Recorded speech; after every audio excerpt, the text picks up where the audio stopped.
GSL Season 2.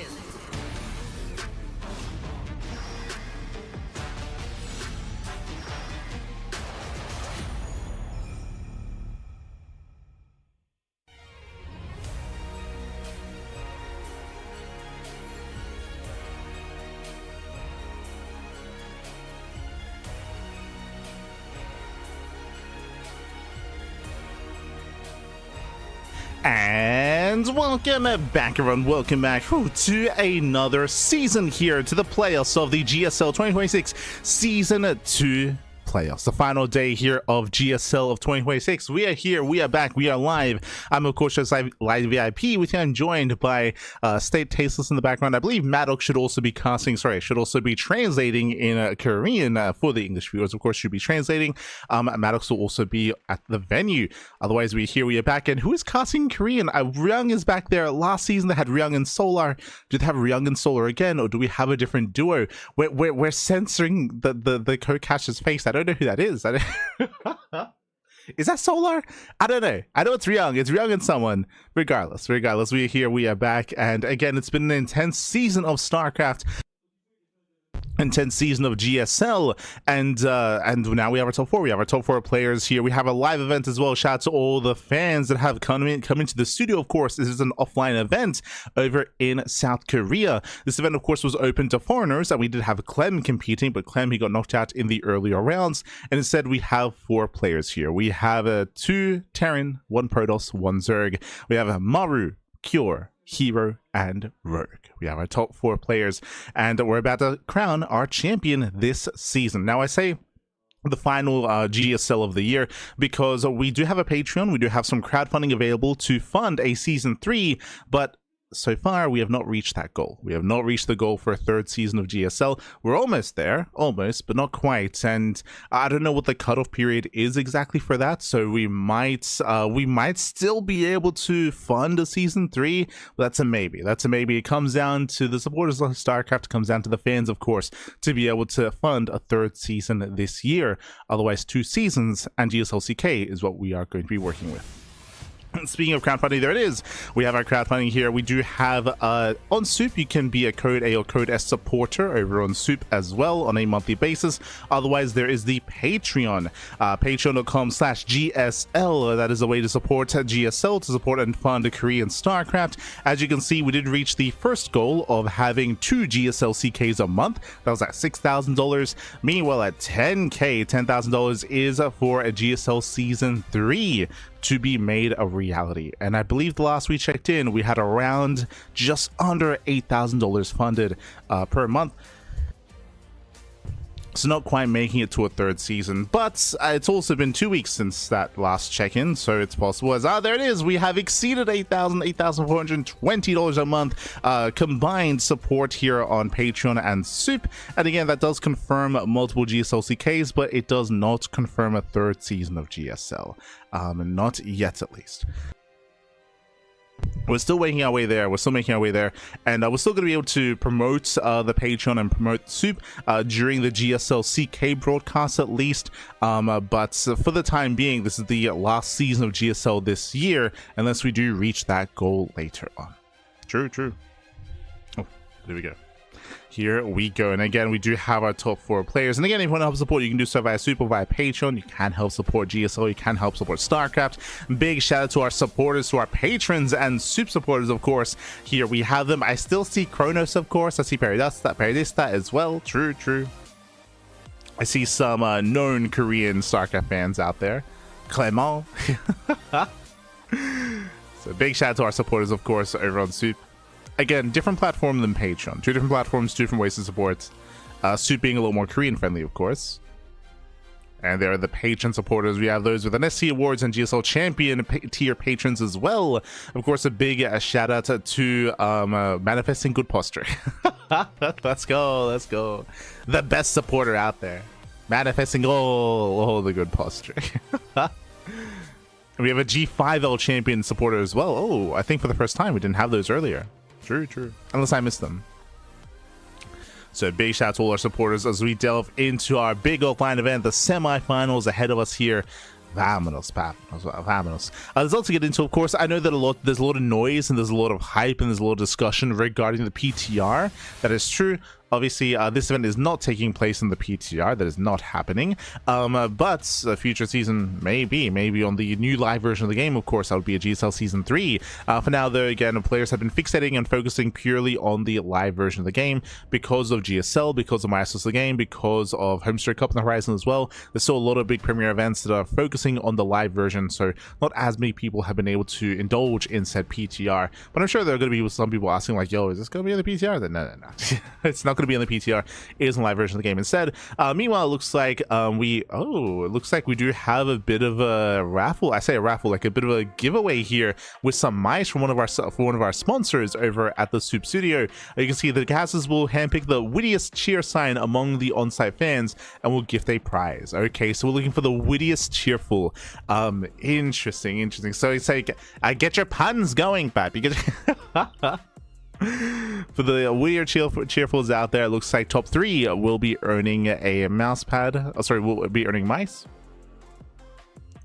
I think there's also some mouse pads available as well, from what I can tell. Now, when it says the casters will handpick, will it be English casters or Korean casters or both? That's the real question. Meanwhile, here are the standings so far in GSL. In Group A of the round of 8, we had herO and Cure advancing on over Classic and Clem. That was the group of death, if you recall, where any combination of players could have made it out. Meanwhile, we had Group B also take place with Maru and Rogue advancing on over Shin and Zaun, where the top 4 this season are the same as last season, except we did switch Rogue for Shin, or Shin for Rogue. Where Shin, he was the top 4 Zerg player and even top 2 player in Season 1 of GSL. Here in Season 2, Shin did not make it to the group stage, and we have Rogue stepping in his place as the Zerg representative. And we'll see if he'll have anywhere near as much success, as we have a brutal first round match here. It's going to be herO versus Rogue, a PvZ to kick things off, followed by a TVT between Maru and Cure. There's a lot to discuss, for sure. There is a lot to discuss.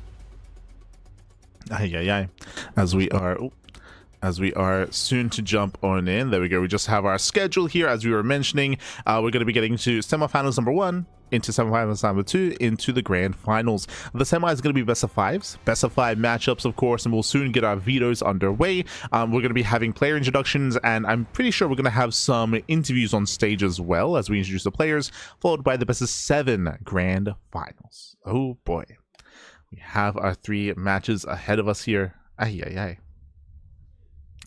Likewise, bienvenidos all in the chats. Kashim, was Kashim there? I missed him. Este Kashim. When it came to the supporters. Don't forget to up the stream. True. Oh, my apologies. Don't want to get rid of my cam. Whew. But again, it's been an intense season of StarCraft here when it comes to our top players, when it comes to the meta shifting as well. But oh my god, we have our interviews. Take it away. All right. Let's talk with herO first, the defending champion. Greetings.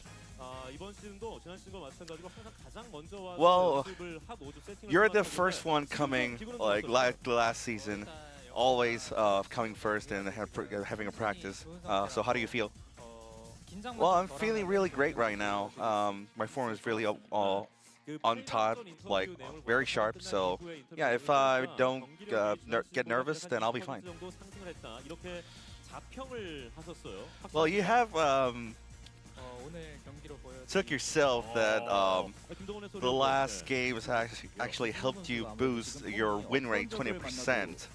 So how do you feel? Yeah, I'm very confident. Like last game's helped me a lot. So yeah, you're facing Rogue, one of the greatest Zerg. So how do you feel about him? Yeah, I wouldn't really get nervous about like anyone else, but it's Rogue, one of the greatest players. So yeah, I'm feeling a little nervous here. Yeah, you actually. Then now we're gonna talk with Rogue. Yeah, you actually lost to herO in the round of 8 last season, so you got knocked out there. So how do you gonna face him this season? What's gonna be the difference?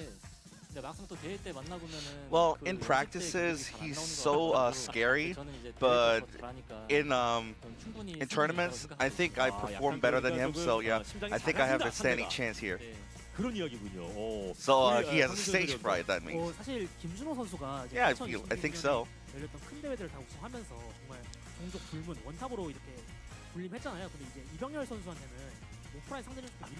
Well, you have a lot of tournament wins in both online and offline, herO, but you still have a losing record against Rogue. So Rogue, the question is actually for you. So are you confident against facing herO? Well, actually in practices, it felt kind of very scary. But it was in practices, so I think in tournaments, I think I'll feel definitely better against them.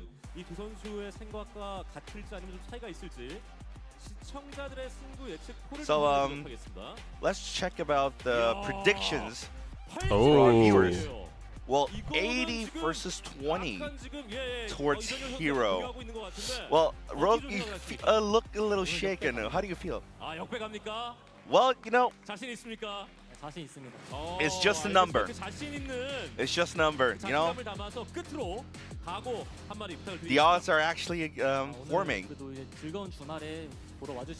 So, any last words, Rogue? Thank you for coming in this weekend to see the games, and I'll show you great games here. And you, herO? Yeah, thank you all the fans coming here and watching, and this time I'll definitely crush him. Alright, good luck. Alright, 감사합니다. But there we have it here. Shout out to both herO and Rogue, of course, and shout out to Maddox for providing translations. And we have confirmation it is Ryung and Solar once again as the two duo casters that are covering the GSL. Of course, we saw Solar having a cheeky question towards the end there as well, talking about the win rates, and Rogue saying, "Never give me the odds." True, never give me the odds. As again, Rogue is coming as the underdog for sure. It is going to be a rematch here from quite some time ago. herO is the favorite player. He is the best Protoss in the world, so he's coming in as the favorite player to win the entire event, back-to-back 2 GSLs. We'll see if anyone can stop him. Rogue is going to be the first to try to stand against the tide that is herO. And as they were mentioning, as herO was alluding to, Rogue can be a very tricky player. He, especially when it comes to current meta of ZVP, a lot of all-ins, a lot of aggression. We'll get a little bit more into it. Meanwhile, we have our quote here from herO. Your play will have to be much sexier to beat me today. Let's go. Take the shirt off, Pappy. Ay. For those who don't know, and for those that are maybe a little bit newer to StarCraft in recent years, but for a very long time, what was Rogue's nickname in Korea? It was the sexy boy, Pappy. True. Rogue known as the sexiest player out there. True. That was his nickname for quite some time. So this is a reference to his old nickname from many years ago. So let's go. Este Rogue. But yes, that's a deep cut. Meanwhile, Rogue with this quote, I'll make you remind I'll remind you the pain from the old days.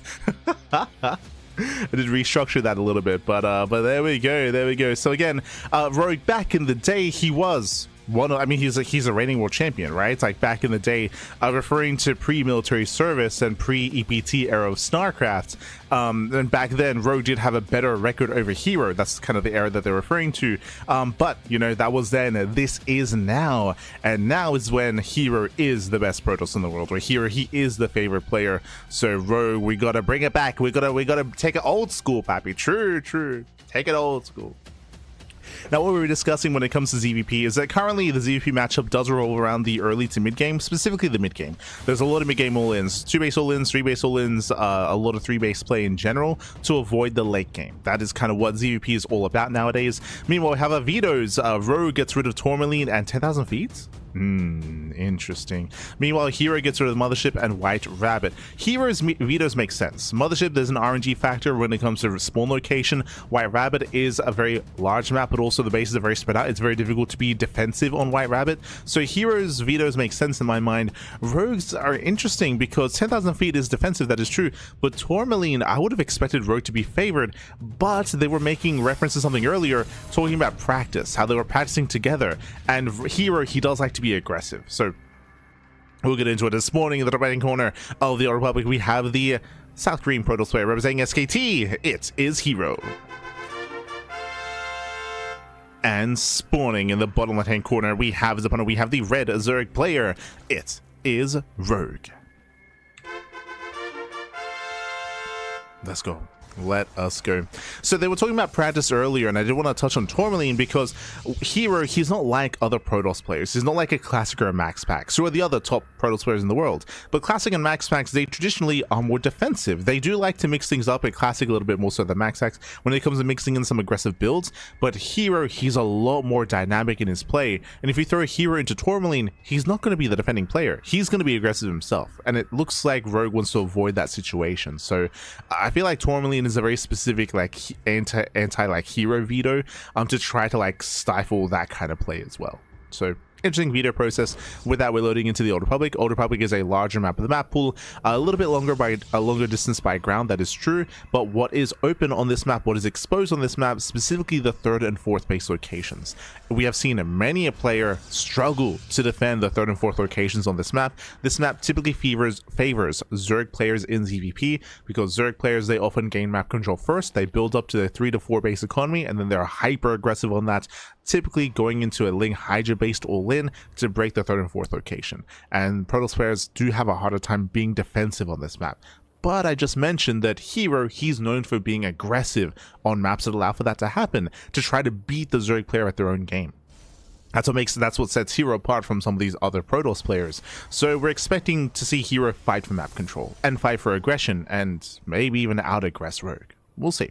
We shall see. I feel like game one is going to set the tone. It's going to set the tone for the series for sure when it comes to who's going to be aggressive first. Will it be herO or will it be Rogue? For now, standard opener, and just going for a gate expand at a Cybercore. Likewise, hatch gas pool out of Rogue. He pulls out a gas into a 3rd expansion. Nothing crazy, nothing wild. We're just settling into our own bases. Just catching up. It's an old school meme for sure. Sexy boy Rogue, sexy boy. I mean, not even that. I was gonna say not even that old school. I mean, I guess it kind of is. It's from the Pro League era of StarCraft, for sure. But like that was referenced. To be fair, that was referenced during WTL as well, right? I'm pretty sure in the World Team League, when Rogue was on DPG, I think they also gave him like a little bit of a nod when it came to his not his trophy, but when it came to the WTL gift box. I think there was like a rogue reference, like sexy boy Rogue. I think it was like there was also a reference there. I think that's like the most recent like international reference that we've had of sexy boy Rogue, was the WTL gift box. But outside of that, yeah, it's been a while.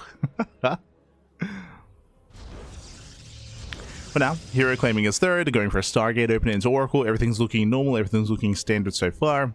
What we're waiting for here is up to past 3 base saturation and whether Rogue goes Evo Chamber first, Roach Warren first, or Lair first, right? Where does he spend his gas? What do we take into initially? That will tell us a little bit more as to how we want to progress in this game. So looking for the tech of choice from Rogue. Likewise, we're looking to see the Twilight Council timing out of herO. So far, the Nexus is getting up to the halfway mark. And there it is. We have an early council out of herO. That's an early Twilight Council. Now, Classic has been very fond of this like late Forge play, and we're seeing that a little bit here, where Rogue would build up to 6 gateways on 3 bases, but not go all in and go into later upgrades and be just hyper safe. Here we see a later Forge as well. This should be for Blink and +1, and we'll see how many gateways herO builds up into. But now I believe getting up to 4 gates. Get into his 4-gate setup. Overlord will confirm. Oh, my apologies. That's not going to be Blink. That's going to be Charge. Okay, so earlier aggression out of herO. We mentioned this at the beginning of this game, how herO, he likes to be the aggressor when he can be.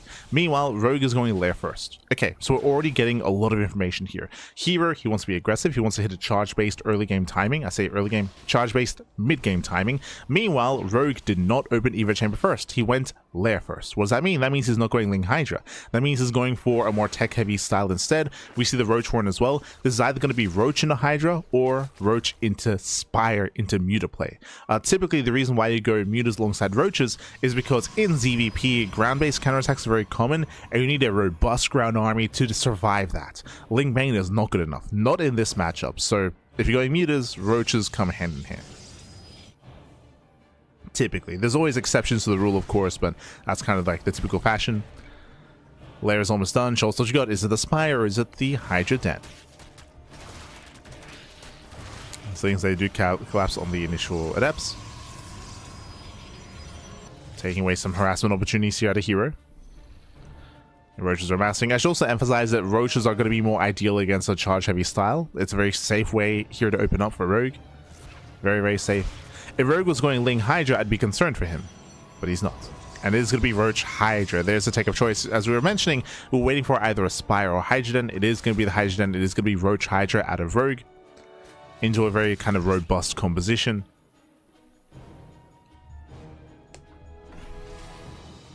Oh, he's going for all three. Okay.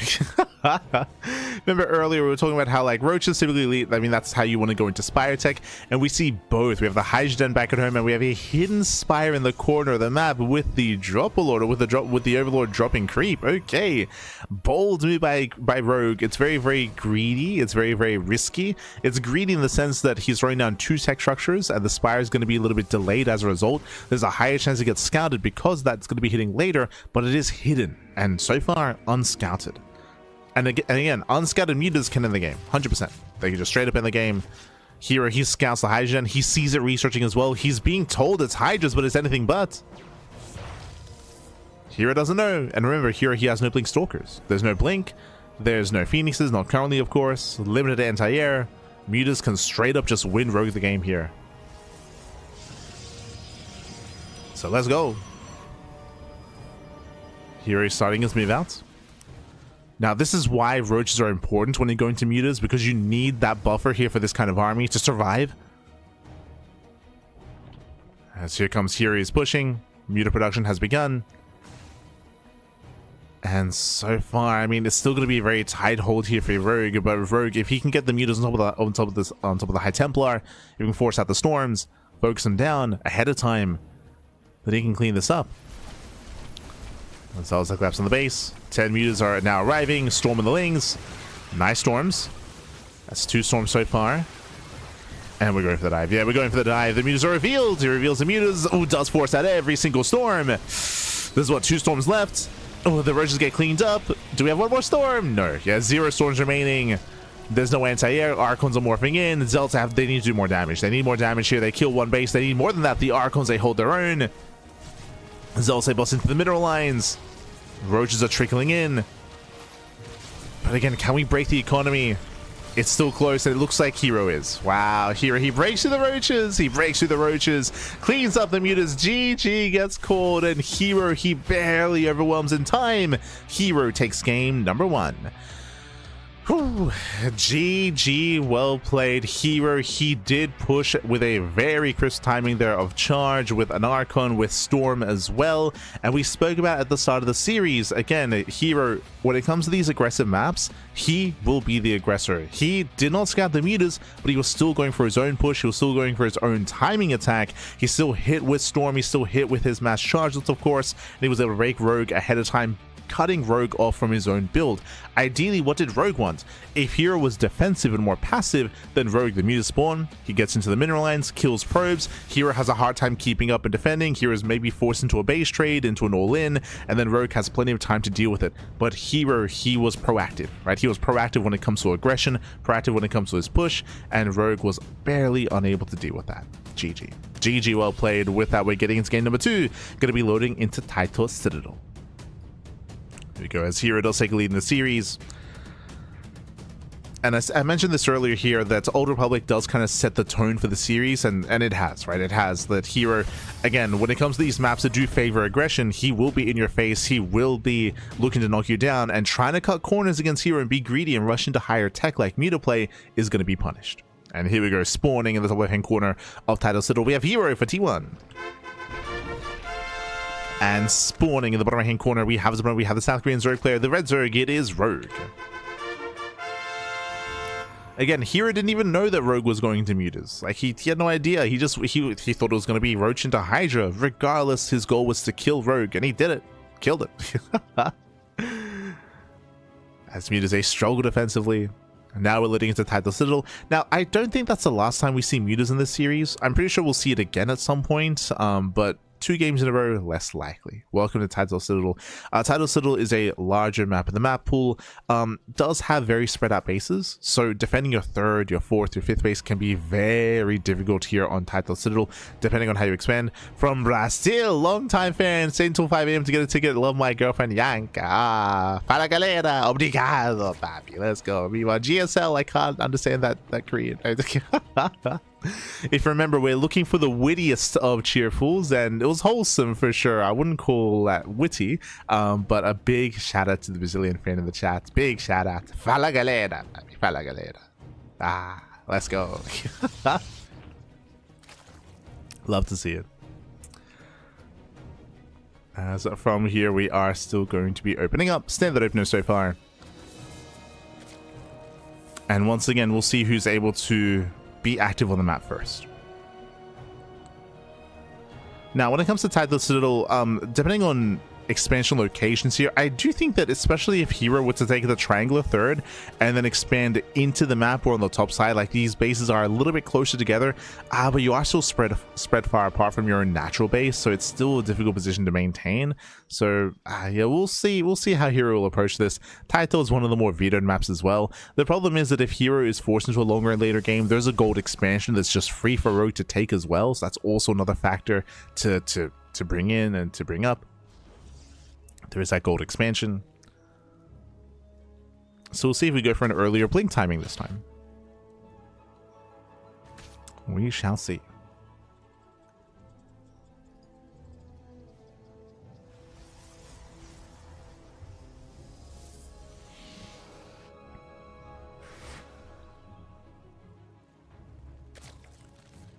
And with that, Rogue, he pulls out a gas, was forced to take the unnatural natural, so a bit of a more awkward early game here out of Rogue. Droning, saturating, Stargate open out of herO. Just standard play out of both players so far, outside of the fact that, of course, Rogue's bases are spread out.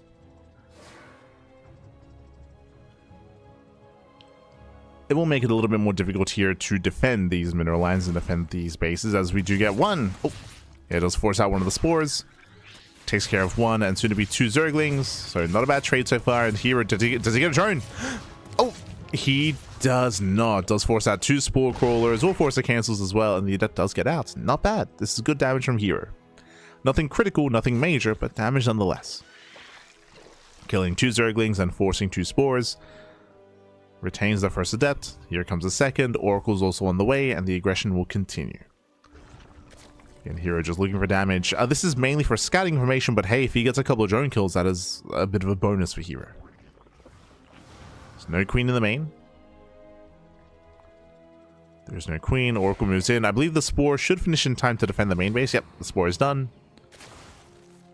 herO, he should not dive. Does catch a tumor. And herO just speaking more Zerglings. Gets 2 more. Yeah, 2, 3, 4, 5, 6 more Zerglings going down.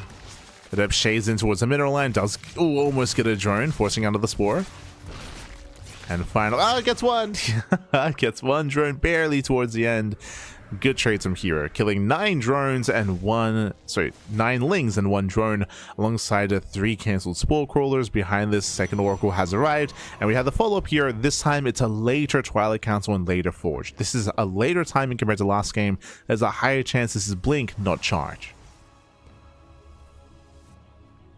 As often, if you're going to Charge, you get it earlier, not later. But we'll see.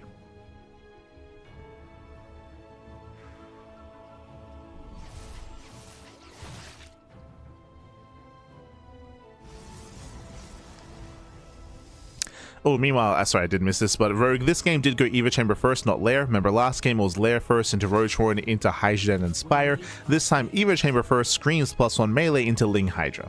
So this time it's going to be a Ling Hydra composition. Fun fact, if this was charged from herO, then herO would have an easier time in the mid game, but instead it is going to be Blink Stalkers. So for now, Rogue is going for a very standard style here, very standard tech of choice, going Ling Hydra. This is what you want against a more Blink heavy composition. So far this is looking good for Rogue. It's looking good. He did invest quite heavily into all these Zerglings though, and we'll see if it's worth it. As he does try to come in from behind. Nice SimCity though.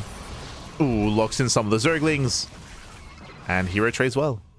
He does trade well. Behind this, taking up in towards Storm. There's no crazy gateway explosion out of herO. He's just teching. He's just going for just standard game. Blink +1, teching up as well. Calming down. The Oracles, they keep eyes on the bases. They almost catch transferring workers, almost. As we should soon be seeing that Hydrogen. Yeah, Rogue even double expanding, going for the gold expansion as well. There's a Hydrogen, there's a Bailey Nest. So Ling Bane Hydra. And Rogue is joining up to 4 base saturation. Oh, he once again goes for the Spire. So 2 games in a row, he goes for the Hydrogen and the Spire as well. This is, I mean, there's less of a chance that herO would believe that this is coming his way, but this actually could work well here for Rogue. We'll see. As the Oracles, they dip into the main, they're going to be zoned away. Now, the reason why this might work better for Rogue this time is because herO, last game, was going for an early charge Storm timing attack, right? Like a very, very early push. This time, herO is not. herO opened up Blink. Blink is a way to harass, is a way to fight for map control. You can go for 3 base all-ins with Blink, but that's not what we're seeing here. So, herO is being less aggressive this time. He's being less aggressive, so there's a chance that Rogue can actually build up into his mutas. On the downside, though, herO, he's already got... I see. Right. I was like, he's already getting cannons in the middle line? Why? He got the revelation. So here, he scouts, he knows, he's aware of the Spire, he's getting cannons and batteries in the middle lines, and he pushes. He pushes with his High Templar, with Storm as well. This is a little bit risky here, because there's a lot of Lings active on the map. Yeah, a lot of Zerglings. Stalkers, they depend back at home. Ideally, Rogue, he wants to collapse on the High Templar from behind. Bailings are amassing. No bailing speed, though. Ooh, yeah, no bailing speed. Lings get caught. Oh my god. Yeah, it does force an Archon. Those are the final storms. I think there's maybe 1 storm left. Yeah, the final storm mainly zones away the Hydras. They were all forced to be spent because of the Ling Bane. And Rogue, he defends. Rogue, he defends. He holds on. Rogue, he shuts down the push. As I mentioned, Ling Bane Hydra has a much easier time against these storm pushes, as he forced all the storms early. He forced them early. And he snipes every High Templar.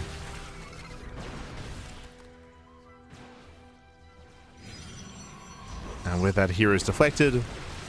The Hydra count is getting higher.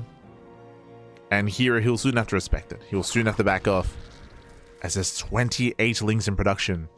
And this usually forces greater tech here, in towards either Colossus, in towards potentially even Skytoss.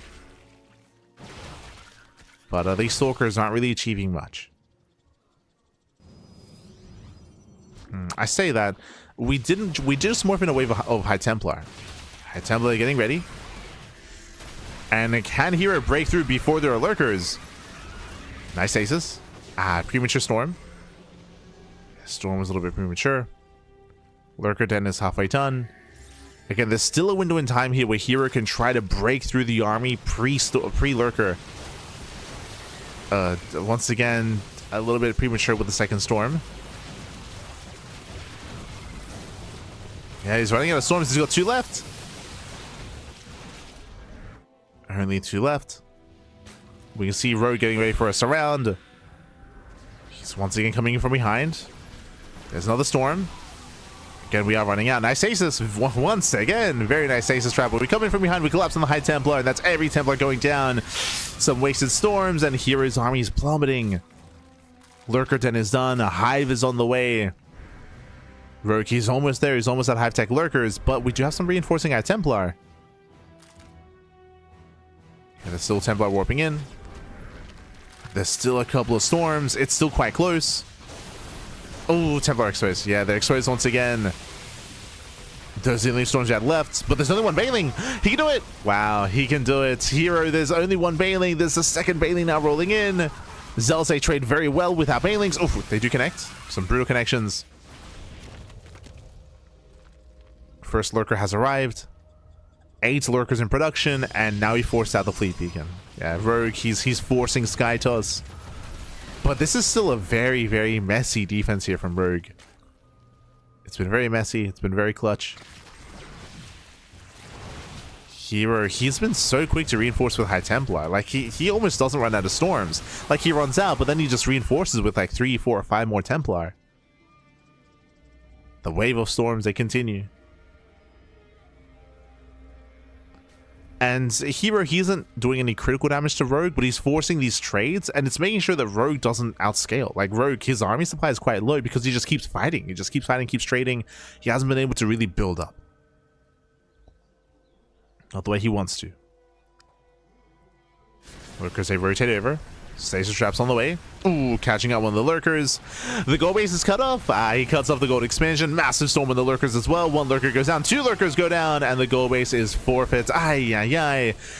rogue, he'll lose the mineral line and the expansion. Massive pickoffs here. And even with the lurkers, it was just out of position. rogue, he was out of position. He was spread thin. We spoke about this at the start of the game. And we were talking about it in context of the defending player, assuming that it would be herO being defensive. Remember what we said, the bases on this map are very spread out. It's hard to defend and rotate and defend these fringe expansions. And in that context, I was referring to herO having to be the defender. But once again, just like game 1, we spoke about it. He set the tone for the series. herO has been the aggressor the entire game. rogue has been stuck at home, and it's been rogue that's been struggling to rotate to keep up with herO's army. He has been struggling. The gold base goes down. Lurkers have arrived, and herO, he rotates to the south side. We have another pack of lurkers. True. That's a lot of 14 lurkers. Down to 13. As 1 lurker gets called out. herO once again rotating. Mothership has arrived. And it's on rogue to keep up with these rotations and to try to get a 5th. But as you mentioned, it's so difficult to maintain a 5th base on this map. Bailing's here roll. Oh, the Templar! Oh my god! No! The Templar! herO not looking. Massive connections. That was what, 4 or 5 Templar going down. Insane connections. Yeah, herO not paying attention. He does still deny the 5th base, but those were some expensive losses for herO. All it takes is a couple of bailings. That's all it takes. Rogue's still in this. Again, massing up more lurkers. The issue, though, is... Oh, god, as rogue, a very bold move. He does go for a counterattack. He breaks out with his Ling Bane and with a handful of lurkers as well. Yeah, he does try to break out. Revelation on the lurkers. That's going to be 4 lurkers going down. Now, the purpose of this breakout here from rogue, as he does force the army back home, is to get a 5th base. So rogue, he's trying to re-expand. He's claiming the gold base once again as we speak. This is an expensive counterattack out of rogue, and it's only going to be worth it if he gets his gold base up and running. It's coming up on halfway done. It's coming up. And the other scary thing right now is that rogue is being outscaled. By what? Well, initially it was rogue he had to get to lurkers to survive. True, go to lurker tech, and now he needs to get to corruptor tech to deal with Tempest, because Tempest will outscale lurkers, and we have 5 Tempests already. Lurkers are good, Tempests are better. It is possible to deal with a low amount of Tempest with Hydra Viper, and there are 17 Hydras, but Vipers aren't ready yet. So we have 2 Vipers in the production tab, as you can see, but they only just started. The Vipers are not ready, and the Tempests, they can just bully this army. Yeah, they can, they will bully. Where are the Storms? We need Storm to punish. If the Hydras ever get close. Oh, there's the Storms punishing. Hydras, they pull away. Massive Zealot counterattack breaks the gold. And rogue is just being torn apart. He's being torn apart, and what is really telling the tale of this game is the banks. You can see that herO, he has 1k bank essentially of gas and minerals. Rogue, he's spending everything he can to survive. Just spending all his money to just... Oh no! Going back into the storm. Just trying to survive, Pappy. Ooh, one Tempest almost gets caught out. Tempest getting low. We need those abductions. Celeron cannot break through. And hero's forced back home. He's forced back home. I think hero may have left a couple of Tempest idle, and I want to say one Tempest just got picked off. It was either a Tempest or an Oracle. Nah, the Oracles are together. It must have been a Tempest. So I believe some Tempest were just thrown away off screen. Yep, you can see they're down to 3 Tempest. There should be around 6. So some Tempest just got caught. But Rogue still cannot expand. And he still can't expand. He's been trying. I say that 5th base getting up and running here on the top side. Does get spotted. Zealots, can they break down the expansion here? They go for the mineral line. Okay, not bad. Jesus, that's a lot of drones. That's a lot of drone kills here. Despite the lurkers, 11 drones go down.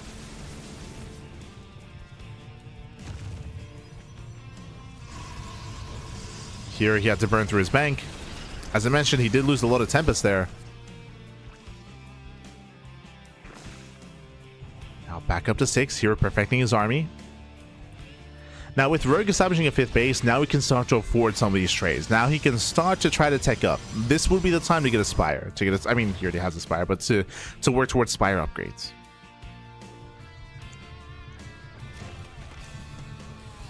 Start working on those upgrades. I mean, for now, Rogue is still trying to max out. True. His drone count is lacking. He has to redrone after losing all those workers.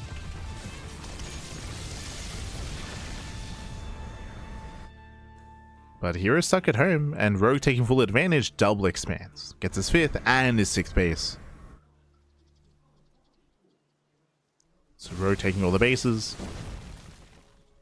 Lurkers, they distract on the left-hand side, allowing Rogue to expand. They allow for the expansion.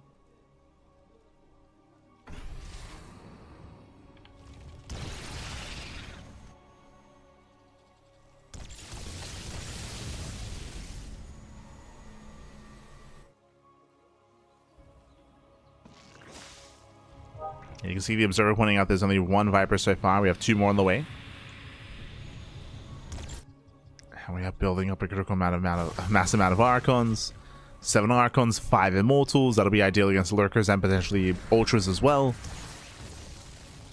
So he has a nice combination of Archon and Immortal for his ground army. See Rogue going for a big counterattack. Oh, Lurkers out of position.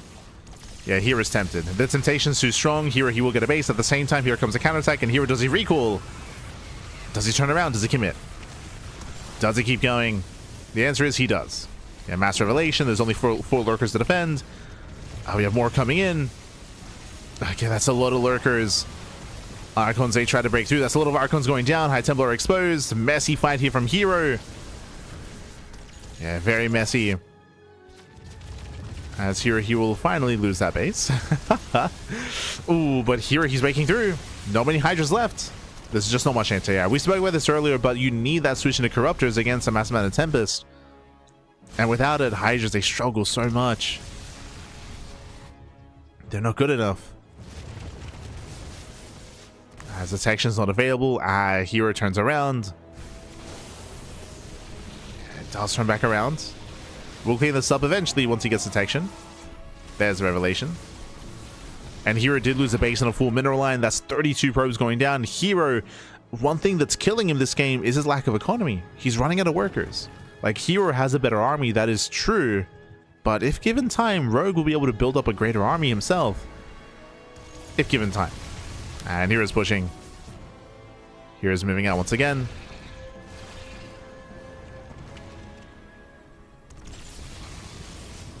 There's one abduction. Catching out a Tempest. There was only one abduction available. Vipers, they need more energy. And here he has enough to break through, but again, it's just not easy pushing into a line of lurkers like this. Oh, Hydras, they are on move command. They're at A move. They're not in a whole position. Vipers, they try to move in. You can see the High Templar activated. They're going to try to feed back. You have the dance. Do we abduct first or do we feedback first? Here comes the deduction. Comes in. Oh, does not make it through. Gets one. Yeah, one abduction. All that one abduction is not enough. With that, herO, he overwhelms. GG gets called. He breaks to the main army, and herO takes a 2-0 lead in the series. Whew. GG, well played. Here he does take a lead. Again, Rogue, he was stuck being the defender. Like we spoke about it earlier, but Title Citadel is so difficult to be that defensive player, to try to keep up with these aggressive rotations. Like the pressure was on, and when we said that, that was in context of Rogue gaining map control and herO being stuck at home. That was not the case. It was the opposite case instead, where Rogue was struggling to defend his 5th base time and time again. Eventually, Rogue, he was able to somewhat stabilize on 5 bases. Well, that was after some heavy losses and after herO had already gone up to Sky Toss, right? He'd already perfected his army. He just had to build it up over time and mass up more of it, some more Archons, more Tempests, and herO just snowballed out of control. Rogue did a good job though. Like, that was a very tense game, and there were some nice moments. There were some nice moments for Rogue, but Rogue was always one step behind, at least in regards to the quality of the army, right? He was late to get to his Vipers. He was late to get into Corruptors, as he never got to Corruptors, so he never had a good answer for the Tempest. Never had a good answer. Lurkers were buying time, but buying time for what exactly? For a couple of abductions here and there. And here we go. Here we go. We're getting into game number 3, potentially the final game of the series, and spawning in the top left-hand corner of Winter Madness, we have the South Korean Protoss T1. It is herO. And spawning in the bottom right-hand corner, we have the South Korean Zerg player, the Red Zerg. It is a Rogue. Let's go, the sexy boy himself, baby. Ay, ay, ay. Here we go, Rogue. He is here to hopefully make a series out of this. The pressure is on. Remember, this is a best of 5. It's a best of 5. First to 3 will claim the series, and the pressure is very much so on Rogue. Pressure is on. He did come in as the underdog here, but Rogue, he does have it in him to take it to herO. What I will say so far in this series is that herO, he has been able to out-aggress Rogue. Both Game 1 and Game 2, Rogue did go for some hidden Spire tech. Game 1, he was punished, and Game 2, he never got to indulge into said mutas. Oh, hey, rich people, please donate soup. GSL Season 3, sign some poor guy who loves SC2. True, support soup, support GSL Season 3. True, true. Oh no, he dropped the cheerful. Oh no. Someone save it. From LA. Let's go, baby. Let's go.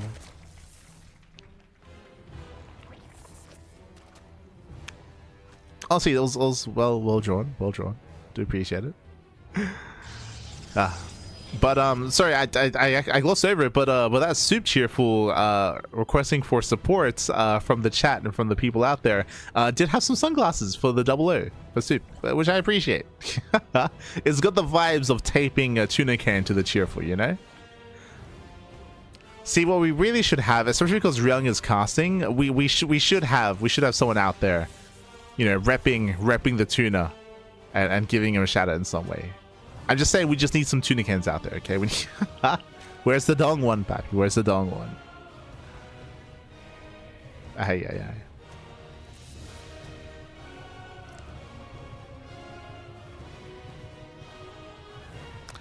As for now, we are going to be calming down. Welcome to Winter Madness. Sorry, we were discussing a little bit about how this series has been progressing, but welcome to Winter Madness. Winter Madness, this is one of the larger, more defensive, more macro maps in the map pool. The only one greater than Winter Madness is Celestial Enclave when it comes to defensive and turtle heavy play. So if herO wanted to change the pace of this game and the series and stop being the aggressor and just chill, be defensive, and build up into Sky Toss, this is the map for herO to do so on. It is much more difficult to be aggressive on this map, to be aggressive as the Zerg player, to try to break the 3rd, break the 4th. The 5th base is more open and exposed, but that's specifically the 5th expansion, and you only need 4 bases to max out as a Protoss player. To max out and to sustain that maxed army. So as a result, I'm concerned for Rogue, right? Typically, I would say that the previous 2 maps were Rogue's maps to try to gain momentum, to try to be aggressive, and try to break herO early on before Sky Toss. Rogue, he failed to do so, and now we found ourselves in Winter Madness, which would favor herO if he were to be defensive. So we'll see.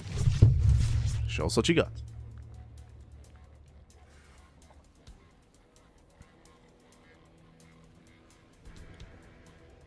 But now again, we're opening up.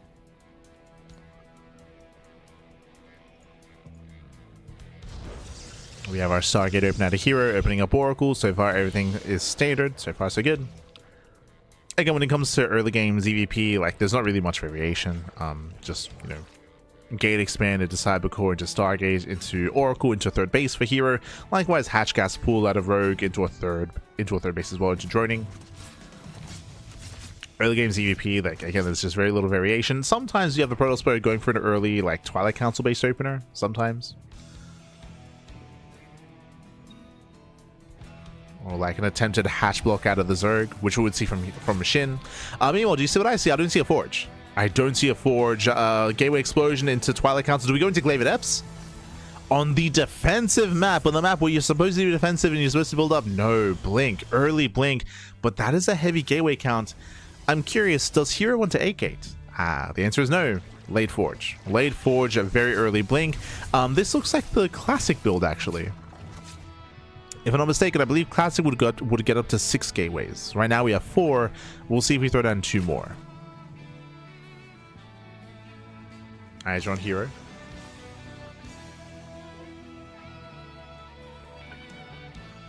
So getting into early 4-gate Blink, and now he's just taking up again. Taking up from here, getting to his own Temple Archives in towards Storm. But again, very early Blink out of herO. As a result, he can be active early on and start to apply pressure, as he does catch an Overlord. Not bad. Supply blocking Rogue. Rogue, he does have 4 Overlords on the way. I saw the number 7 there for a moment. But 4 Overlords in production to break out.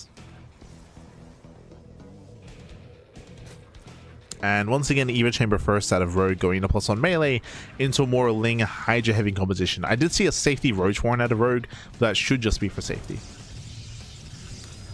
Oh no, now we see why with the Roach Warren. Once again, 3 games in a row, Muta play. Or attempted Muta. 3 games in a row going for the Spire. Again, we didn't get seen in Mutas last game as Rogue got shot down ahead of time. Or he got scouted, if you recall. Which is why we never saw the Mutas. So 3rd time's a charm. Show us the Mutas. Yeah, Stalkers they poke in. Remember, they can do so because of early Blink. But Lings, they come in from behind. Oh, the stasis. Oh my god, massive stasis. Stasis goes off and herO gets away. But what's important here is that Rogue, he's denied the scout. So far, herO does not know what's going on. And there's a higher chance that herO backs off and he's going to be more passive. And in doing so, Muta play can finally pop off. This is Rogue's map to go Muta. This is his time. He can do it. He can do it.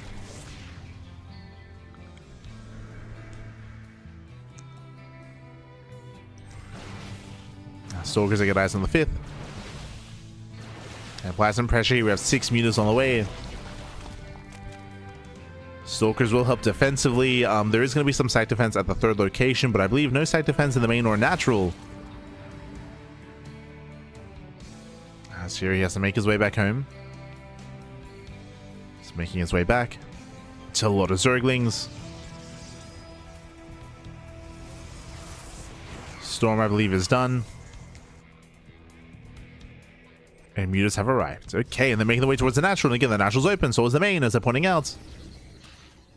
The main and the natural are exposed. Mutas, they rotate in. They hit the mineral line, and bam, probes are going to go down again. For finally, we've seen Spire 3 games in a row, and finally they're doing damage. They bust into the mineral line. 3 probes going to be going down, trading with the Stalkers as well. Lings, they head towards the 3rd, and herO, is he ready? He's in position. Is he ready in that 3rd base? Yeah, Lings are for now deflected. 8 probes going to be going down. We have more Mutas on the way, +1 flyer attack as well. And Rogue, he's committing. He's just doubling down on mass Muta. He's doubling down. Now, the scariest thing here for Rogue is going to be the breakouts, because herO is stuck at home. He's stuck turtling. He's stuck defending. And if herO does not... The Templar, he gets 1! He gets 1, 2, 3, 4. Late reaction. Massive late reaction by herO. I was going to say that if herO can build up his high Templar to critical mass and then go for one big A move across the map, herO can still kill Rogue, but he needs Templar. He needs Storms, and he will lose 4 Templar already. So massive losses for herO. This will delay the push. Massive delay.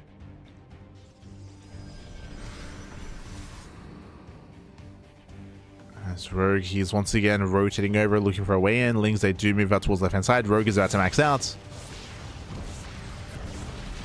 And again, everything's looking good for Rogue so far. We're just waiting for the eventual breakout moment for herO, where he just has one. He's going to be all in, right? He's basically 3-base all in.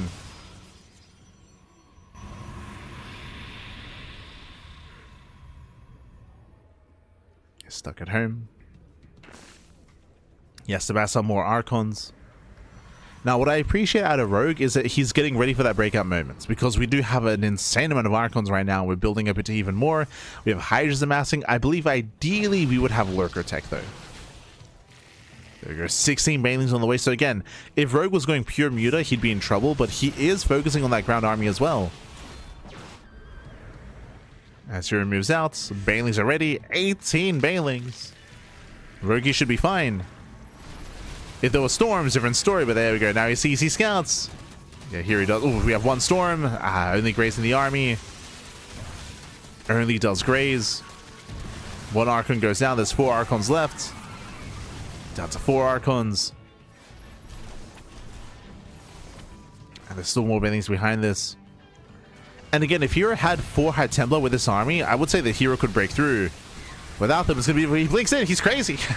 He blinks in. Yeah, he dives on the Hydras, and the Hydras are going to go down. herO's breaking through. Oh, my God. He's barely breaking on through here, but he bleeds out so many units in the process. Remember, herO's all in, and he doesn't have enough. Yeah, herO, he does not have enough. Barely not. As herO's being outscaled, Rogue is remaxing. That's all that herO had. And again, imagine a world where he had 4 extra High Templar, where he had like all those extra storms. If only. But you know what we do have is once again 1, 2, 3 Templar get caught out. 4 Templar even. Massive losses for herO. But we have a series. That's what's important. We have a series. We have a back and forth. herO may have been up 2-0, but he will not 3-0 here in the semifinals. We will have a series. We'll have a game 4 at least. Rogue is going to force that, and he might even force the ace match as well. But again, this was the best map for Rogue to go mutas on, just because herO was not aggressive. Right, herO, he was nowhere near as aggressive as the last couple of games because of that blink-based opener. Because of the commitment to tech. It was just a much more standard game out of herO. Much more standard. And of course, the Spire didn't get scouted. True. Did not get scouted. Mutas, they go for the dive. They force out the storms. Hydras, they have arrived, and they will deny the base. Again, herO cannot expand. He should never get a 4th base this game. It should never happen. Banelings, they zone away the Stalkers. More Hydras pushing in. As Rogue does get into the mineral line. Oh. It does break through. 10 probes going down. And here, just accepting this game state. Again, this time he got caught out by the mutas, Pappy. They caught him out. He got caught. Oof. As the High Templar goes down, and more Lings flooding into the 3rd. Again, the mineral line has been broken. We have one final warping of Zealots. herO doing what he can, but there we go. Hands off the keyboard. He knows, Pappy. He knows. Like, I almost 3-0'd. But GG gets called, and Rogue puts a point on the board. GG. Whew. GG, well played. Again, we have that back and forth here. Rogue showcasing that he can take it to herO, that, hey, 3rd time's a charm. We finally got the mutas out. We got the mutas out. We got him up and running. This time unscouted, and this time herO was not ready for any kind of main push. For any kind of counterattack, for any kind of move out. And with that, GG. With that, GG, well played. With that, we have a series. And what is that next map exactly? If you recall, I was focusing a lot on the vetoes coming into the series. I didn't quite see the map order. Where are we headed from here? Where are we headed? I know that Ruby Rock is still available, so we may load into Ruby Rock, which I would favor Rogue on typically, but looks like we're going on a short break. We're going on a short break. We're halfway through the series here. When we come back, we'll have game 4, potentially the final game, or do we go to the ace match? We'll see you soon. We'll see you soon in a couple of moments. Hup.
GSL Season 2.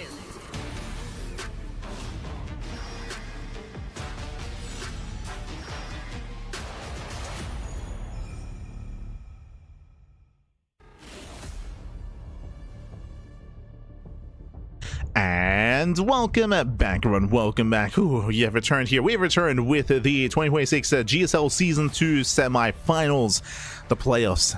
The final day here at Season 2. We are halfway through the series, most way through here, and we're here to determine, do we go all the way to the ace match, or does it all end here and now, as Game 4 is going to be on Celestial Enclave. Interesting. Okay, so Game 4 Celestial Enclave, Game 5 is Ruby Rock. Now, what does this mean? Okay, so up next, a very defensive map. A map that does favor defensive play, but as we saw in Winter Madness, on a map that does kind of lure herO into a map to be more defensive and more macro-oriented, well, that's a map where Rogue can go into mutas, right? That's a map where if herO is going to be more passive, then muta play is going to be available, and you can see how hard mutas can hit and how much they can change the pace of the game by just eviscerating the economy, by pulling apart the opponents, by containing them on 3 bases, and by denying the 4th base time and time again, and just overwhelming with an eventual ground army.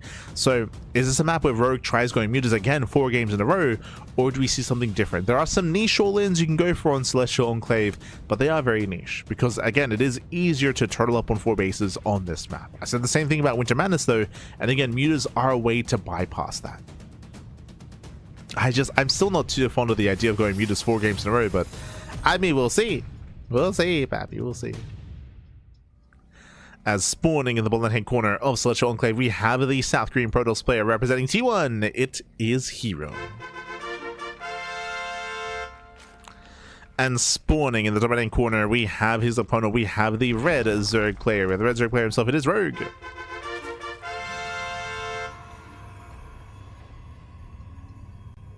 Here we go. As Rogue moves out with the drone. He does move out of the worker early on, going for the proxy hatch. Now, whether this is to, based on this location, it looks like a committed proxy hatch. I was going to say, is it going to be a hatch block or something more committed? It looks more committed as we do dip into the main. Into that main base, and we'll see where the hatchery is going to be thrown down. We'll see how herO reacts and responds. Ideally, Rogue, especially if this is hatch, he would want the boys to be pulled.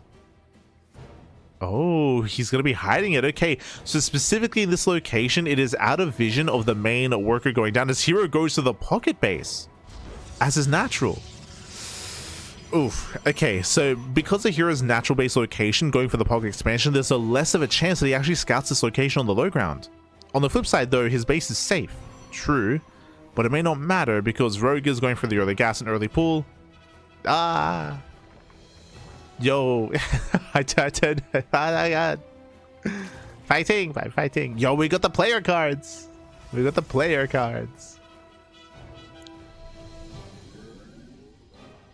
Yeah. As here we go, the hatchery has been thrown down. It is early gas, early pull out of Rogue. He is committing. The boys are being pulled here to Spine Rush.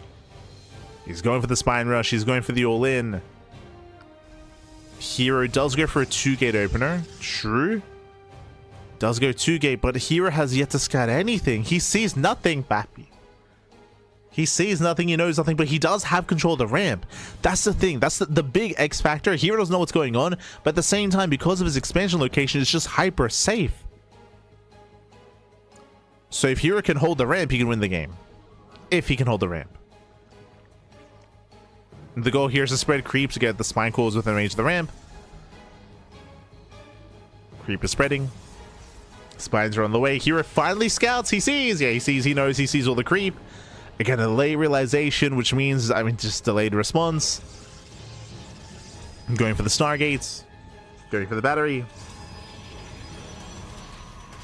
Yeah, more drones on the way, more spines on the way as well. Lings have already arrived, though, and that first battery is going to be cancelled. He's going to have to cancel. No, sorry, it finished. Okay, it does finish up. Spine coolers, as we mentioned, they're now within range of the ramp. Creep is spreading. There's the tumor. And if those spines get off the ramp, then I think that's game. Yeah, it's just such a late of a scout. It's just such a late scout here from herO. It's so delayed. Void Rays will shut this down, by the way, if we can build up the Void Ray counts. Can we hold the line?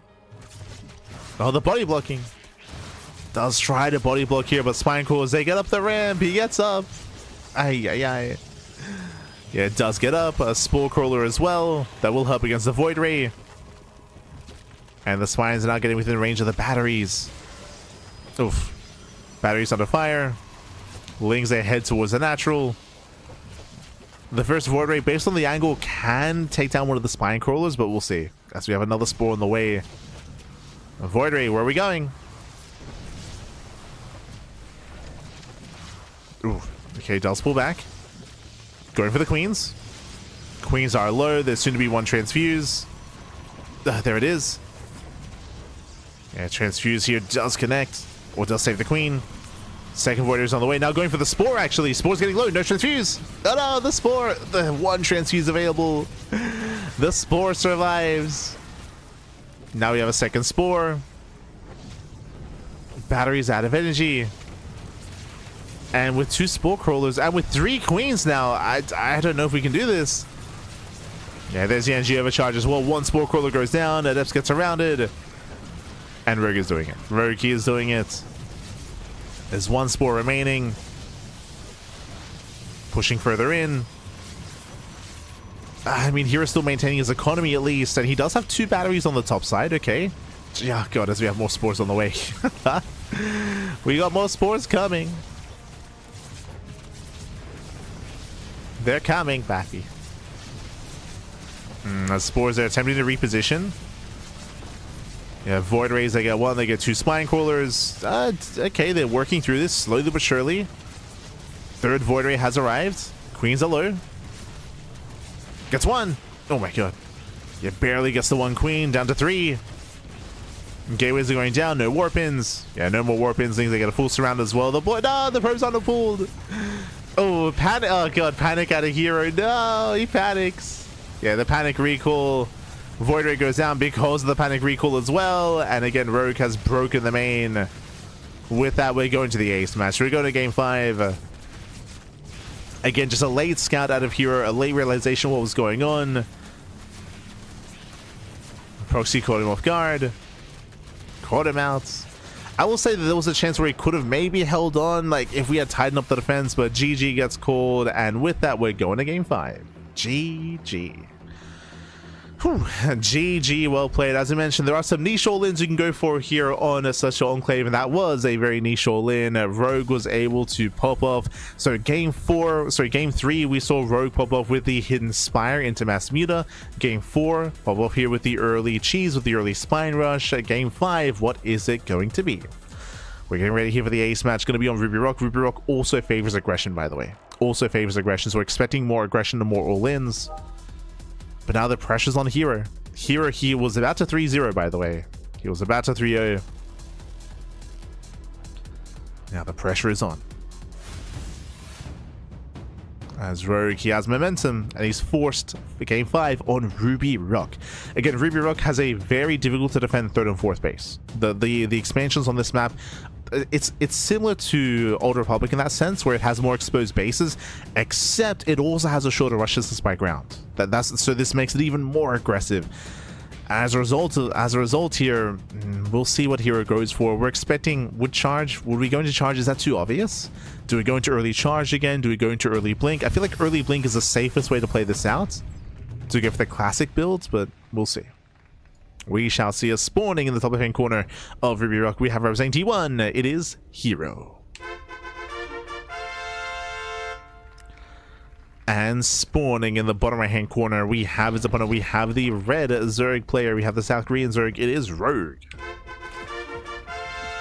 Bringing us back from the brink here, winning 2 games in a row and forcing the ace match. We've made it here to game 5. That's all we ever wanted, Bappy. True, true. We have a game 5. Again, non-stop cheese and cheeky builds out of Rogue. Going for the Hidden Spire in game 3 and going for the Spine Rush in game 4.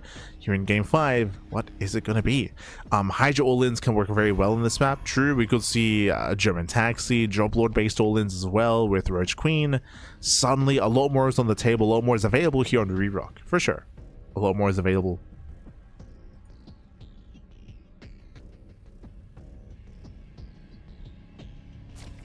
we go.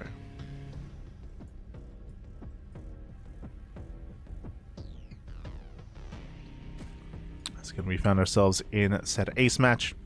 We're now going a hatch gas pool, standard opener, and this time herO probe scouts. That's another factor, of course. herO did not probe scout last game. So he does probe scout, does confirm that everything's looking normal, everything's on the up and up. So far, at least.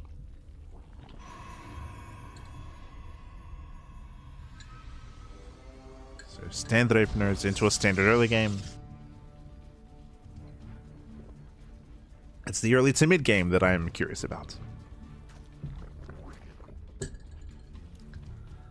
I want to see the Twilight Council timing, and I want to see the tech of choice from Rogue. Does the Rogue go early Roach Warren, early Evo Chamber, or early Lair? Likewise, does herO, the timing of the Twilight Council, whether or not there is even a Forge. We're ready, papi.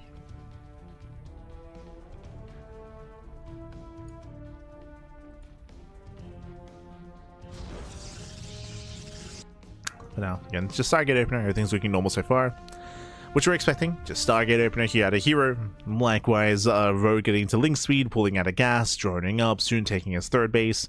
Welcome to Rebroadcast. As we mentioned, short rush distance by ground, has an open area outside of the natural, has an open area at the fourth base, has an open area at the third as well.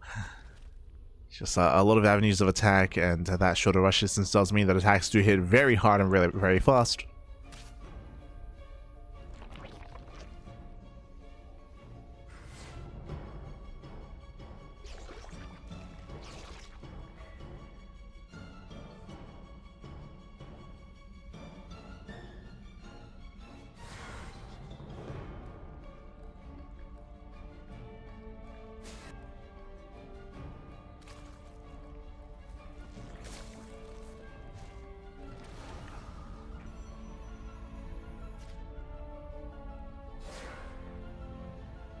So now it is going to be the initial Void Ray, okay? So Void Ray open out of herO for the first time this series. Interesting. So Stargate is normal, but Void Ray first is not.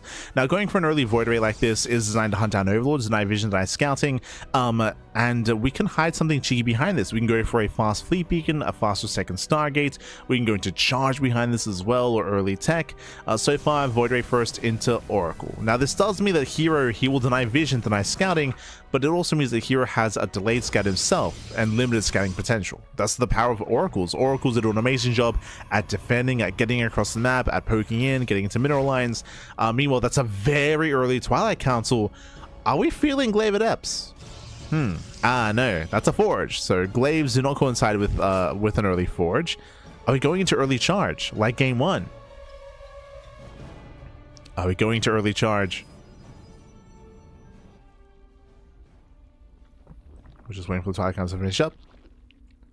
It feels too early for Blink with a Forge, right? Feels too early.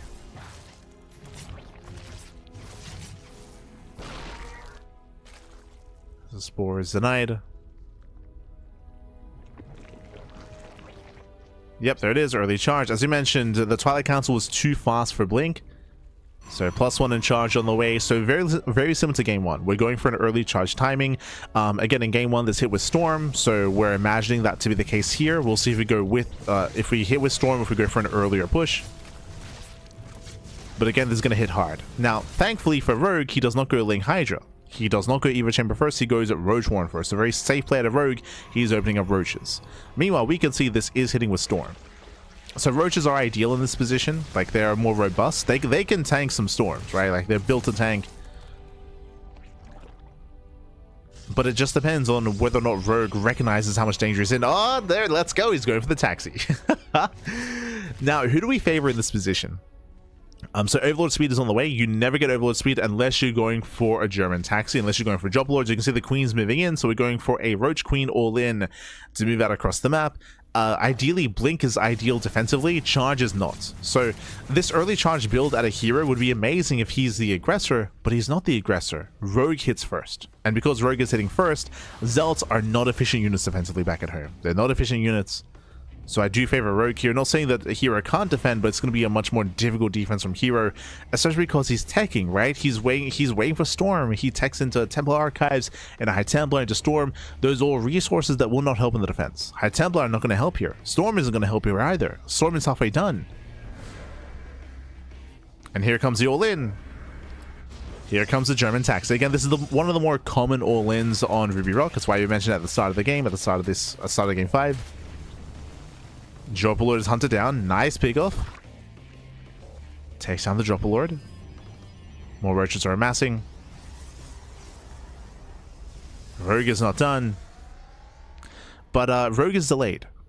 And because Rogue is delayed, herO, he's getting 5 cannons up and running. Like herO, he now knows that Nolan is coming, and he's been given so much time to prepare. Here we go. Link drop into the main base. Is there a cannon or a battery in the main? That I can't quite see. I think there is a cannon in the main base. That will give time to reactively warp in. Rogue, he's waiting for herO's move outs. herO shouldn't be pushing right now. Remember, Rogue has not droned in quite some time. Rogue, he wants to fight, and herO's giving Rogue what he wants. herO should not be here. Yeah, he's about to be flanked. He's about to get flanked. He's about to get surrounded. Roaches are coming from behind, and he wants his High Templar. herO, yeah, he's gonna get surrounded. herO, he gets baited. Oh my god, massive stasis. Yeah, okay. herO making the best out of a bad situation. herO should not be here, but he does get a stasis off. At the same time, Cannon's buying time for a reactive warp in. Zealots is somewhat breaking through, but there are just so many zealots. Sorry, so many roaches I meant to say. There are just so many roaches. Once the stasis trap runs out, I don't think the herO can deal with this. There's just so many. herO, he has to get ready back at home. Zealots are getting damage done at least. 10 drone kills and queens. These zealots are buying time, but there's no immortal production. There's no stalkers back at home either. Again, zealots do very poorly defensively. They do kill a bunch of workers, but here comes Rogue's counterattack. Once again, these zealots are trying to buy time. We're warping in vanilla stalkers back at home. Oh boy. Yeah, we're trying to warp in. Rogue has a massive army though. Yeah, herO, I mean, true. He can nibble away at this. I would say the herO wouldn't be too bad to go into Void Ray production actually. Just to make whatever he can. No shot, Rogue backs off. Rogue keeps droning. Rogue, he's missing his opportunity. Like, he's up in supply, he's up in roaches. But Rogue, he backs off, he's droning, and he's giving herO time to get Blink and to get into Immortal production. herO, he had to make a Robo. The Robo just finished, Immortal's on the way as well. Over time, hero's going to have a better army against the roaches, and Rogue, he psyched himself out. Now Blink is done. And now herO has an army. Now he has Blink Stalkers. Now we can actually fight against the roaches, and he will clean all of this up. Looks like Rogue was setting up a Doom Drop.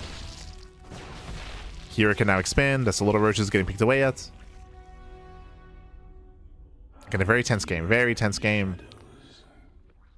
But herO, he got away with it. herO never had to defend. We were talking about how Charge Lord as an opener is just very, very difficult defensively, and herO never had to defend because he was able to move out, he was able to distract Rogue.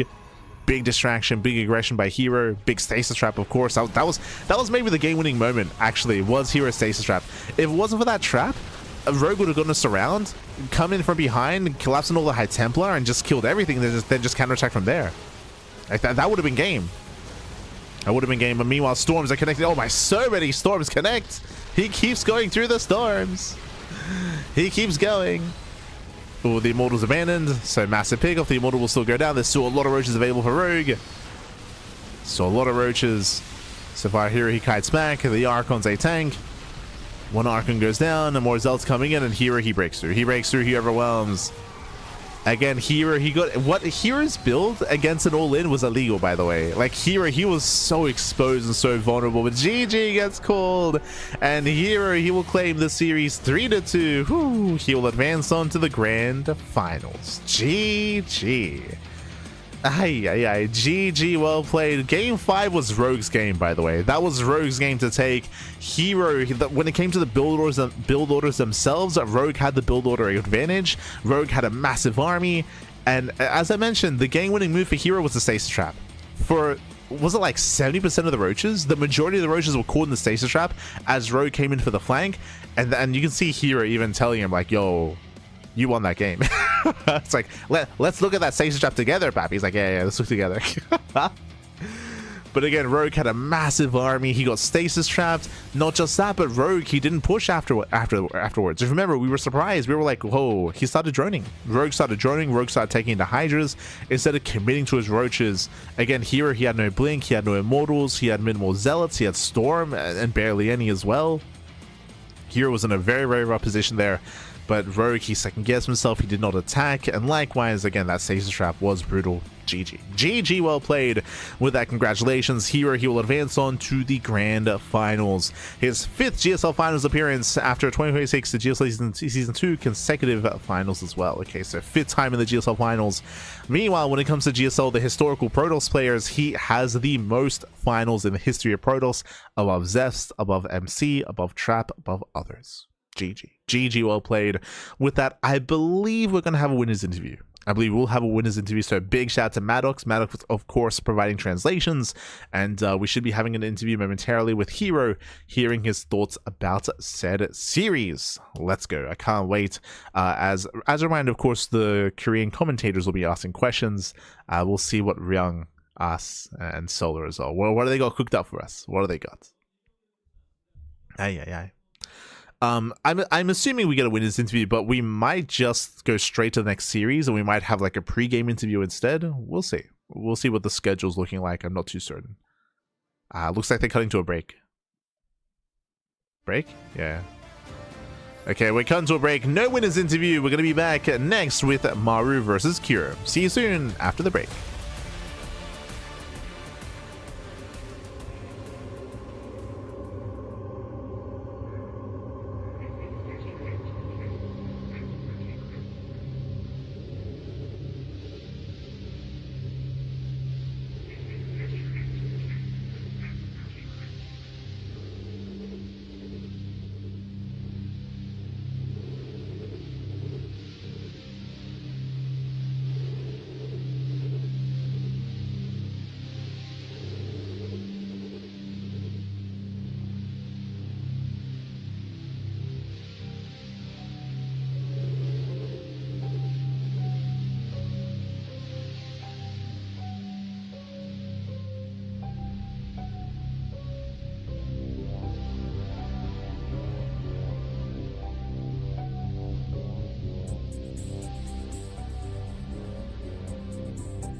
And welcome back, everyone. Welcome back to the 2026 GSL Season 2 Playoffs, the second series of the broadcast. Welcome back to the second semi-finals. The first semis just wrapped up, went all the way to the ace match, an intense back and forth hyper-aggression out of both players, but herO, he does prevail over Rogue.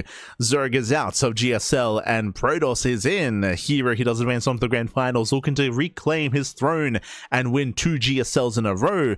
Meanwhile, he will have a Terran opponent in those finals, but which Terran player yet to be determined. Maru and herO are going to face off. They're going to face off, and again, this is going to be a rematch.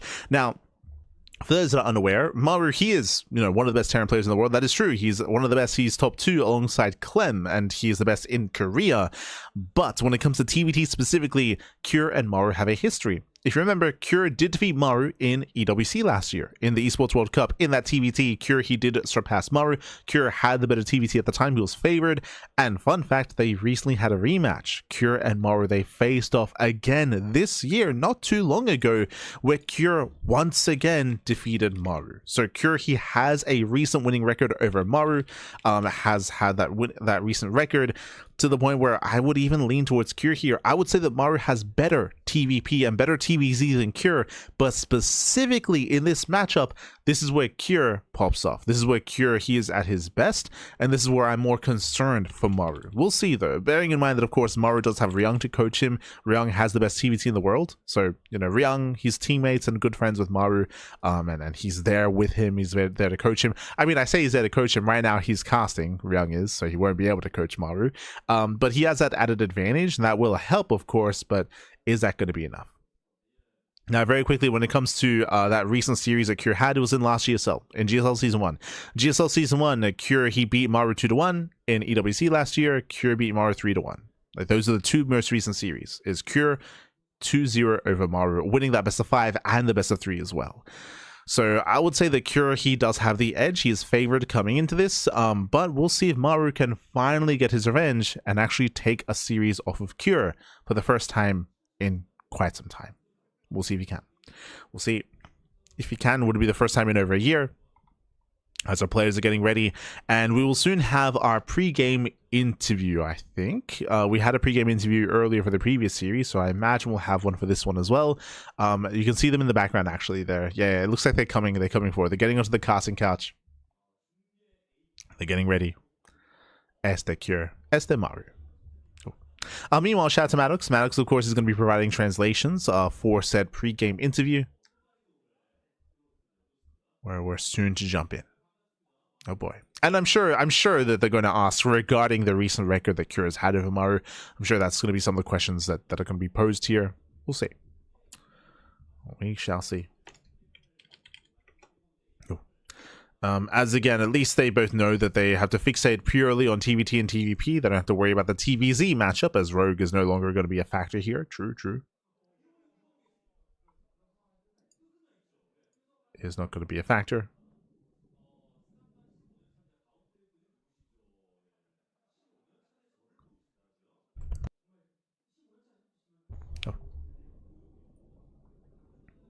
Otherwise, hope you've all been enjoying yourselves. True. You've been enjoying yourselves when it comes to the event itself. And likewise, as a way for the players to get ready here. If you want to support Soup and then support GSL, you can do so via the Patreon, patreon.com/GSL. A good way to support and to potentially even have a third season of GSL. We don't have a third season confirmed yet. It'd be a shame if we only had 2 seasons this year of GSL. Would be a shame. Hopefully we get one more, as it looks like we have the interview. Let's go. All right, this is Maru and herO. First, Maru, hi. Oh, round of applause, please.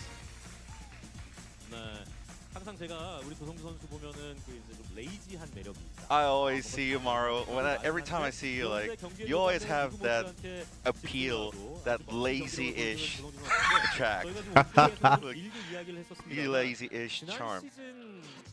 Well, this is last season, of course, is gone, but still, I think you still have some remorse on the last season. Well, actually, coming to offline semifinals and finals was my initial goal, so I don't really feel that bad. Well, you know, Maru, you're the living legend. I mean, actually, you have to like get to the finals like 2 weeks in 2 weeks in a row, like once in 2 weeks. But you haven't been in a GSL finals in 2 years, so that's gonna be sting a little. Well, actually, I don't know about that. Like, I don't feel anything that much.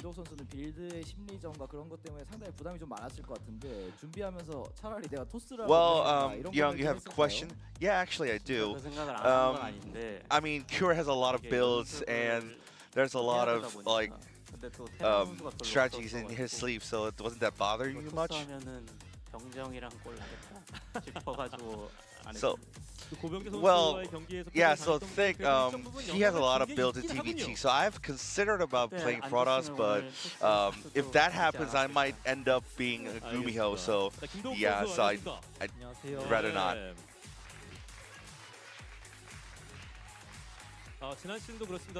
Alright, Cure.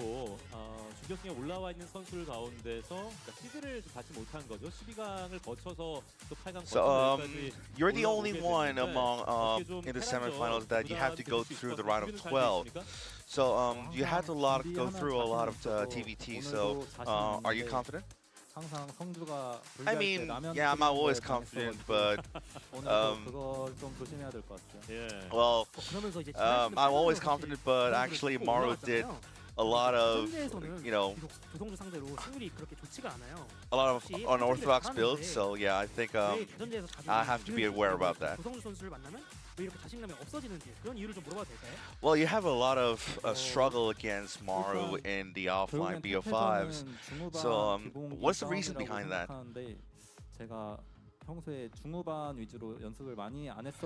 Well, I think TVT is about late game, mid game to late game macro, but I haven't practiced a lot of that. And that being said, I have been really preparing for that, and I think Maru is not on the edge of the form of the late game at all. So yeah, I'm trying to overcome that. So let's get to the prediction now. It's like it's 71 versus 29. So what do you think about that, Cure? I mean, I think it's inevitable. It's against Maru. You'll get behind, honestly. Like, you're the underdog against Maru always. But you know, I mean, against Maru, like you have to be underdog. So like, I think who prepared the most will overcome. So, well, we'll see about that. So Maru, any thoughts? Well, I mean, I'm the overdog, but last time I was the overdog, but I lost. So yeah, so number is a number. So good luck, everyone. Thank you. And shout out to Max. So the translations here, again, Maru even saying himself that, you know, he was favored last time, but Cure still won. Even here, we have the fan votes, and again, Maru is the fan favorite. That is true, but numbers don't quite lie. Again, Cure, he is on a win streak against Maru, and we'll see that streak continues, by the way. We'll see if Maru will be able to surpass and break that loss streak versus Cure. Let's go. Regardless of who wins, I want to see back and forth. Maybe even another ace match. Maybe even another ace match as well. True, true.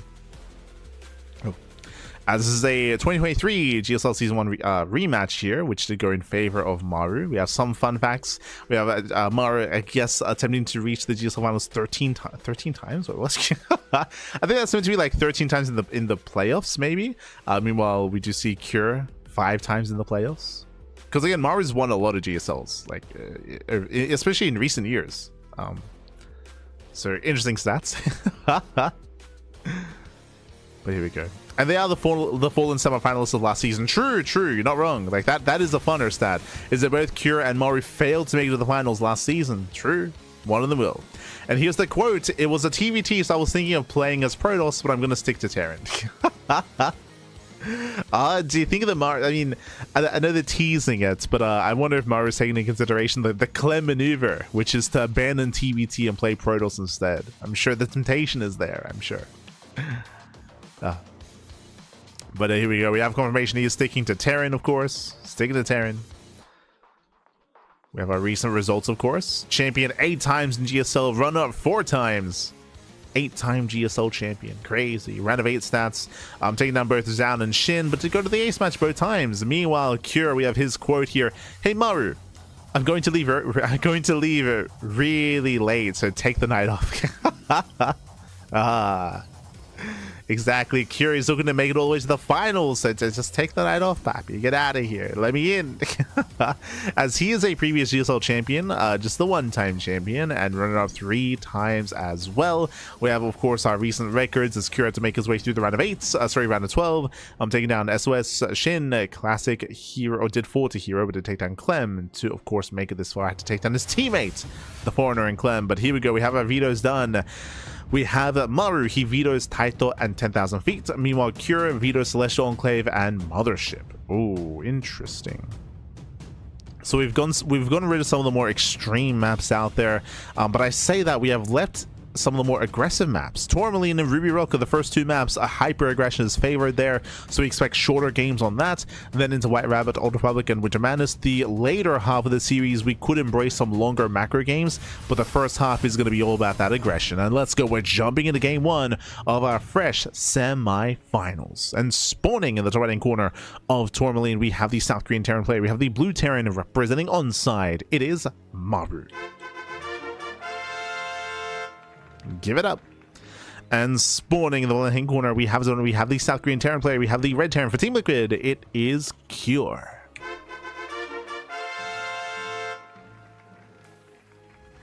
Let's go.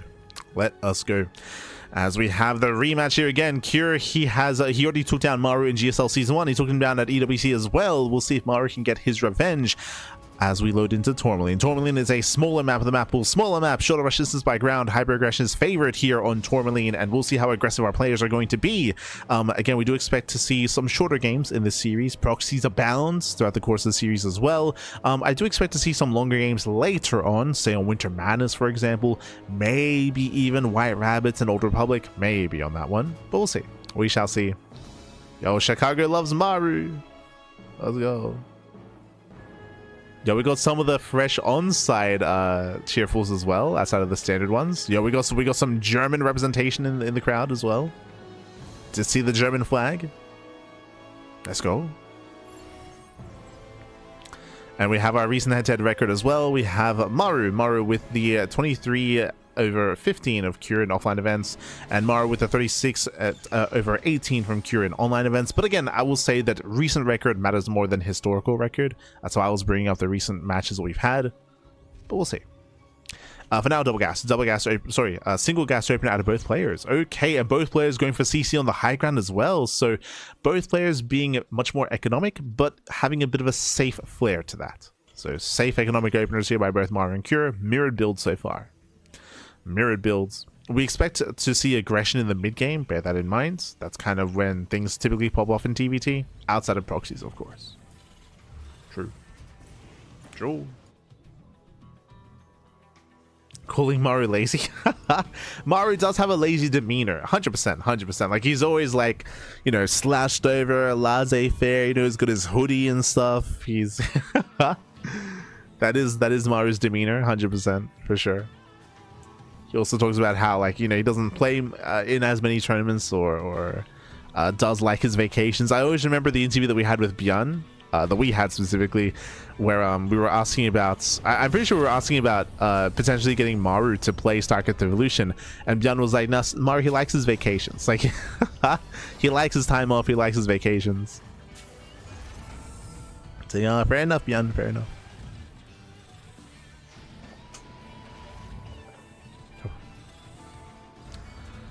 So now we're getting into our own 1-1-1 setups. Again, so far still mirroring each other. No major deviations. We see that Cure's the first to move out. He might just move out to the halfway mark to hide in the tall grass. And he goes past. He does move past. This is a risky maneuver here out of Cure. We'll see if he can get a volley off.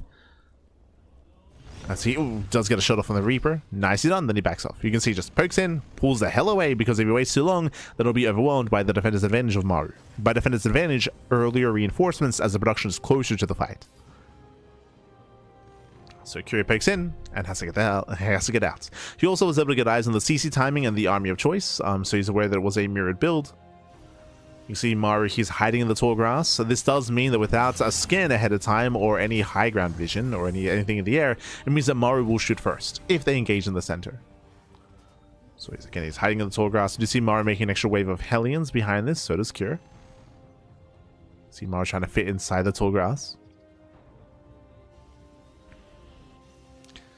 Likewise, we have a Raven follow-up into into Interference Matrix. Our first big deviation here is that Maru did make an extra pair of Hellions. Meanwhile, Cure is going for the Cyclone. Cyclone is a lot more robust defensively. So Cure, he will have the Cyclone advantage eventually. And Maru's moving in. Here come the auto turrets. They both get thrown down. Extra turret here for Cure, and Cure defends. Cure defends, he holds. Cure did have to use an extra auto turret, that is true. Maru killed a Hellion, Cure killed a Reaper. Better trade for Maru, as Maru still has an extra auto turret available, or has extra energy. So it was a small trade, but again, slightly in favor of Maru. Third CC at a Cure, building up into the mid game. As I mentioned, it's usually the mid game where things are more aggressive and more explosive. And there it is, third CC at a Maru. So both players are expanding. The question becomes, who tries to stop the other's expansion? Usually, we have these big, powerful moments when a player tries to claim their third, and where the other attempts to delay and deny that. Otherwise, you should be fine on two bases. Just chilling, big chilling.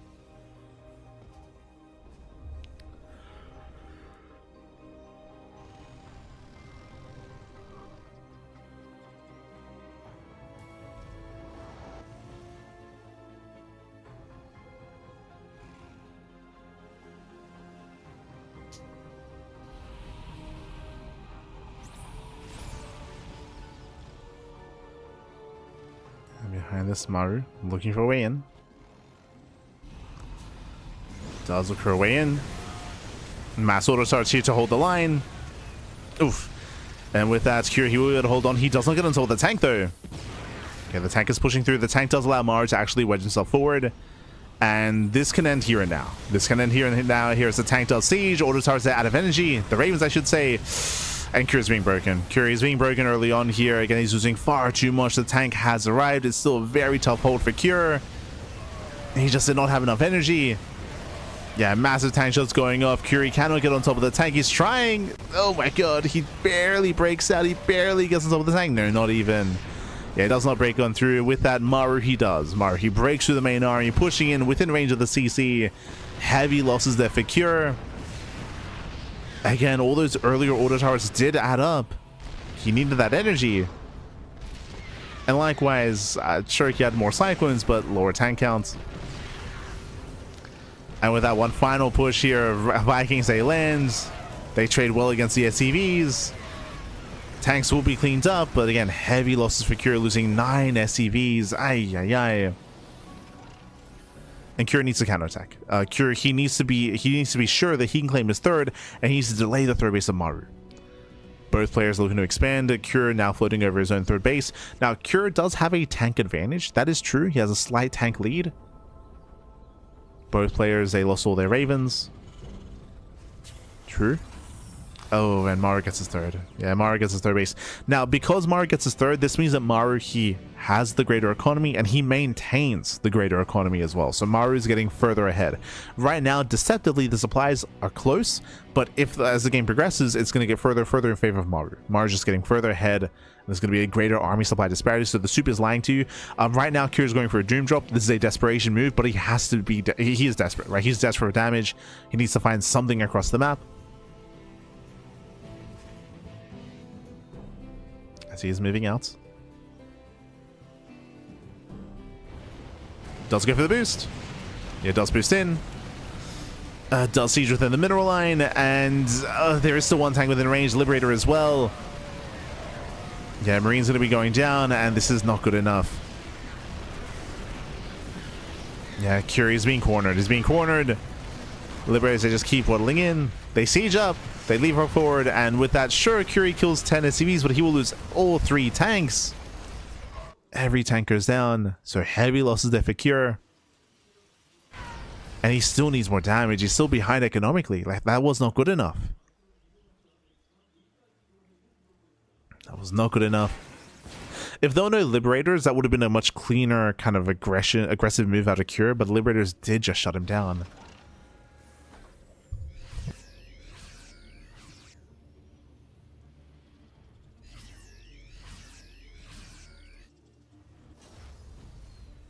Yeah, they shut him down.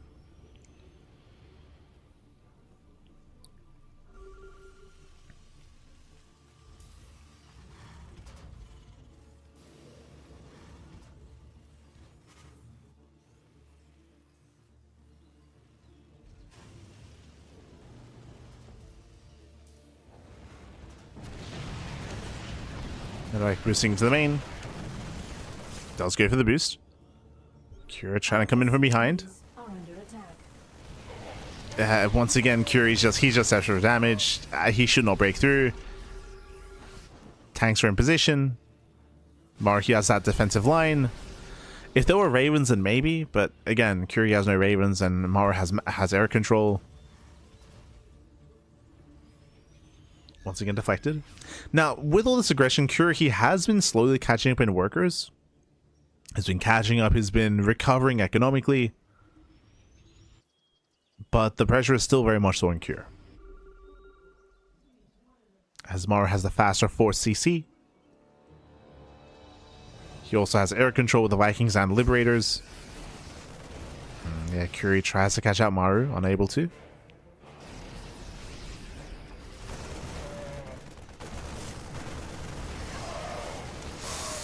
Siege does catch a couple of Marines here, not bad. Yeah, some okay trades out of Cure. Meanwhile, Liberator's moving in towards the natural, and Cure, does he have anything to defend? No Vikings or the Marines. Okay, he's nearby. He is nearby. Stims in. Nice defense. Nice defense as Maru does claim the center expansion. Once again, it's on Cure to attempt to delay. He wasn't able to touch the 3rd base, and I can't quite touch the 4th either. Going for a Doom Drop though, Jesus. There's one tank in there. There's one tank and nothing else but Marines. There is an opening into the main. Oh no! Cure, he gets caught! Oh my, almost. Whew. He does pull away just in time. Here's that Doom Drop, but there are 2 turrets in position, and there are reinforcements as well. And Maru, he's reading this well. His army's in the main base. Where we're dropping. Does boost into the main. Oh, into liberation zones. Yeah, boys are being pulled. Heavy losses for Cure. Does kill a tank. He will kill the SCVs at least, but he will lose a lot of army. Okay, dust him further back. Wants that Liberator. Will not get it. Yeah, again, bleeding out a lot of units here. Does get 13 SCVs. Cure now establishing his own 4th base. Oof.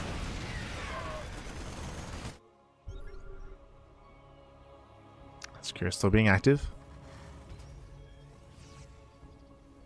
Cure, he was able to pick off a tank, and again, was able to find some economic damage. It's still going to keep going. Again, because Cure has been behind, like, that's why he's pressured, and he has been going for non-stop Doom Drops, and they've been finding at least some economic damage. But it's the main army that I'm concerned by. The tank count from Maru is getting out of hand. I say that, he was trading tanks as well. Cure sets up in the center. We see Maru going for a massive backstab. Maru's now being active. Cure getting ready for his own drop. Yeah, Liberator will force back the tanks. Cure commits into the natural. Into tank range though. Yeah, into tank range. Maru with a massive counterattack. Cure is completely out of position. He thought he had map control. He thought he had it. Oof. And Cure can defend. SCVs are exposed. Marines, they race back. Okay. Cure's holding. He is holding on. Tank is sieged up in the main base. Oh, the tank is exposed. And not enough Marines. Not enough Marines in the main. And Maru, he does overwhelm. Cleans up the tanks back at home. And we're getting messy. We're getting very messy. So one thing that I will say is that surprisingly, Cure, he did retain a lot of his workers at this third base. So he was denied the third, but he did save a lot of SCVs. So a lot of workers went down for Maru, so Cure does have a slight worker edge.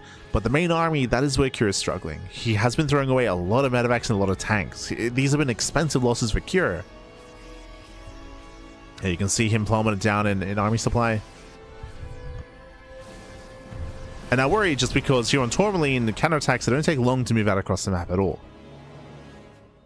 They don't take long. Curious floating over his own natural. Sorry, he floats his main as well. He's floating everything. He's floating it all. That's how desperate Cure is.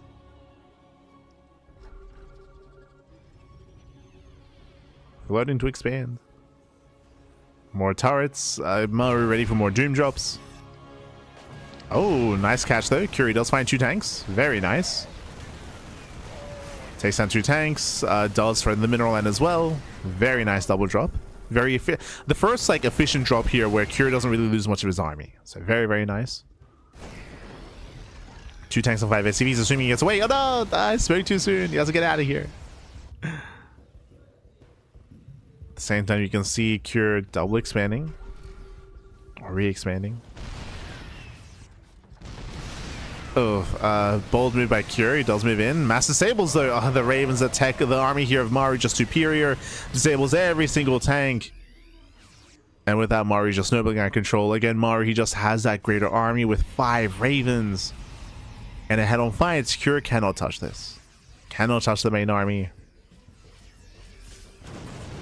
Again, Cure's just been playing from behind from the beginning. And he's had some okay trades, but the quality of the army just has not improved for Cure. Did not improve.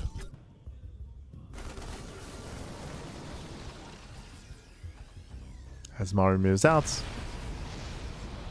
Sieging up his tanks. Oh, massive, just massive, just shelling away at the tanks here. Yeah, 2 tanks going down, massive tank volleys, and with that, Maru, he will claim a lead in the series. He will take game number 1. GG. Whew, GG, well played. Again, just a very rough start for Cure. Winding it all the way back here, Cure fell behind when we were on 2 bases.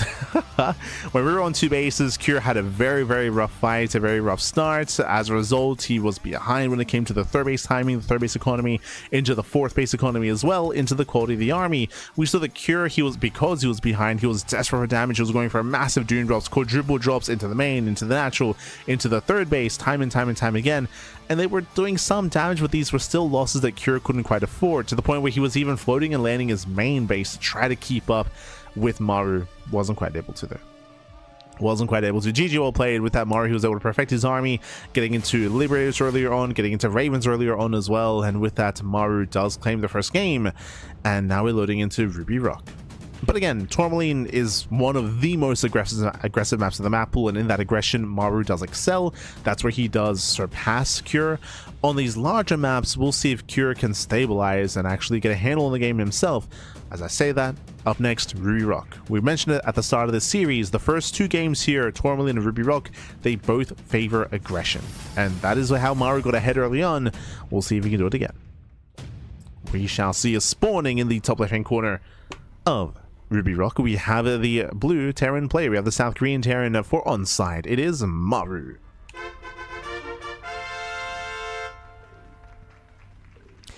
And spawning in the bottom right hand corner, we have the South Korean Terran player. We have the red Terran for Team Liquid. It is Cure.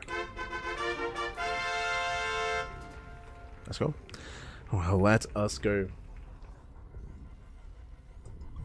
As we are getting into our second game of our fresh series here. Second game of the series. Again, Maru, he was able to be aggressive early on, gain momentum, and just gain a lead and just take that all the way to the end, of course. Just run with it in game 1 on Tourmaline. Here in game 2, hello, SCVs are moving out. And what are we planning? We have 1 Rax back at home and 1 Rax across the map. Maru opening up with 2 Rax, but only 1 proxied. Now, I believe this should be for hyper aggression, as we got the Terran logo here in the crowd. But if I'm not mistaken, this can be one of 2 things. Either 2 Rax Reaper with like a half proxy essentially, with only 1 Rax across the map, or this could be Marines back at home and proxy Marauder with a tech lab. For now, I'm leaning towards Reapers, but we'll keep an eye on Maru. We'll see if he makes a Reaper or a Marine with the first racks. Reaper, okay. So 2-rack Reaper. 2-rack Reaper out of Maru. This is a more, like, macro variation, as it's not overly committed. Meanwhile, double gas opener, Cure should be fine. It's a double gas opener into a faster factory, into a faster Hellion. Cure, he should be fine. Cure should not lose much at all here. If he does start losing workers, though, that's when he falls behind, as he's going for a very safe opener. What's supposed to be very safe. Whoa, hold on. What's supposed to be very safe. Meanwhile, eyes are on Maru here, as the Reapers are moving in, and I'm curious what is done with the SCV, whether we go back home or whether we commit into a proxy factory.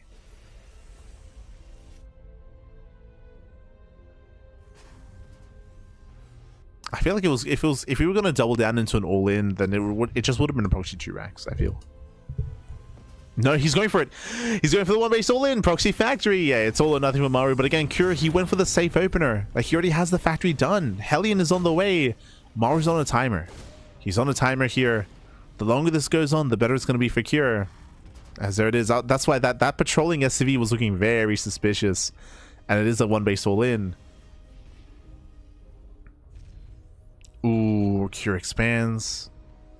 That is going to hurt him a little bit more. I mean, Cure just doesn't know. He doesn't know, Pap. He doesn't know.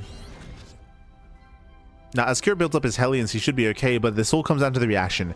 If Maru reveals himself and then Cure has a late reaction, then he will lose units early on, and then he can just snowball out of control. Otherwise, Cure can pull back to his mineral land, he can pull the boys, he has workers to spare. Can spare some SCVs.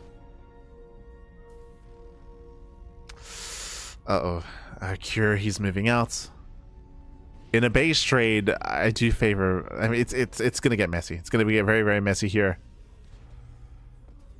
As we're base trading, here we go. Maru, he reveals himself, and Cure, he has to commit. He has to commit into the main base. Now, what we should be seeing here is a cancellation on the CC, and we should be seeing both players evacuate. Remember, Reapers and Hellions do not shoot up, so we can lift and evacuate as boys are being pulled, and every SCV should go down for both players. Every worker. Marines are trying to hold their own. Vikings on the way. Yeah, as again, all the Marines do fall at the same time. Cure should also be in the main base of Maru, but he's not losing many SCVs. What's going on in the main? Did he get surrounded? What? No, the observer didn't see it. Yeah, no, Cure, he got surrounded. That should never have happened. Oh my god, massive miscontrol by Cure. So it happened off screen, but Cure got into the main base of Maru, and Cure got surrounded by the SCVs. He got surrounded by the SCVs and he lost every Reaper. That should not have happened. Ay. This should have been Cure's game. He should be killing workers right now. On the flip side, Cure gets his natural though. So this should have been a stronger game from Cure for sure, to the point where he might even just have already won by now. On the flip side, Cure defends, he's building up his tanks, and he's still getting a CC, which is crazy, by the way. Again, this is still quite greedy from Cure, as he could have just cancelled and gotten a refund, but no, he will try to expand and maintain the low grounds, which will be very difficult, by the way. On top of that, Maru has the greater economy currently with his main base.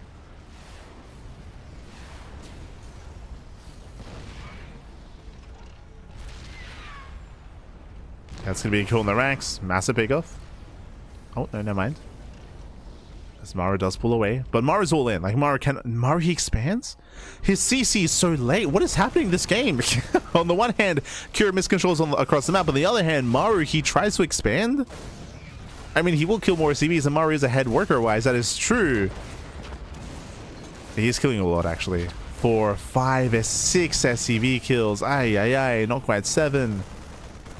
But very nice damage. Cure's economy is in shambles. It's in shambles, Pappy. Down to 17 SCVs. Down to barely any workers. But he can make 2 workers at a time, and he has an extra mule. That's the issue here, is that he has double SCV production plus mules. Can Maru surpass that with his 1-base economy? Maybe, due to purely worker, just to the fact that he has more workers online. It's a very awkward game state. Very, very awkward. Ooh, double starport. Okay. Double starport at Maru. This can lead into a 2-base all-in with Mass Viking. Curie finds a proxy. And Maru, he's massing up a bunch of Vikings going into Liberators. Now, because of the double starport out of Maru, the goal here is to gain air control and then gain ground control with the Liberator, right? With all the Vikings, he will be able to protect the Liberator. As Maru's making 3 Vikings at a time, this is for a 2-base all-in. 2-base all-in here by Maru as his transition. Currently, though, Cure does have the greater Viking count. He's got double the Viking count of 8. 8 Vikings against 4 currently. Is that a 3rd starport? No, we're getting up to triple starport production. What the hell is going on? Okay.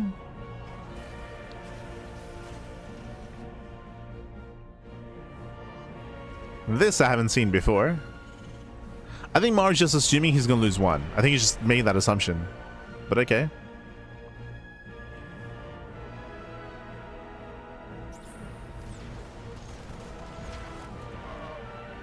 Maru scans, looking for a way in.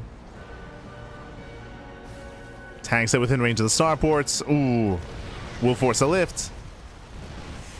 Cure, he has to respond. And Maru, does he keep those Vikings on the ground? If he lifts, he will lose all the Vikings. Oh no, he's trapped. He can't lift his Vikings, pappy. The Liberator will zone away though. Yeah, Liberator does force the Vikings over, which means now we can lift. Yep. Does lift up. He'll still bleed out more Vikings though.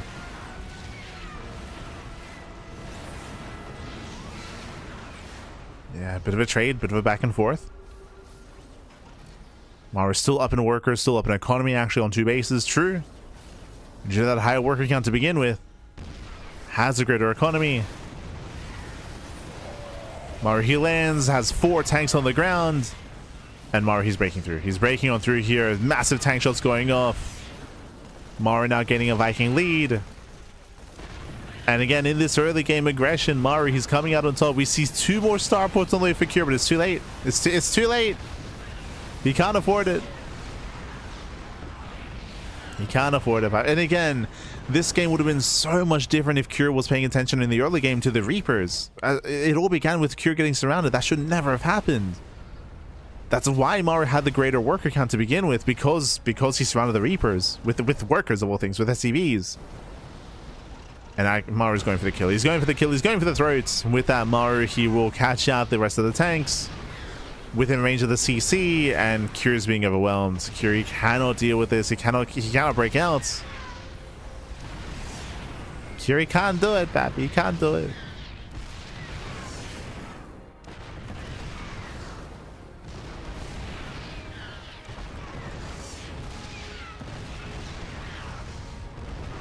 As tank boys are going to be going off.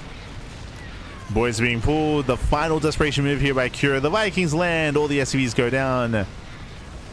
And with that, Maru, he will still come out on top here. He will not be broken. Cleans up every single tank, every single Viking.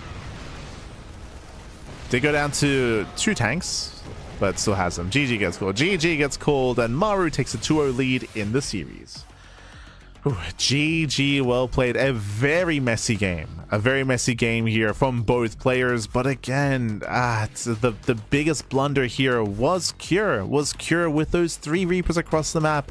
And I know that a lot was going on. I know there was a lot of chaos ensuing as well. But for Cure to get his Reaper surrounded by SCVs off screen, off camera, you know, for not of the observer, for missing that. But for that to occur, like, that was unacceptable. That was unacceptable. And that's why Maru had such a high worker count in the aftermath of that. That's why he could actually macro into the mid game, or sorry, into the early game with a second CC, because he had so many workers left over from the beginning of the game, more than he should have. GG. GG, well played. With that, we're now getting into game number 3. And again, that should have been like a builder to win from Cure. Like that was...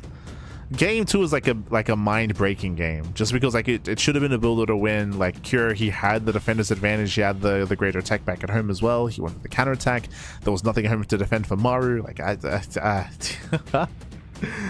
So hopefully Kira, he can shake it off. Hopefully he can shake it off and lock in, because right now he's down 2-0. But hey, the other semis was the same. Kira was up 2-0 and then we forced the ace match. Can Kira do the same? Can he force the ace match, or does it all end here and now? As spawning in the right hand corner of White Rabbits, we have the blue Terran. For onside, it is Maru. And spawning in the bottom left hand corner, we have as opponent, we have the South Korean Terran player. We have the red Terran for Team Liquid. It is Cure. Let's go.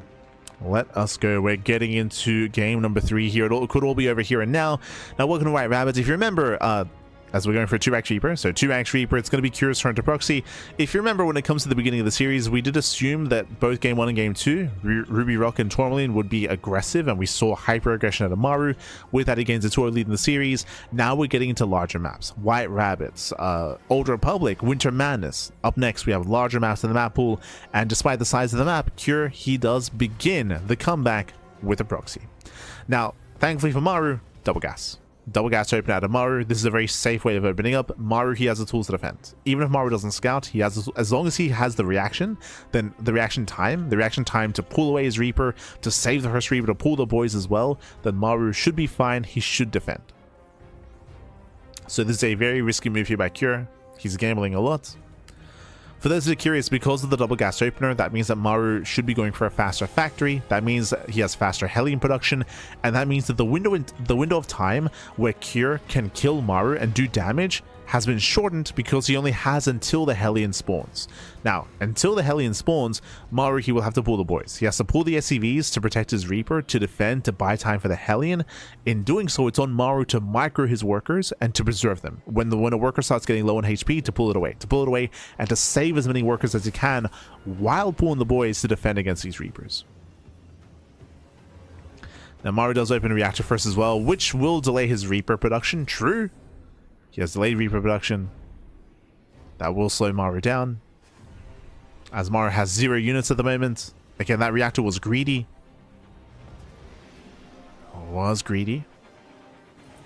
Cure, he reveals, he knows. Yeah, Cure does reveal himself. Now Maru knows. The factory will not finish. Ooh, just barely. Can he delay the factory? Nah, he delays it for a couple of seconds. Meanwhile, gets 1, 2, 3 SCVs. The master repair was not good enough. Oh, a missed call there by Maru, losing 4 workers already. This is going to get a hit. 5 SCV kills. Oh, and he gets caught. He gets caught as well, and that's too much. That's too much damage already.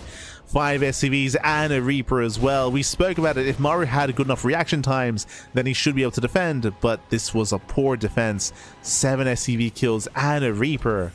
Yeah, Maru losing far too much. The first Hellion has arrived, but this is already too much damage, and we're still not done. And this is very quickly snowballing out of control. It's very quickly becoming game-ending damage at this point. Yeah, critical damage. 10, 11, 12 SCVs. Again, Maru had the tools to defend, but he did go for the reactor first, so that did slow him down. That did make for a shakier defense. And also, when it came to pulling the boys, it was very messy as well. Very messy, losing far too many workers. With that, Cure, he has a massive advantage, a massive lead. Back at home, Cure can just macro out of this. Maru, he is far behind. To the point where, if this was not on stage in the GSL finals, he would have tapped out by now. 100%. If this was not GSL, then we definitely would have seen a tap out. From here, Maru, he's going to try to play this out. He's down over 10 workers, by the way. Down over 10 workers. Does have Hellions, that is true, but over time, Cure will have a Cyclone. And he has a bunker back at home. So Cure is expanding on the high grounds. Maru, he needs to do some counter damage, anything. Pressure's on. Bunker is done. Hellions should not get in. Reaper's going to try to make the way into the mineral line. They will try. And they will fail. Yeah, with that, Reapers are deflected. Curie defends. He can start making Marines inside the main. Yep. This is a very valid thing to do. Is he floats the ranks into the main base, starts making a Marine to focus on SCVs.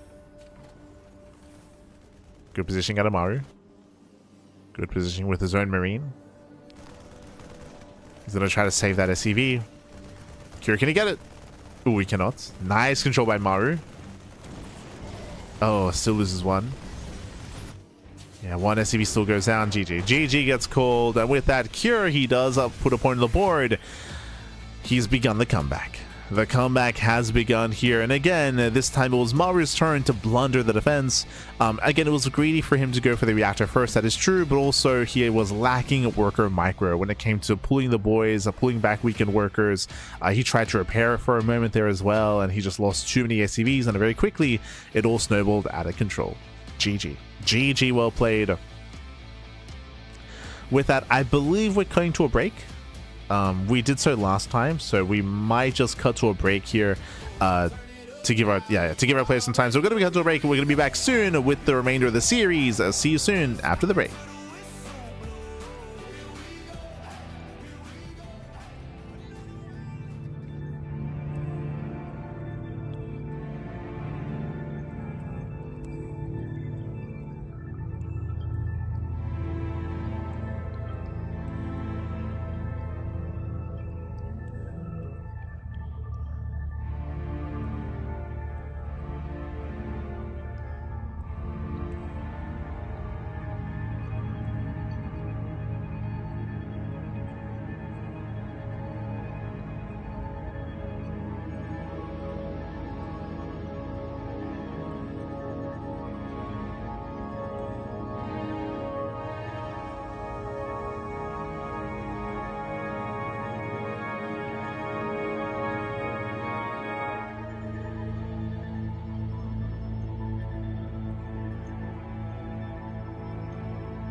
GSL Season 2.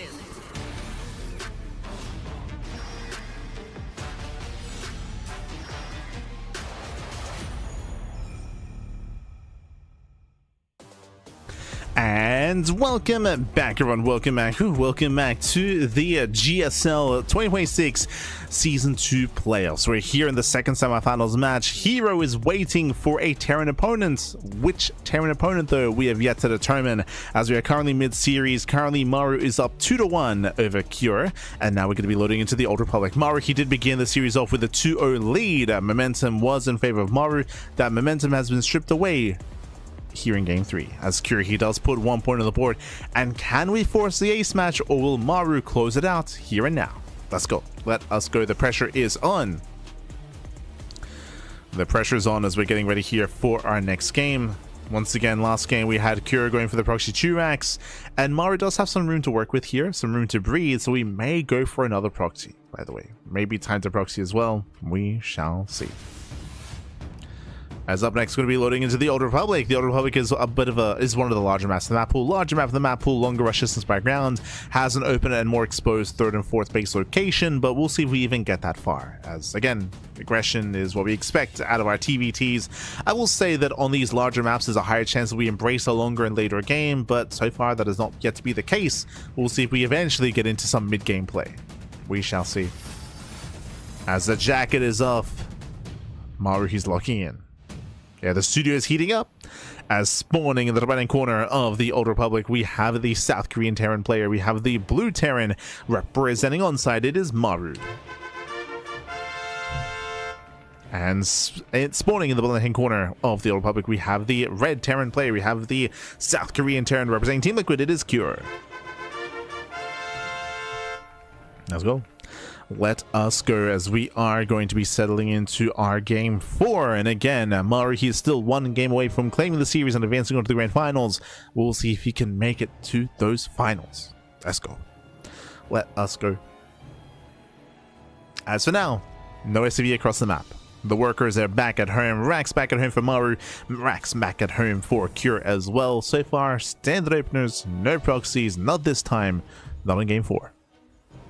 So we're calming down after that break, just taking a moment, taking a breath. Taking a breath out. Oh, as we do go for a 2-racks opener. Okay, so for those that are curious, Maru is going for a hard counter. So we go. Oh, my birthday's tomorrow. Let's go. Let's go. And we have some cardboard like cheerfuls, cardboard cheerfuls, a probe, an SCV, and a drone. Let's go. Let's go. With the cheer sticks. There we go. That's what I was looking for. But Maru is going for a 2-racks Rebro opener back at home. For those who are curious, this is supposed to hard counter proxy 2-racks. So Maru, he's going to try to hard counter Cure being hyper aggressive. We can see though that Cure goes for a standard opener. So in the end, this will put Maru behind. But what I will say is that Maru will have potential because of the higher Reaper count to make up for that, to get some economic damage done. So right now the pressure is on Maru to try to equalize. As he does scout, does confirm the CC is already on the way. So again, Cure has a faster command center, he will have the higher SCV count, he will have the better economy, unless Maru does something about it. So the pressure is on Maru.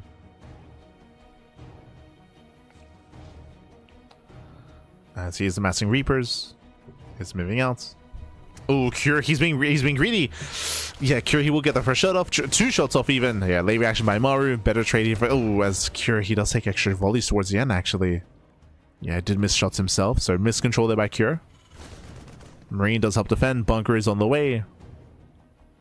But Cure, can he finish up that bunker in time? Likewise, Maru can avoid the natural, and he can dive right into the main. Yeah, bunker's only halfway done. Maru, he will break through. SCV's hit a tank, the initial worker does fall, so big delay on the bunker. We see Cure, he needs that bunker. Ooh, gets one! Oh, that should not have happened. That should not have happened. Miscontrol by Maru, losing one of the Reapers. Ay. With that, the bunker will finish, and Cure is holding. Cure is holding so far. Cure has had the better trade. He will shoot first as well. Yeah, he does shoot first. Ooh, kills a second Reaper. Oh, God. And remember, Cure already has the economic lead over Maru. His CC is finished. So Cure, he already has the greater economy, and now he is out trading Maru in the Reaper battle as well. So straight up Cure, he's out playing, and Maru went behind 3rd CC. Maru, he's rushing into a 3rd CC in the main base, so Maru, he's cutting a lot of corners, and he's being very, very greedy here, but he has to do something to catch up in this game. And clearly, economic damage is not going to be the case. Like, he cannot do any economic damage, he has taken too many losses already. So Maru, he cannot stifle his opponent, so he's going to try to take a lead with that faster 3rd base. Oh, meanwhile, Hyperflight Rotor Banshees. Okay, are we going into mech? Going into Banshees in this kind of way typically coincides with mech. So curious to see where Cure takes us. This See what I did there? God damn it. God damn it. For now, though. For now, third CC. A little bit later here from Cure. A little bit later. And we'll see what kind of damage Cure can get done. Show us what you got.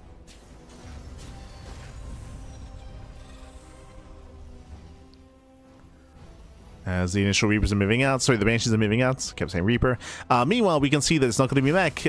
We do see Cure, he does go for Stim. Stim is on the way, and a second and third ranks as well. So Cure, he's going High Flight Rotor Banshee into Bio Tank, not into mech. Okay. So I was curious, just because we often do see mech alongside commitment into Banshees.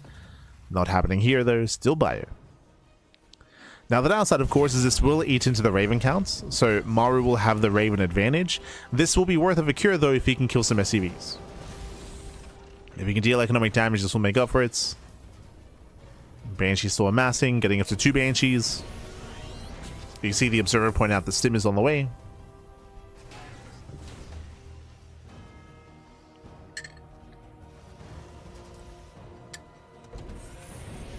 Oh. And here we go.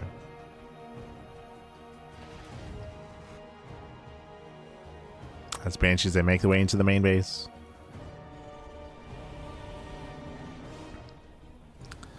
They're making their way in. Likewise, Maru not quite in position. SCVs will go down. The question becomes, how many? How many worker kills? He gets 1, 2, 3, 4, 5. Yeah, 5 SCV kills so far. Very nice damage. Auto turret will zone. Losing up to 7, disrupting the production as well. 8 workers going down. Maru, who was already behind, and now falling further behind. Now, once again, at least, Maru has the third CC. True. That third base does allow Maru to try to catch back up, and Cure confirms. Yeah, he does scout the third base. Oof. Cashing out more workers. Ay. Maru getting torn apart. He's ready in the main, but he will lose another SCV, getting punished for his greed. Remember, the third CC was so that Maru could catch up, but he's being punished so hard for it. 12 SCV kills. Cure now is pushing. He wants to go for the kill. He wants to go for the throat. He's pushing towards the third base. The Vikings will hunt down these Banshees as the Banshees are falling. One Banshee finally goes down. There's the disable. Nice lock on. Second Banshee falls as well, and the third base is denied. Denies the third CC. At least it survives, though. There's no kill, right? There's no kill in the command center, at least. And Maru still has a threatening army. Ravens, they spent a lot of energy earlier on the auto turrets. Cure, he only has 1 tank. And I believe that's within range of the CC. Oh. He gets caught. Hot pickup. Very nice pickup. Cure pulls away. Cure, he does pull away, does back off. Oh, getting overstimmed. Nice armor shred here on the main army. And Curie's racing back. Tank does siege. Curie can now take a fight. Again, he's been stimming a lot. And Maru catching out 7 Marines. And as it settles, Curie still maintains a better economy, that is true, but it's not a massive lead. He's up by 6 workers. I said something earlier, and I'll re-emphasize it here as well. A big advantage that Maru has moving forward is the Raven count. Maru has 2 Ravens, Curie still has 0. Like, there's a lot of potential with those Ravens, with disables, with armor shreds, with auto turrets as well. Don't forget that. So even if Cure has a larger army, like, depending on how the Ravens are utilized, Maru can still take a fight. Even here, Cure threatening a boost, but Vikings that will zone. Cure is denied, and Maru, he's stabilizing. Cure is still ahead, but Maru is slowing things down.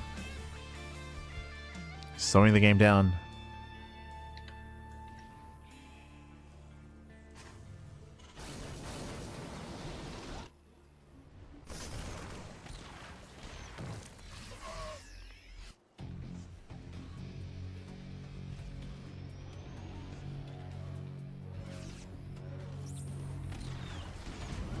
Oh, breaks the lock. Cute micro by Cure. Breaks the lock on. Does not get the Cyclone. As As Maru's double expanding, getting a 4th and a 5th CC at the same time. Building up his army. On the one hand, yes, Cure does have that army supply lead, but again, due to the Ravens, and also when it comes to positional play, like, you can still make up for being down 20, 30 army supply in TVT. As Maru's just turtling. He's just turtling on up. Securing his ramps. Getting in position.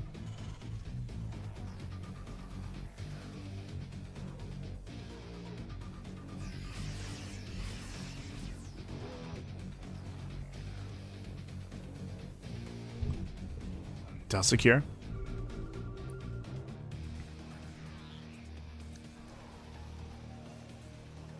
Meanwhile, Cure with that army advantage wants to make use of it. He's pushing towards the 3rd base. And can he break through those Ravens? Can he break through the siege line? He sims in. He does go for the stim. Bold move. There are no Marines though. Yeah, no Marines, no buffer, no support. 1, 2, 3, 4 tanks going to be going down. Heavy losses for Maru as he will lose every single tank. The Ravens, they do nothing. Oh my god. Yeah, the Ravens were a non-factor. Marines out of position, and Cure, he has broken the 3rd. He's broken the 3rd base, and we're looking to force the ace match. Again, Maru, he was playing from behind from the beginning here with the initial 2-rack Reaper opener. That led into Maru being greedy, going for the 3rd CC, and that led into Cure dealing devastating damage with those Banshees. And now there's 1 tank left. The final tank goes down. Yeah, 0 tanks remaining for Maru, and Cure snowballs out of control. He breaks through the main army, now pushing towards the natural base. Doesn't even need to be honest. He could just back off and claim his 4th. Nice disables here by Maru. Does mass disable, the best fight that Maru could hope for. Despite that, he will still not have enough. GG gets called, and Cure, he will tie up the series. We're going to game 5. GG. GG, well played again. Maru, his Marines were out of position. On top of that, he had the smaller army as well. Yes, he had all those Ravens, but the Ravens, he was not able to make use of them. No, there were no order turrets to buy time. There was no armor shred on the Marines either. The Ravens did nothing in that initial defense. GG.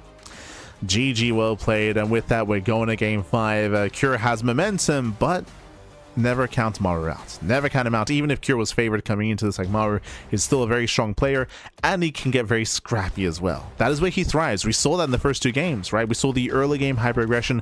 We saw Cure making mistakes in the early game as well. That is where Maru can thrive and where he can bring Cure down.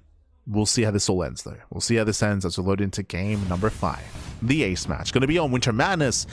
Again, very large map of the map pool. Defensive bases as well. Defensive bases, larger map, macro-oriented, but plenty of proxy locations. True. Because of the size, a lot of places to proxy. Is any player willing to cheese and proxy in the ace match when everything's on the line? Who has the balls to do so, Pap? If anyone. We might not, or he might. I would not be surprised if Maru goes for like a proxy 2x, by the way. That's kind of what I'm alluding to. That's would not be surprised. But we'll see. We'll see if anyone does take that chance as we are getting into the ace match. Let's go. As spawning in the top left-hand corner of Winter Madness, we have the blue Terran player. We have the South Korean Terran for onside. It is Maru. And spawning in the bottom right-hand corner, we have its opponent. We have the red Terran player from South Korea representing Team Liquid. It is Cure.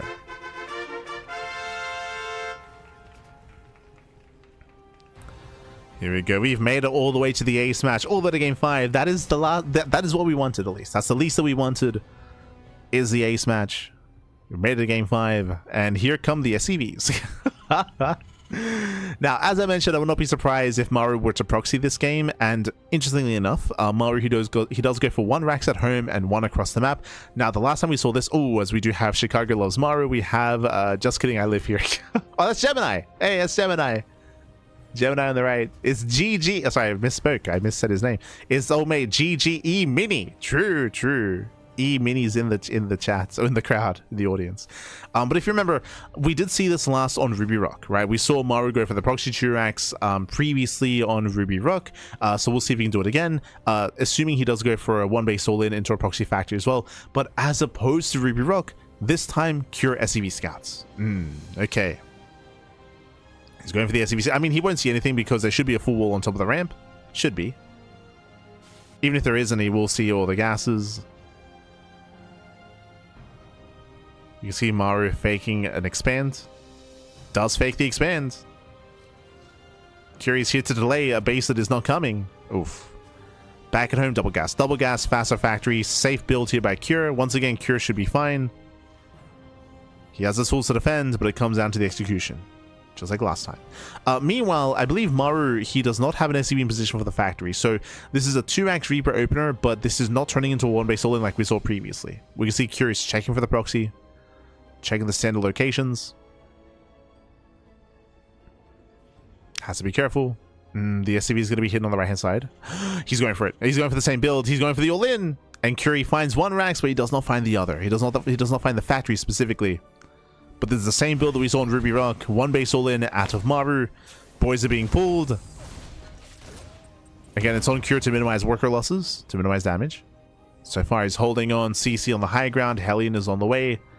So far, this is okay for Cure, but Cure, he needs to recognize that this is an all-in. Last time he had some miscontrol. This time, we're going to lock in, Pappy. As the worker does recheck, no expand. No expands. Full wall. Limited vision, limited information about Cure. But again, the series influences this game, is the issue. Is that Cure, he's seen this before, and last time, it was an all-in. So that should be in the back of his mind. Should be. As a 1-base all-in 2-on-1. Remember, this led into Liberator Viking to support the tank. As the tank is on the horizon. Maru's going to take a massive volley to the face. Oh no! Oh my god, yeah, massive Hellion volley. Oh, Maru, he takes it all to the face. 3 Reapers go down. Heavy losses for Maru. Sorry, 4 Reapers go down. And that might just be game. That's going to trigger a counterattack. Heavy losses for Maru. He checked with the face. He face checked the ramp. Ay, ay, ay. This is a PSA for those people in the chat. Don't face check, baby. Don't face check. We get a full scout as well. Curie finds the proxy, confirms the 1-base all in. With that, Maru, he attempts to transition back at home. Curie, can he take this fight? Can he camp the Cyclone? Yeah, the medevac will save whatever units we can. Cyclone does pop. Ooh, Hellion goes down. Late reaction out of Maru, losing a Hellion and losing a Reaper as well. So once again, heavy losses out of Maru. And Curie's going for the counterattack. He's going for the main base. There shouldn't be anything at home to defend. There should be maybe 1 Marine. The Reapers, they should go in. And this time, Cure should not get surrounded by SCVs. Don't fail me, Cure. Fool me once. Never fool me again. Let's go. No, God. So the SCVs are pulled. This time doesn't get surrounded. This time, thankfully, there is a Cyclone to defend. But workers are still falling. 3 or 4 SCV kills. Just 3. Delays the CC.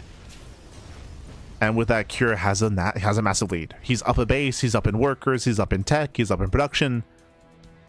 Maru, he rebuilt the tech lab. Rebuilt the tech lab.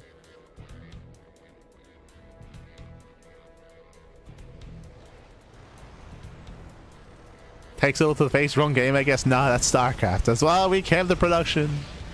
Curie catches the Viking. He wants to catch the tank as well. Maru, he has to fight. He has to save his production. No, the tank. Yeah, the tank is going to go down. Massive pickup. Cure bullying Maru here. Will is a Hellion. But once again, we'll hunt down the factory. At the same time, we can see Maru going for a counterattack. What do we have back at home to defend? Show us the defenses back at home. Never mind, because Maru, he's going to try to engage with the main army. Does attempt to engage. Factory burns down. There's a tank defensively back at home, and Cure, he is miles ahead.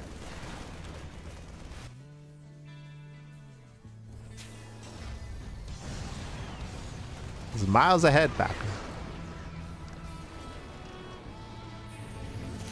Now, is there a way to recover? There is a world where maybe Cure miscontrols his army and he gets caught, like unsieged, and maybe pushing up a ramp, and we get extra shots going off from Maru. Like, there's a world where, like, but at the same time, like, Maru is heavily reliant on Cure making some massive mistakes. Otherwise, Cure should just snowball out of control. Just walk across the map. Just A move, Pappy. Send it. Just A move across. Nothing to worry about. There's 1 Cyclone, couple Marines. Maru coming in for the lock-on. Locks onto the tank. Lock-on is broken. Cure getting within range, and GG gets called. GG gets called. Cure, he will claim the series 3-2, knocking Maru out of GSL. GG. Whew, GG, well played. Cure does it again, 3 series in a row. Again, Cure, he beat Maru at EWC, he beat Maru at GSL Season 1, and now he beats Maru at GSL Season 2. Again, it's been quite some time since Maru has taken a series off of Cure. It's been over a year, and Cure, his reign of dominance continues over Maru. GG. GG, well played. What I will say though is shout out to Maru because he made this series quite closer than previously. With the initial 2-0 lead with hyper aggressive builds, again, that is where Maru did thrive, but those games did inform Cure coming into the rest of the series. I mentioned it earlier, but coming into this final ace match here, because we already saw this build in the series on Ruby Rock, this already mentally prepares Cure for this kind of game. Remember, when Cure first went up against us on Ruby Rock, Cure made a lot of mistakes. He made a lot of mistakes where he otherwise shouldn't have, initially because of that surprise factor, because he was caught with his pants down, he was caught off guard. This time, his belt was on, right? Because we saw the same build in the same series, Cure, he was much better prepared when it comes to scouting, when it comes to rescouting, checking the location, army control as well, army positioning. Cure, he was much more locked in the second time around. GG. GG, well played. But again, shout out to Maru for again forcing the ace match and making this a series, making this a back and forth. Otherwise, Cure will claim it 3-2. And with that, we have our grand finals. It is going to be a best of 7 between Cure and herO. Let's go. Let's go. We're going to be going on a break. When we come back, grand finals are upon us. See you soon. Oh.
피지컬 게임이랑 매지컬 게임이랑 이거는 무조건 피지컬적인 게임이고 제가 요즘 느끼는 게 싱싱한 선수들이 이길 수가 없어요. 게임을 해보면 결과는 제가 이겼어도 게임하면서 피지컬이 밀리는 게 느껴져요. 그게 너무 힘들더라고요. 한국에서 이렇게 노장 선수들이랑 하다가 외국 가서 싱싱한 선수들이랑 하면은 확실히 느껴지는 게 다르고 근데 그 선수들이 이제 매지컬이 채워지면은 너무 무서울 것 같아요. 그래서 저는 피지컬에 한 표 주겠습니다. 무조건 재능이라고 생각을 했었는데 요즘 보면은 클램이나 준호 형이나 잘하는 선수들이 되게 노력을 많이 해서 잘한다고 생각을 해가지고 당연히 재능 조금의 노력 같고 예전에는 저도 완전히 피지컬 스타일이었고 그런 견제나 그런 컨트롤 위주였는데 많이 머리를 쓰면서 게임을 근래에는 조금 하고 있는데 저는 요즘은 뇌지컬이라고 생각을 해요. 일단 기본적으로 피지컬 게임이긴 한데 확실히 뇌를 안 쓰면 많이 못하는 것 같아서 반반은 아니고 이제 한 6대4로 피지컬이 좀 더 앞서 있다고 생각하고 저는 무조건 재능이라고 생각하긴 하는데 근데 지금은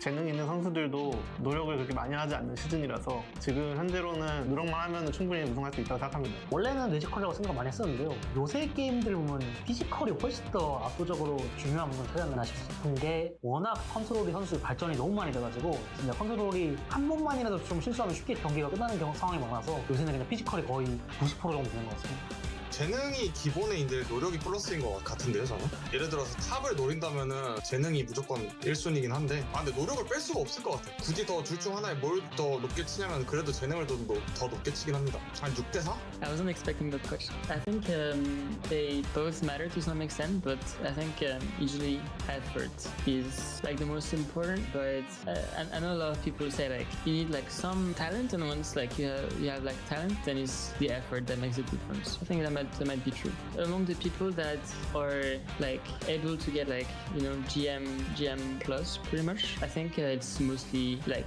work, like dedication, and also just playing for a long time. And also you have to like practice in a way that like efficient and all of that stuff. So you kind of have to be like smart about how you like practice and everything. I would say like 70% will work. 그러면 한솔 선수는 재능이요. 8강 지king 사람 보면 아는데 딱 재능 3명 있잖아요. 히어로, 클래식, 마루 이렇게 재능이고 일단 재능이 형은 마루고요. 근데 마루는 약간 노력도 해가지고 그래서 더 잘하는 것 같고요. 일단 성주는 진짜 재능인 것 같아요. 왜냐면 좀 생각을 많이 하는 것 같고 플레이를 보면 그래도 성주가 재능으로는 제일 탑이지 않나. 성주 같은 경우에는 손이 너무 좋고 배가 있으면 빌드 좀 짜놓고 몇 판 해보고 나가는데 좀 잘 이기는 느낌 굉장히 강했고 성주의 재능은 진짜다. 재능은 이제 성주, 마루 확실한 재능. 그럼 성주인가? 재능은 성주가 가장 뛰어난 것 같고요. 성주 형은 노력을 정말 많이 하셨지만 따라갈 수 없는 재능의 벽이 있다고. 확실히 재능 있는 선수들이 있거든요. 뭐 옛날에 신영이나 뭐 조성주 선수는 이제 재능이 일단 압도적인 것 같고요. 재능은 사실 조성주가 제일 높다고 생각하고 그냥 게임하면 느껴져요. 얘가 다른 사람이랑 다르다는 게. 열이 형 말고 안 떠오르는 병렬이 형인 것 같은데 머리가 엄청 좋아가지고 빌드도 여러 가지 짜고 1등으로 뽑힌 기분이 좋으신가요? 그건 기분 좋죠. 그래도 인정 좀 받는 느낌이니까 기분은 좋습니다.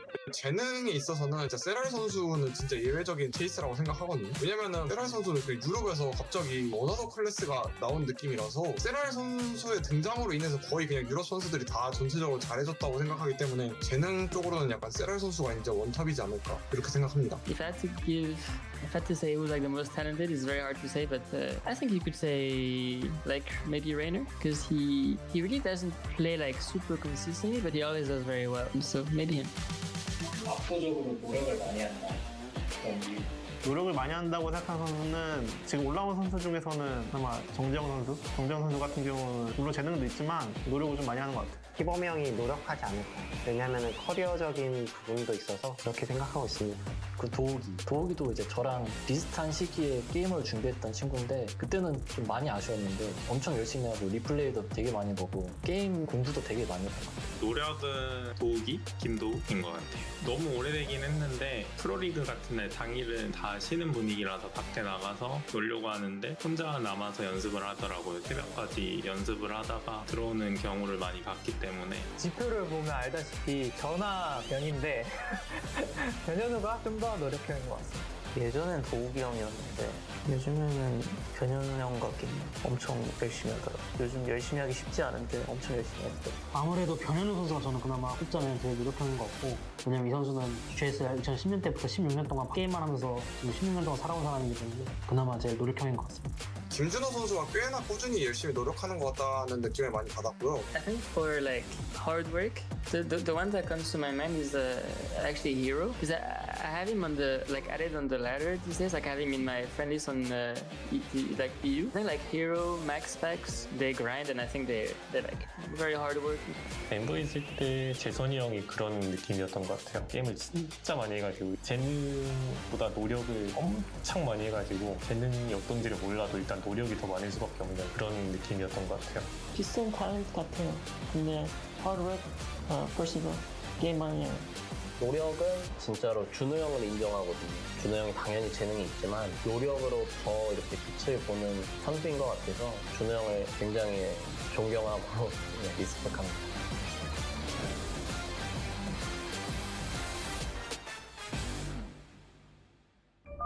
Incoming transmission.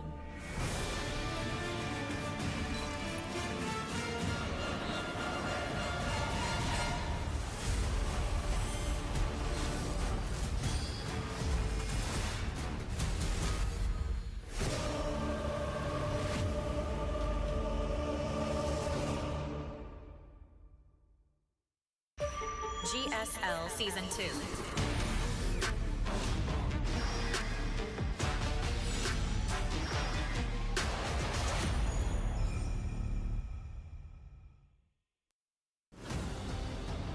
And welcome back, everyone. Welcome back to the 2026 GSL Season 2 Playoffs Grand Finals. We just wrapped up both of our semis, and now we have our top 2 players here in GSL Season 2 in Korea. We have herO and Cure stepping up here as our top 2, and we're about to get a pre-game interview. Shout out to, of course, our host, our new host and new caster as well. Take it away.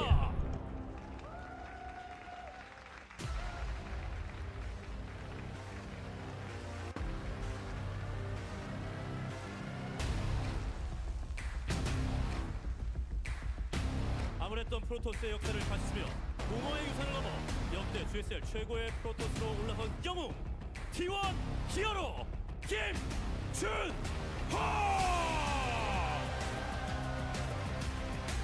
김준호, let's go. 지난 2022년 5년간 탄생하지 않았던 프로토스의 우승을 이뤄낸 데 이어 As he steps in as the best Protoss player in the world, steps through the crowd, the Season 1 champion, and now rises a new challenger. This time not Shin, this time we have a Terran opponent here.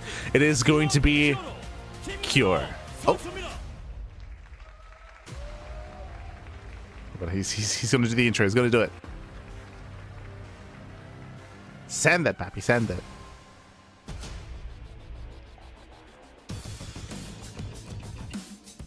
퍼펙트한 운영과 완벽한 판싸기를 겸비한 테란 우승 문턱에서 저하자한 긴 나날들을 뒤로하고 5년 만에 우승에 도전합니다. 팀 리퀴드 큐어 김도. Let's go. Kim Do-wook. Let's go. Fabius Cure steps in. Again, he just took down Maru in the semifinals. Dubbed the hardest working player out there by the rest of the players. One of the hardest working players, of course. But Cure, he's been on that grind. He is a previous GSL champion, by the way. But how does he compare to the best Protoss in the world? He will rise up as the best Terran in Korea over Maru. Let's go. Let's go Liquid.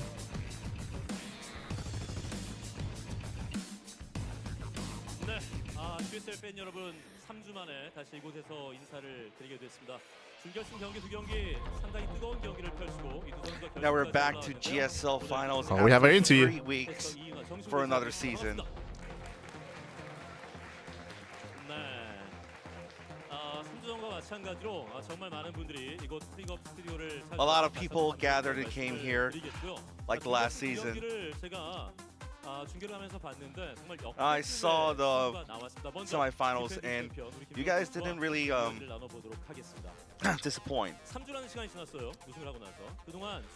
It's been 3 weeks after you won, herO. How have you been?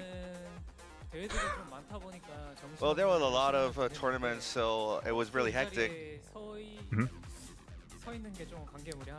So yeah, it's quite overwhelming that I'm standing here again. It's non-stop StarCrafts this year. From January here to June, it's been non-stop. It's been crazy. We saw your performance last season and today as well, and I think this year might be your year right now.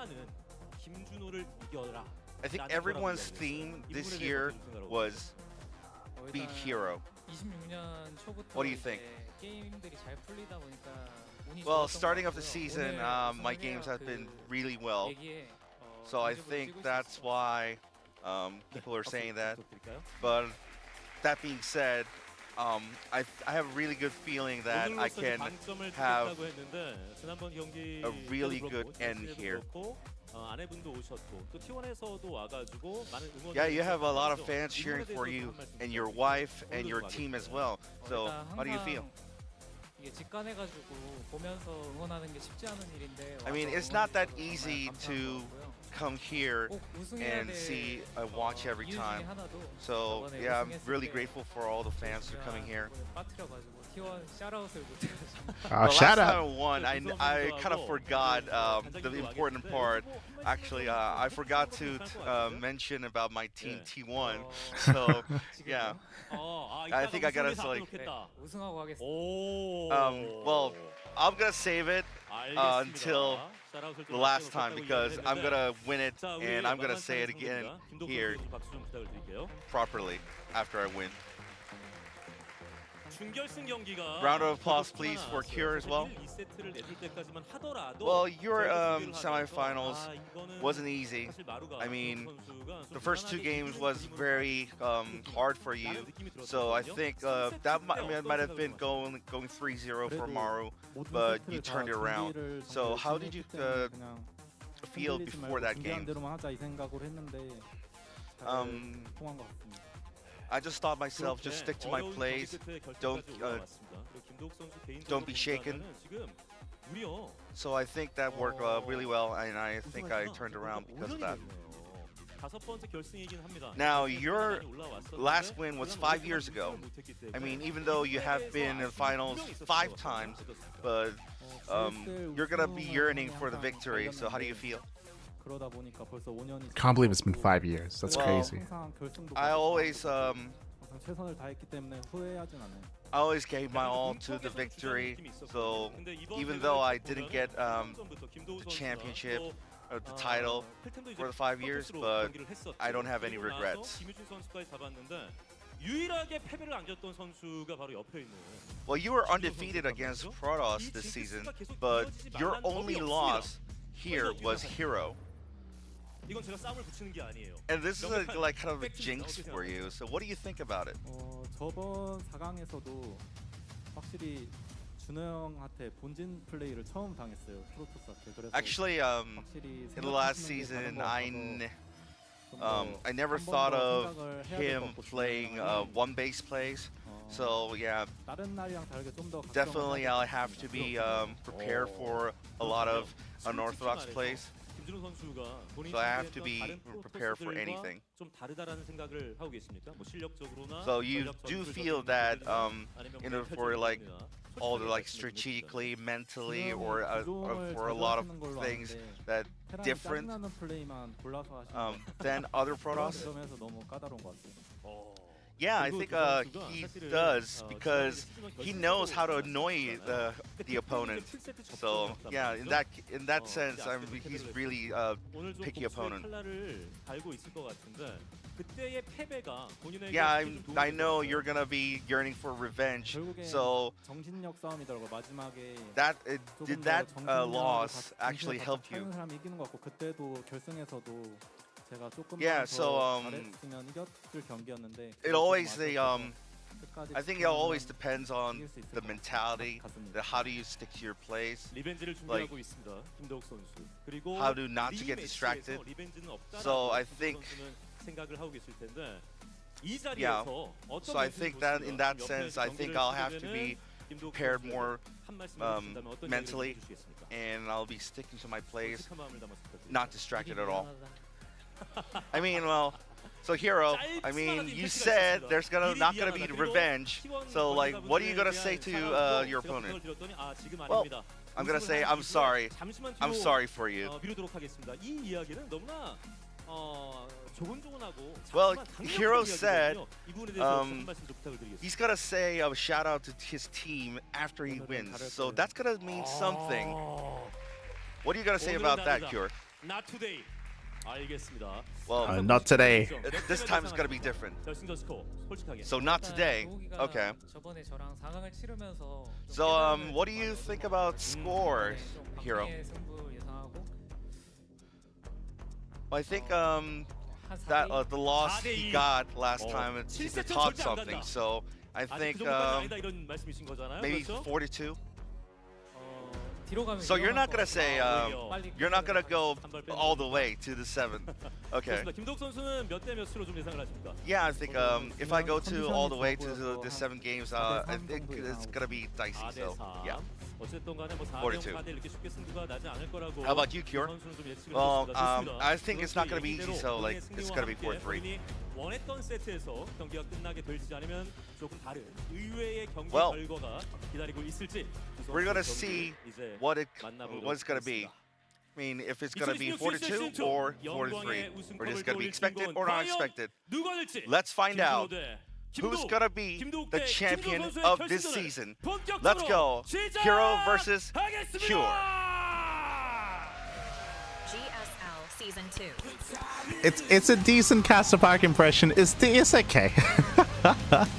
But here we go again. Just hearing from our two players before we dive into the grand finals. herO and Cure, best of 7 PVT. Let's go as we get that last crowd shot here. Once again, a reminder, there is a raffle, there is a competition, I should say, for the wittiest of cheerfuls. A lot of the Korean ones I wasn't quite able to understand, unfortunately, but I'm sure some of them have been witty. Meanwhile, we have some fun facts here, we have some stats. herO won in every important tournament.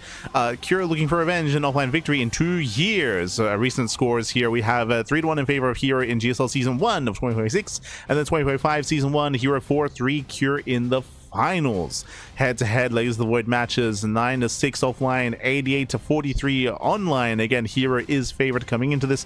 I will say that herO and Cure, they go back and forth.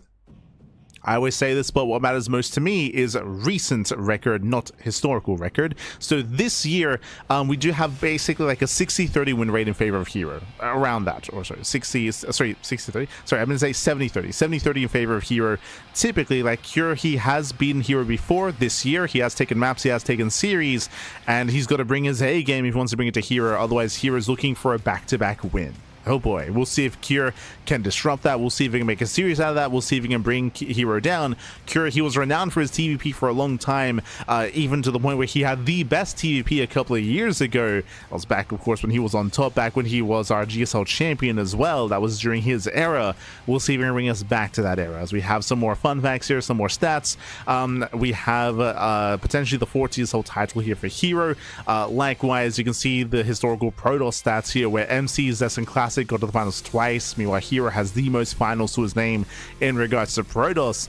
But let's go. Let us go. Vetoes, I believe, should be done at this point, and we will soon get into said vetoes. Show us what you got. It's time to freshen up that breath. True. Time to freshen up. Likewise, before we get into the finals, now would be the time to say, hey, if you're watching, if you're in the chat, you can support GSL via Patreon. There is a Patreon. Patreon.com/GSL will allow you to support the event and to allow for a season 3 to become a reality. Right now, we only have 2 seasons funded. 3rd season has yet to be confirmed, as we are still lacking support on Patreon. So if you have spare resources, of course. If you want to support StarCraft, if you want to support GSL, then Patreon is the place to do it. Meanwhile, here we have our best of 7. Vamonos, papi. We have our vetoes. herO vetoes Mothership, Cure vetoes Celestial Enclave. So we do have some of the larger and more defensive maps vetoed for Cure, larger and more RNG map vetoed for herO. Meanwhile, we have our top 7 maps here. We have Old Republic, into 10,000 feet, into Taito, Rock, Winter Madness, Tourmaline, and White Rabbits. Okay. So an interesting mixture of maps here. Once again, because the best of 7, vetoes are limited, so we get to experience a wider array of maps instead. We have a nice amount of aggressive maps mixed in, larger maps as well, and we are jumping into our series. Let's go. Let us go. We're jumping into the grand finals. Here it is, the final series of the night of the broadcast of potentially the year of GSL. Let's go. And spawning in the top right hand corner of the Old Republic, we have the South Korean Protoss player. We have the blue Protoss representing T1. It is herO.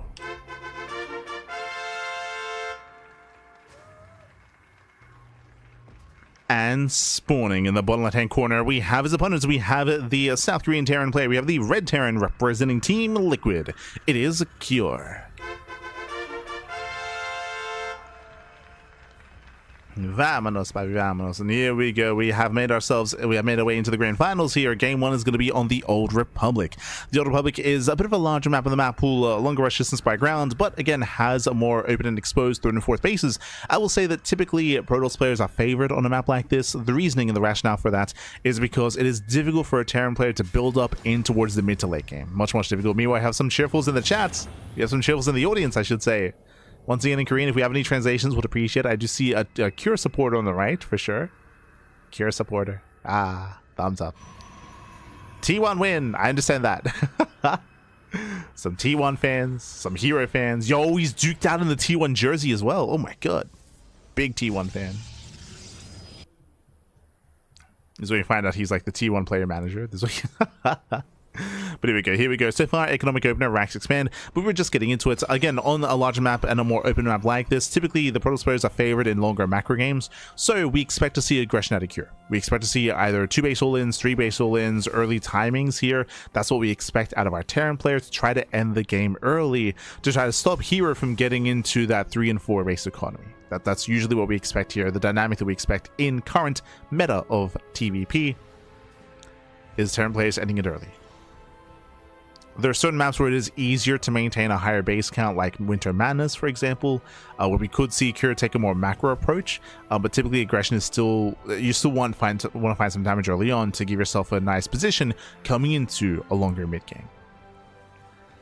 For now, you have our take of choice. When it comes to herO's play style, he can be very diverse, and there it is, Stargate Opener. Okay, so again, it is much more common and standard to go Twilight Council, but herO, he loves to mix up proxy Stargate, regular Stargate openers, even robot openers, which are a rare sight, to sprinkle them in, opening up charge as well, or going for standard blink-based play. But this is what makes herO the best Protoss in the world. He is very diverse in his play, and scouting is important and is impactful because herO very often does divert from the norm.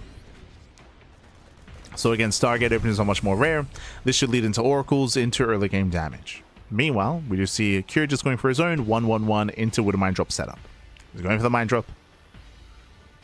Fans out his units, looking for any kind of proxies on the map. Proxy Gateway, Proxy Stargate is looking. Meanwhile, my apologies, I assumed it was going to be an Oracle based opener, but no, it's going to be Phoenixes. And if Cure doesn't see this ahead of time, the way this works here, we should be building up 2, 3, 4 Phoenixes. When the Wood Mine drop comes in, herO should sustain 0 damage. Should be able to intercept, shut down the Wind Mines, shut down the medevac, and lift the mines. And the thing is that Cure doesn't know what's going on. If he were to scout ahead of time, then he would keep the Wood Mines back home, but he should be blindly pushing across the map, or even going into a committed mine drop, going for a quad drop.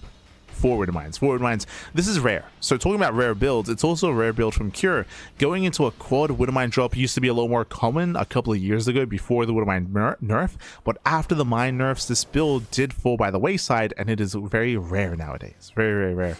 Now, what's important about this build and what makes it a little bit scary is that herO doesn't know how many Wood Mines are inside the medevac. He doesn't know. 1, 2 get dropped, 3 get he just drops all 4. Okay, drops all 4. Hellions, they bust in. The first mine shot goes off and it will connect. Ooh, get 5 probes going down already. herO slipping up. He does slip up in his defense. Did miss control, and even though he cleans everything up, that's still 5 workers. That's still some good damage. It should have been 1. Should have been 1 worker going down, but here he was late to pull away, late to react. Looks like he was not expecting 4 winter mines. As he's hunting down the medevac. Curious dealt some okay damage. 5 winter mines looks like a lot of damage, but remember it was 5 probes looks like a lot of damage, but it was 4 winter mines. So it was a more quote-unquote even trade. Ideally, herO wanted more out of all those mines. As the medevac gets caught, behind this herO will expand, he will gain map control with his phoenixes, and herO should be stuck at home. Should be stuck at home. Now, these Stargate Phoenix openers are vulnerable to all-ins, bear that in mind. So herO should be turtling up back at home, building up his tanks, his stim, combat shields, +1 his bio-army, and then he could strike across the map, or he may try to turtle up and defend, and get a 3rd. So we'll see if he goes for the all-in or not. But now he's building up. Likewise, it is going to be Phoenix Colossus out of herO. Very old school. Very old school. Going for the Colossi. Scouts the main. Confirms his stim is on the way. I was hoping to catch a stray Marine or a stray unit, but doesn't find anything in the main base. Meanwhile, herO sipped away with the Raven. Very nice. Did sit by. Late reaction. Getting 1, 2, 3 probes. Very nice damage. We're still not done. Getting into 4. Do we get 5? 5 probes going down. Crazy damage here already. And again, this should not have happened. Ideally, herO would have had map control to deny any kind of Raven harass, but herO slipped by. He slipped by. And because of the recall, he has created an opening. And remember what we said earlier. Early on, herO is vulnerable, right? Early on, before Colossus hit the field, herO is vulnerable. No! Oh, he will lose a Phoenix. Massive pickoff. herO is falling apart. He's falling apart, losing 10 probes and losing a Phoenix and forced to recall as well. A very rough start for herO. As herO is here to break. He's here to break the 3rd. Now, there are force fields, so he has to be very careful pushing up the ramp. Colossus is on the way. herO looking for a way up the ramp. Does not find one yet.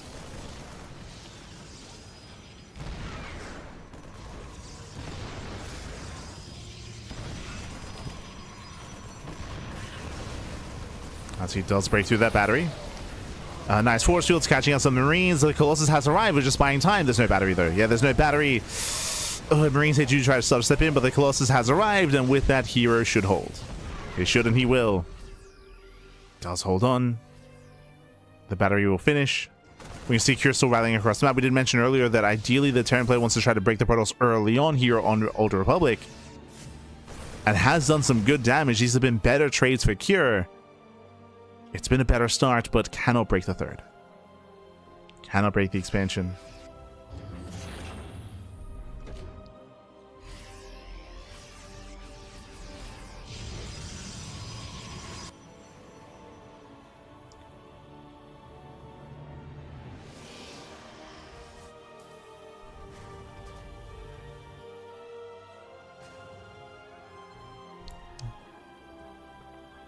From here, herO, he does back off. Maintaining his 3rd base, fully saturated. Right now, herO has the better economy. Better economy. That translates into a larger army. And again, herO should have had map control earlier, should have been able to delay the 3rd expansion, claim his own 4th base that much faster as well. But you can see herO just leveraging that momentum from the beginning of the game. Getting damage done early on, catching out the Phoenixes, containing herO, keeping the pressure up, and again, just keeping herO on a lower base count. On a smaller army. herO is struggling. As herO is making 4 Vikings at a time. Jesus. Soon to be 10 Vikings. Soon to be 10. Academy's on the way for Ghost production. herO is claiming his 4th base, but whether or not he can maintain that 4th, we'll see. But it's a very late 4th.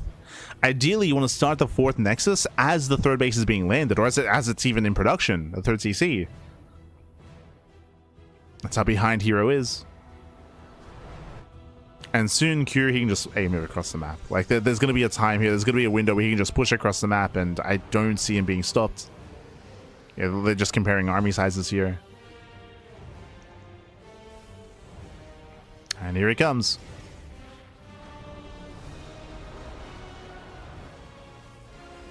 Observer does spot the main army. herO has eyes on this. There's a scan. Observer gets caught. Kira's pushing. He's got EMPs. And it's not going to be impossible. It's going to be a tough hold here. We'll see how the EMPs land.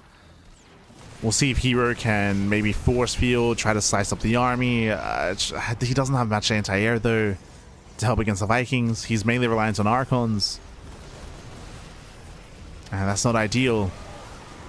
Yeah, first Colossus goes... Oh, nice juggling. Okay, nice juggling out of herO. Oh, we'll still lose one Colossus, though. Yeah, one Colossus goes down. He's got one Colossus left. That's all the splash damage he has. And he gets it. Final Colossus goes down. And now Cure overwhelms. He just overwhelms the army. EMPs the Archons. Getting 1, 2, soon to be 3 Archon kills. Zealots, they do come in time, though. Okay, nice flank. Saves the Archons as a result. hero's holding. He barely holds on here. Again, very clutch Zealot flank. Tanking for the Archons. herO survives. But again, herO is still behind in economy. Still down in army. But it was an impressive hold. Was impressive. Gee, that's a bold expansion. Bold base out of herO. Going for bottom right.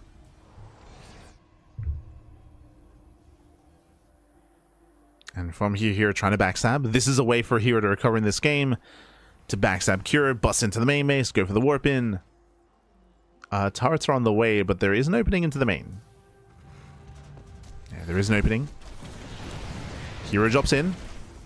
Drops into the main, just buying time, distracting, killing some SCVs. herO pushing towards the 4th expansion, and Cure is a little bit out of position, but still nearby. Dustin 4, the CC is going to be denied. Does not get a kill, though. Yeah, no kill in the command center. Nice kiting with the Archons. Resets the Viking count. Okay. Cure losing all his Vikings. Oh, I say losing all his Vikings. He had 2 cleaning up the War Prism. So Cure still retains an amount of Vikings. Likewise, here comes a counterattack.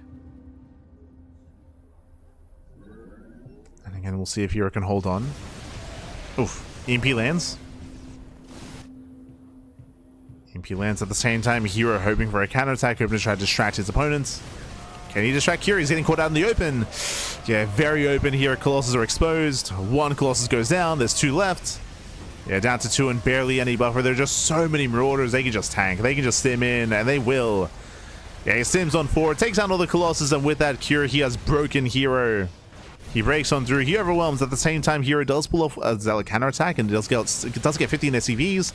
But it's some nice counter damage, but it doesn't matter. Like, he has no main army. There is no main army for herO. Cure, he will defend back at home. herO desperately counterattacking. As herO will lose his 4th base.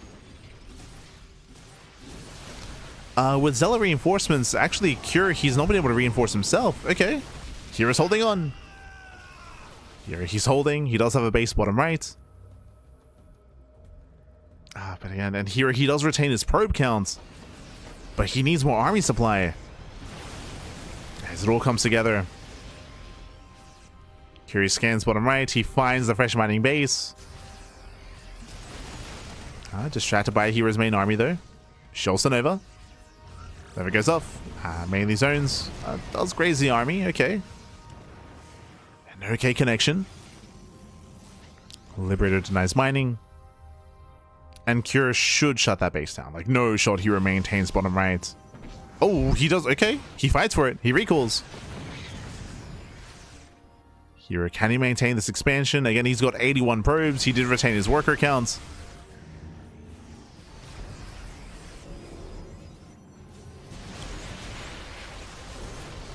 Did retain. Nice EMPs, but there are plenty of Zealots. Yeah, plenty of charge lots. Colossus does waddle in. The Viking cannon is very low. Very low Viking count. Went down to 2. Sorry, 3. 3 Vikings. And again, so far here he's defending well. He's fighting while maintaining that base, that quote-unquote ninja expansion. Oh. Once again, herO doing his best to try to keep Kyr's attention on the south side, but kyr, he does counterattack. He's going for his own drop. I think recall is still on cooldown, I believe. Could be mistaken. But herO did just recall bottom right. Nice snipe on the ghost. Very nice. Marines, they stim in. Yeah, no recall available. There's no energy. But there is a defensive warp in. Wow. that's a lot of zealots. And herO, he's recovering in this game. I'm impressed. Like, herO had a very rough start. It was very, very, very shaky start to the game. Where herO was behind. herO, he was at death's door. But the zealot counterattack. Delaying reinforcements. Distracting kyr. Buying time. The ninja base paying off. Novas are connecting. herO, he's not just recovered in this game, he's now ahead.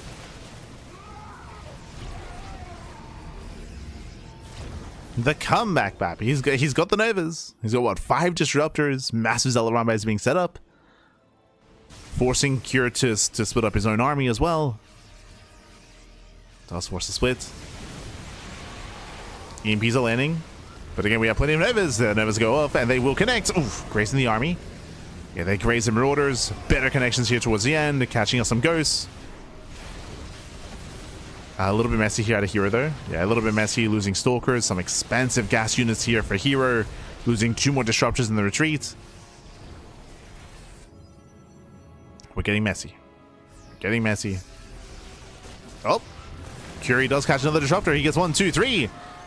Yeah, resets the Disruptor counts. Here he gets caught with his pants down. He's also trying to come in from behind. But the robots are exposed. He will lose 1. And he may lose the other as well. It's getting close. Comes in for the surround. Vikings, they land. A decent position here by kyr, but the Colossus does pop out just in time. Yeah, the Colossus is out. Some massive damage from the Colossi. But there are too many Marauders. Too many Marauders. They stim on forward, and kyr, he will still overwhelm. He'll still claim the game. We had an impressive comeback here by herO to actually make a game out of this, but in the end, kyr still had too much. Still overwhelms the army. Again, catching out all 5 Disruptors was brutal. He caught out all 5, and then it just snowballed out of control. kyr did not back off, didn't retreat. herO's got a bank to work with, but he just cannot spend his money in time. He has no robos left, no production. There's 1 DT in the mix, wiping away. Ooh, Warping is denied. Yeah, crazy denial. But we're still just rallying. We're still rallying in. There's a scan, catching up the Dark Templar. Cornering the Stalkers. And with that, kyr, he'll start things off with a lead. GG gets called, and kyr takes game number 1. GG, well played. Again, a very intense back and forth here. Initially, kyr had a strong lead. kyr had a very, very strong lead, and he was dominating the game, and then herO clawed his way back in. He clawed his way back into the game, was able to fight back, maintain an economy, max out as well, and we actually had somewhat of a back and forth until kyr caught out all 5 Disruptors. He caught herO with his pants down, 5 Disruptors went down, and then bam, instantly kyr just committed in between the bases, up the ramp, end of the game. End of the game from there, was able to camp the production, get onto the robos, and with that kyr snowballs into a win.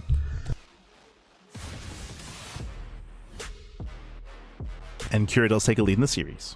Takes a lead. We'll see if herO can recover though. We'll see if he can have a bit of a cleaner early game, because remember, herO had to fight so hard to make up for his early loss, to make up for his early deficits, and he was able to do so, but he had to fight hard for that. So can we actually begin on an equal and even footing? We'll see as we load into a smaller map, as we load into 10,000 feet.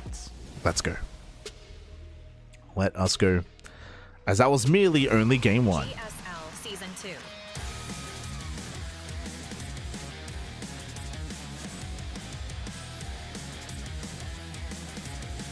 But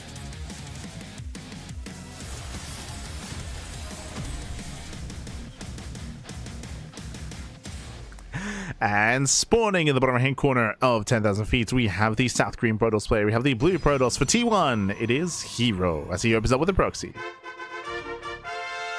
Yo, we're gonna have a camera shot? Are we gonna... Nope. And spawning in the top left, I mean, we're popping up in the top left hand corner. We have the South Korean Terran player. We have there. There's a hero shot in the top left. We have as opponent. We have a Team Liquid, the South Korean Terran player. It is Cure. There it is. There's the camera shot. As we're getting into game number 2, and here he opens up with a proxy. The gateways have been thrown down. Just the one gateway here, but the goal is to punish an economic opener. And do you see what I see? Economic opener. Single gas out of Cure. He's going for a Rax expand, and Hero is hoping that that is a CC on the low ground. He wants a CC on the low ground as well, and if we do have that command center that's more exposed, then Hero can ideally delay, disrupt, and oh, what's going on? Sorato's Idra is the Zerg Goats from New Zealand. Yo, we got some Kiwi fans. Waited over half my life for this. Greetings from oh, was that Bulgaria? Bavaria? I only saw two cheerfuls on the right. Ah, no.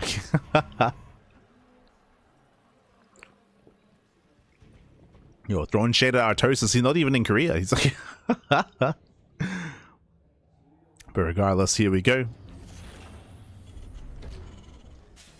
It is going to be a Rax expand economic opener, but Curie gets a safe CC on the high ground. So safe variation by Cure does mean it will be safe against the proxy.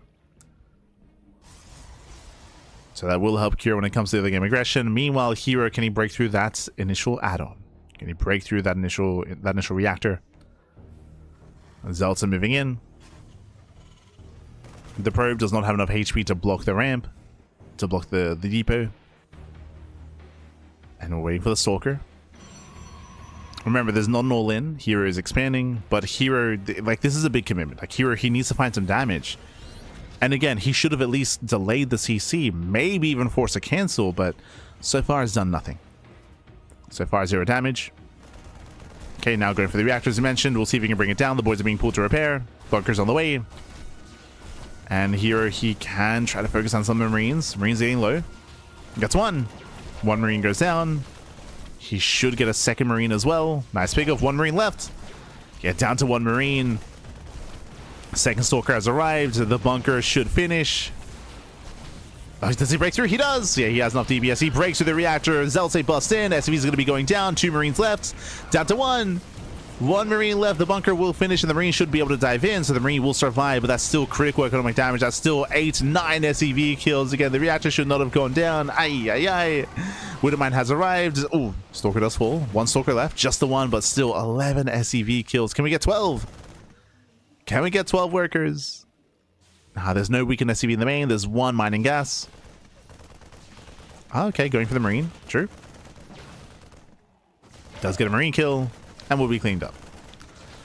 We'll be cleaned up in the end. But at least here he found some damage. Ideally, he wanted to delay the natural and keep Cure contained on 1 base. He won't quite achieve that, but he at least does kill 11 SCVs. That does help. And now Hero has a very comfortable 10 worker lead, a 10 worker advantage, as he does start working towards the mid game. He's taking up from here into Robo. Not Twilight Council. This should be for Safety Immortals and potentially even a Colossus follow-up. I say that with the reinforcing sentry, this might just be a War Prism because he has another gateway in the way. This might just be Prism into just committed and just committed all in. Yep, 3 gates. 3 gates. It should be a War Prism to just rush across the map and try to break the main. Here, he's not calming down.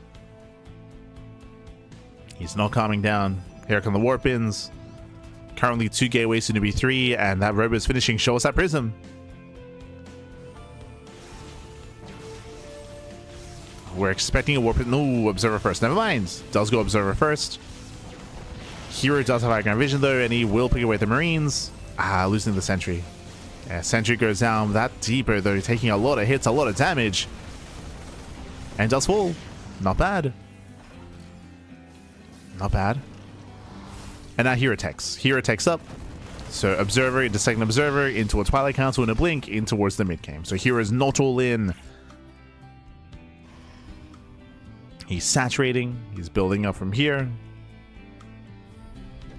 And the pressure's on Cure to counterattack, to find some damage and to equalize. As Cure is behind. Oh. Cure is behind. Hero does barely get away in time. Nice shots, catching out 2 extra Marines. 2 more Marine kills. Tank is repositioning, trying to catch a Stalker. Is within range. And nice shot. Nice tank shot. Does chip away at the initial Stalker. So it was Observer into Warp Prism. Here he can backstab. Does spot the main army there. Ooh, yeah, it does spot the army. Curie's committed. Boys are being pulled. Hero coming in from behind. Does he surround or does he counterattack? He's a little bit torn here. He's coming in for a delayed surround. Oof, losing 1 Stalker. Guardian Shield is activated. And a second Stalker should be going down, but then we're going to lose all the Marines and the tanks as well. Massive surround. Curie gets called out. GG gets called. And we have a back and forth. We have a series as herO ties up the series 1-1. GG. Whew. GG, well played. We have a series, we have a back and forth. With that, again, herO with a cheeky build. Ideally, he did want to delay the CC. He wanted to punish in a more greedy economic build. Wasn't quite able to, but regardless, here in game 2 was able to still find damage, killing 11 SCVs at the start of the game. That was critical damage that should not have happened. Again, we saw so many workers going down. The reactor was broken, and Curie, he scrambled for a defense and struggled in the defense. GG. GG, well played. So we have a series. Looks like we're going for a short break. When we come back, we'll have game number 3. See you soon after the break. See you soon. See you soon.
GSL Season 2 Finals.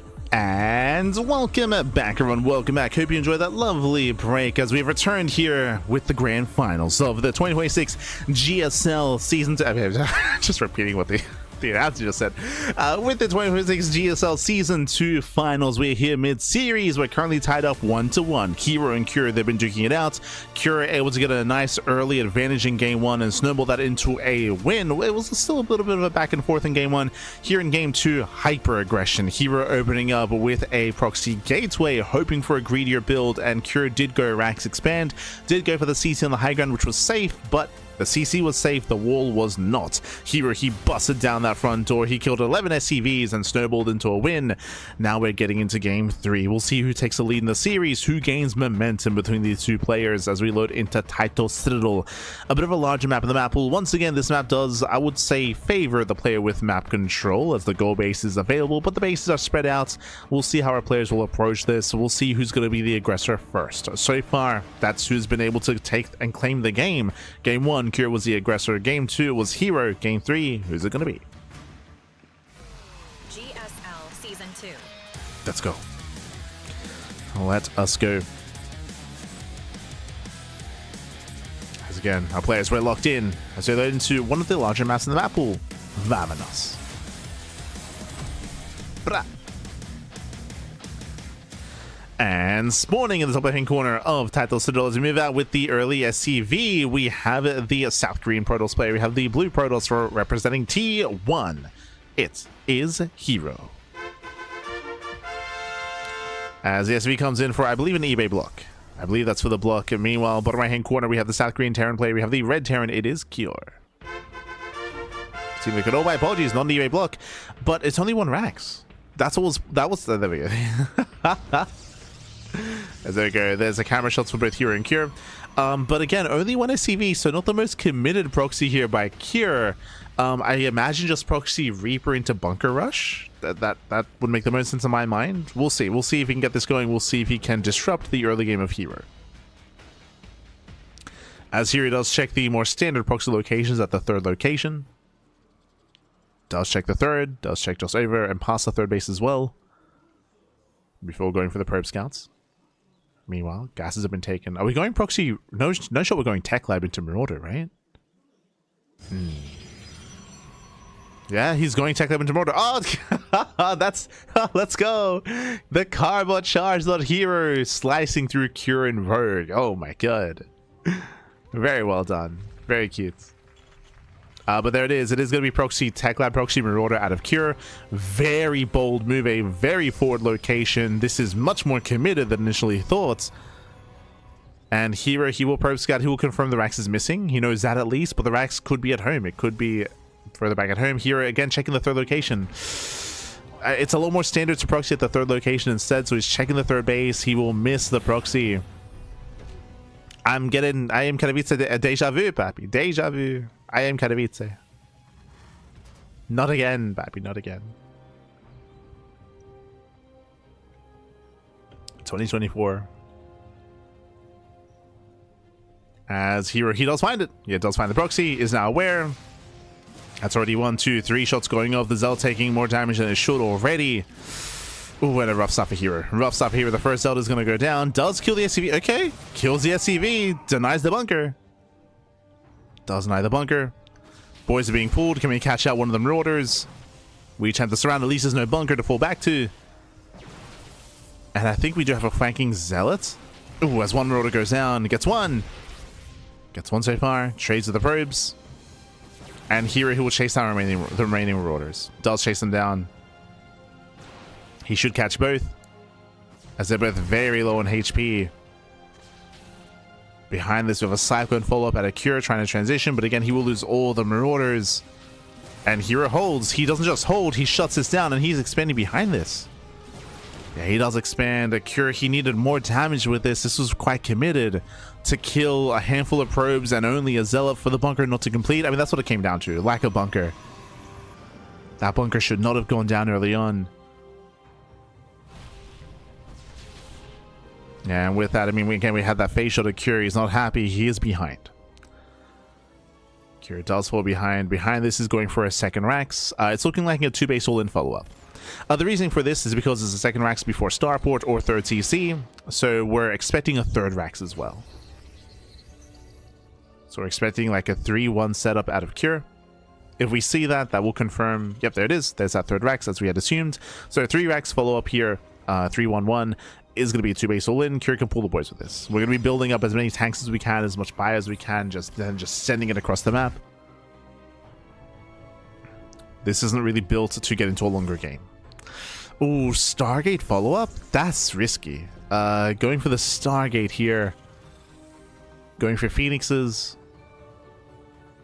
They do a great job harassing and picking off key units, but against all-ins where the boys are involved, Phoenixes, they struggle. But it is going to be a charge follow-up, not Colossus, which does come online a little bit faster.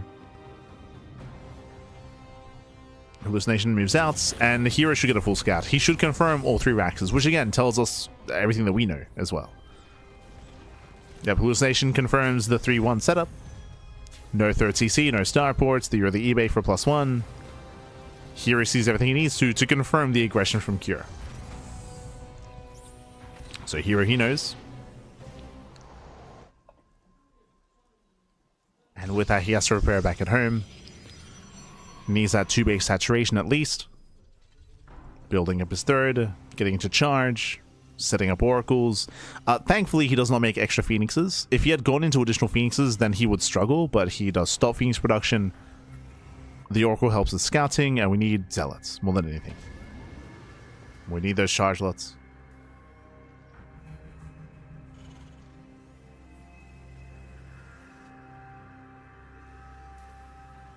No shot herO tries to break the natural here and now, right?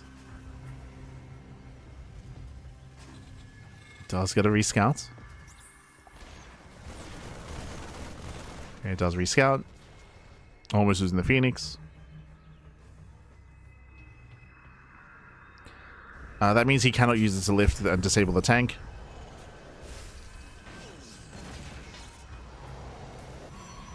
So far, Q looking solid on 2 bases. herO building up his gateways. Going for his gateway explosion. Building up his third. And herO just needs to be aware of the move out. He needs to know.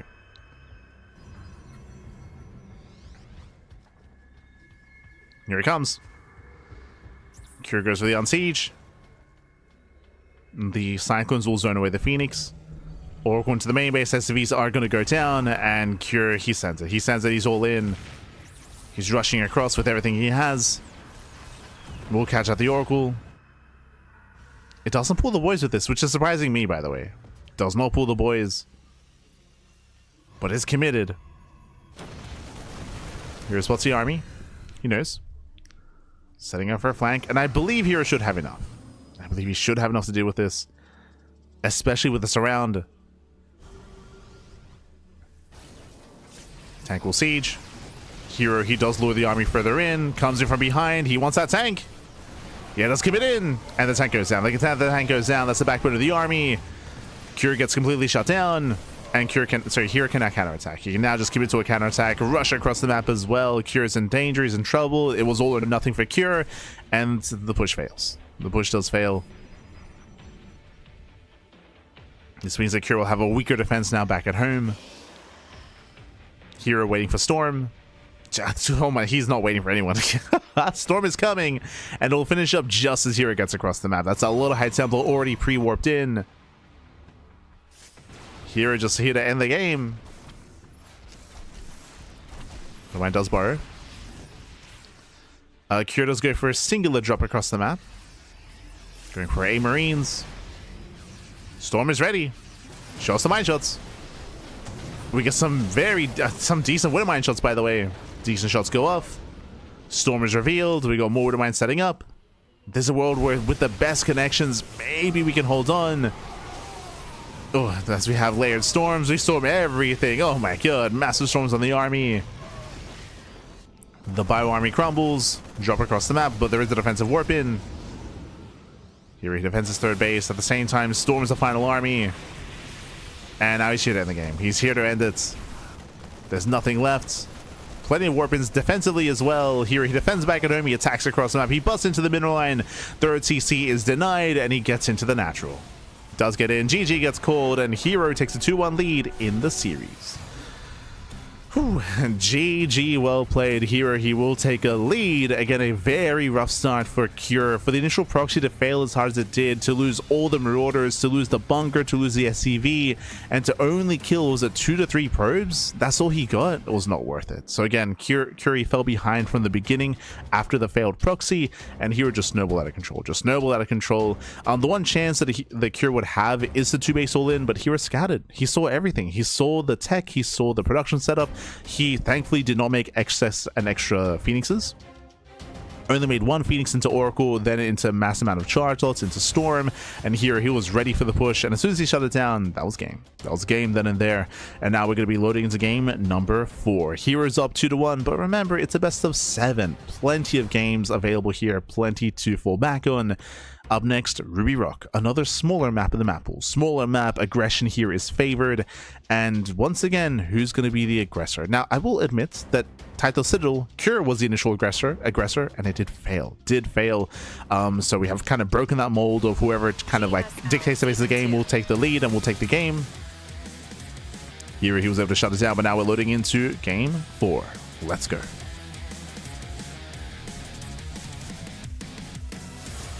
Vamonos. And spawning in the bottom right hand corner of Ruby Rock, we have the South Korean Protoss player. We have the blue Protoss for T1. It is herO. Moving out early on, by the way. And spawning in the top left hand corner, we have his opponent. We have the red Terran player. We have the South Korean Terran for Team Liquid, getting scattered early. It is Cure. But again, a very early scout this time from herO. He does not want to take any risks, no chances here. Early scouts, especially after a proxy Marauder, do not blame him. Don't blame him whatsoever here. Confirming double gas opener out of Cure. Double gas, delayed CC. So with a double gas opener, this means that Cure is going for a faster factory. Meanwhile, oh, okay. Got a nice portrait here. GSL Season 3. Asking for a 3rd season of GSL. I think that's what he's asking for. Go. Again, if you're out there and if you wish to support GSL or Korean StarCraft in general, then GSL needs your support. Right now, the Patreon is still lacking support for a 3rd season of GSL. Still lacking. So if you're out there, if you can afford it, of course, if you can afford it, then Patreon is the place to do it. The place to be for the GSL. Otherwise, oh, delay. Oh my god, the double delay. Massive delay in the factory. Very nice from herO, disrupting the build. Not the biggest delay here, but every little bit counts. So nice little disruption early on. An annoying start for Cure. Is annoying. Back at home, safety batteries on the way. Now, the reason why is, as a defending player, especially against a double gas opener, this can be Reaper Hellion. This could be a commitment into Reaper Hellion, so herO needs a battery in the main base and the natural, so he can keep up with Reapers going straight into the main base. So, safety battery in the main. Meanwhile, we can see that Cure does go Reaper into Reactor first. Into Tech Lab, so he's not going Reaper Hellion, he's going into the early Cyclone instead. This can lead into Cyclone drop, into tank follow-up, into an all-in. That's been very popular from players like Maru from Clem. They popularized that at the start of the year. So eyes are on Cure. I want to see if he goes to the medevac, specifically. As herO does scout the initial opener. We're actually not making it. Okay, there we go. I was like, what's going on? But there we go. The Cyclone has begun. Cyclone, reacted Marines. There's a medevac on the way. Cure was a little bit supply blocked because the depot was delayed earlier. And what I want to see here, because we're going for the early Cyclone drop, which again has been trendy as of late to be aggressive early on, is if Cure goes for the early tank. Does he go for a tank follow-up or not? And if he goes for the tank, does he rally across or not? Add-on top. Never mind. He's going for the add-on swap, so he's not committing into hyper-aggression. He is dropping, but he's not going into a follow-up. So here comes the Cyclone. herO does move out. Meanwhile, herO going for his own proxy into charge. And interesting, herO going for the add-on swap to rush into Cloak Banshee. Now, this can be spicy, but I believe herO hits first. I believe herO will hit first. Ooh, does herO scout the proxy gateway? It's going to be close, but the shade should complete, and the scout is denied. Yeah, denies the scouts. Meanwhile, the drop in the main base also denied as well. herO cancels regardless. He does not commit. Yeah, here he changes gears. He doesn't commit, which means that these Cloak Banshees will be able to thrive. Originally, I assumed that herO was going to be able to move out across map and try to kill herO ahead of time. But no, instead, herO, he cancels the proxy. Expands instead, which means these Cloak Banshees have potential. It's a delayed robo. That's a robo. That's a very, very late robo in comparison. So late robo out of herO. Later detection. No blink either. True. So limited anti-air. Banshee moves out. And is not spotted. Oh, barely. Okay, actually gets spotted. Okay. Does get spotted. Hallucination does confirm the 111. Cloak Banshee as well also confirmed, as he does see the researching tech lab. And here he's chronoing out the observer. You can see he's chronoing out. Tank production has begun. I don't see herO breaking the natural. We have a full wall and a tank and a bunker. So hero's got to be careful. Yeah, there's no breaking the natural. herO going for the Stargate. Oh, this is going to mean that the ground army is going to be very messy here for herO. Does take up into Stargate play to help deal with the Banshee. It's just it's a very expensive way to deal with the Banshees, but he has no blinks. I mean, what can he do? Oof. Okay, even with detection, 1, 2, 3, almost 4 kills. Brutal damage.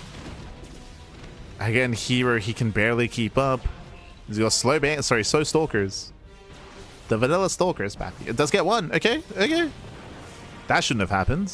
Gets one Banshee already. There's one Banshee left. And we'll trade as best as possible. Does get one more probe. 5 kills. 5 probe kills for 2 Banshees. Not the worst trade here for herO. And again, it was just a really expensive response out of herO to go Phoenixes. Very, very expensive. We'll see if it pays off.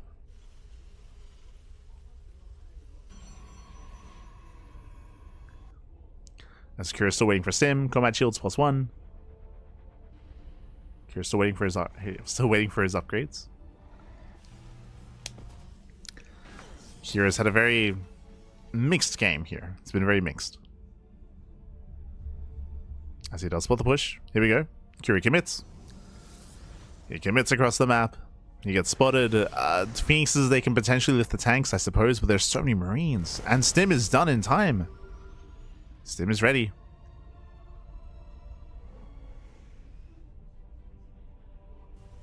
herO trying to chase him down. I don't actually think that herO can engage, so I think it's better for herO that herO is actually backing up and respecting the army. That's respected. Now getting a second Stargate into Mass Viking to a 3rd CC, and herO is macroing up. He's macroing up out of this. It's quite tense, but the game is continuing. The game is progressing. I'd assumed that there was a 3rd CC on the way, but I don't actually think there is. Yeah, no 3rd base out of herO, but it did get a 2nd starport. Is this a 2-port 2 base all in TVP? Okay. Okay. Let's go. Yeah, no 3rd CC. herO's all in. He's making 3 Vikings at a time. 4 Vikings. Jesus, 4 Vikings at a time even. And he's gonna have so much anti-air for the Colossus. And no expansion. No 3rd base for herO. When I saw the 2nd starport, I just assumed that he would expand alongside this, but the answer is no. Like, he's 100% all in.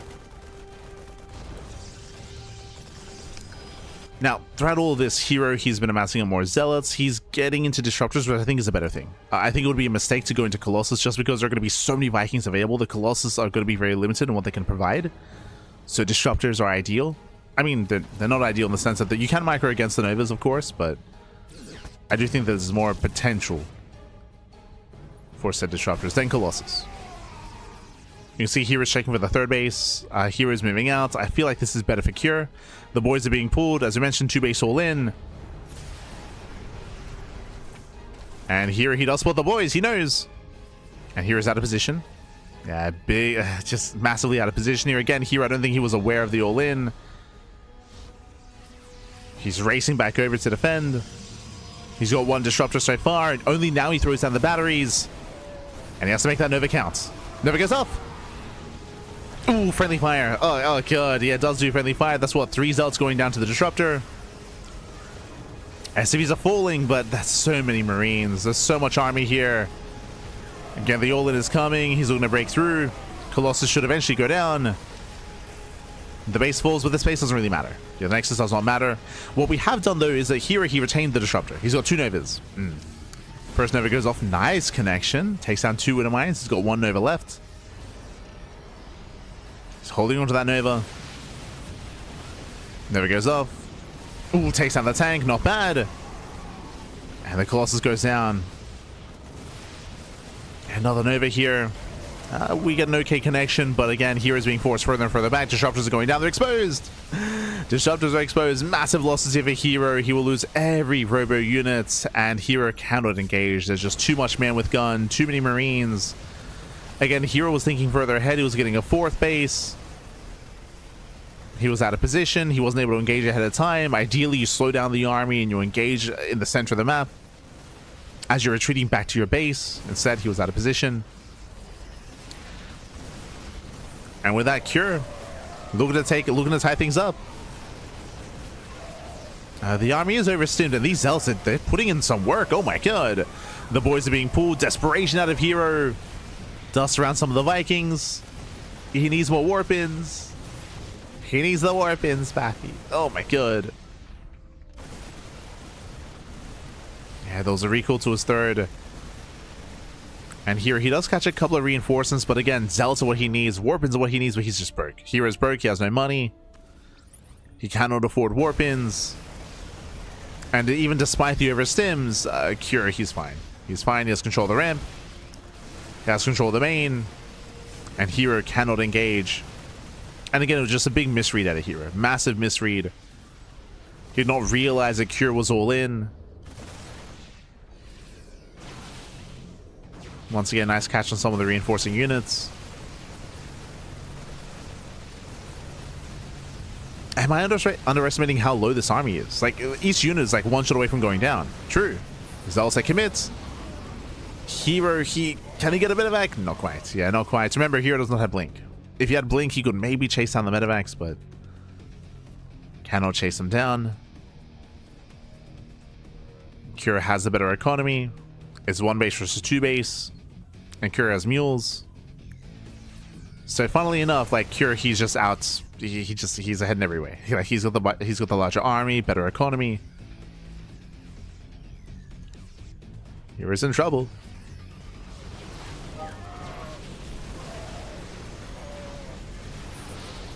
Nice force fields. They do help, but again, he needs a buffer. He needs more zealots. We need more charge. Let's Pappy. Yes, there we go. The zealots are coming to reinforce. herO, can he catch a medevac? And catch some Marines. 1, 2 Marines go down. Oof. Please out more zealots. Still very tense. And you can see Cure setting up the backstab. He's going for the backstab. There's that incoming advantage in favor of Cure. As we mentioned before, Cure, he's up in workers, he's up in bases, up in economy. Cure, he has more mining. Zealot Runback gets caught. And you can see here, yeah, hands off the keyboard, you know. He knows. He's known for quite some time. Forced to recall back home. Once again, he has no blink, so he cannot chase. And we have Liberation. GG gets called, and Cure ties up the series 2-2. We have a back and forth. GG. Whew. GG, well played. Again, Cure committing into the 2-base all-in, and again, herO, he did misread the game. He was not aware of the all-in. You saw that he was pushing on the right-hand side, so he missed the main army, so he was not able to engage ahead of time. He was caught out of position, so he had a really rough start to the all-in itself. Ideally, want to engage in the center of the map to slow down the push, to force sieges, to pick away at the army, but herO was out of position. Again, he was out of position to begin with, of course, and also due to the late realization of the all-in itself, herO, he had late batteries at the third base. He threw out the batteries as the all-in was happening, as it was already knocking on the front door. But now we're going to be going on a break. When we come back, we'll have Game 5 to determine who will take a lead in the series. See you soon after the break.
GSL Season 2.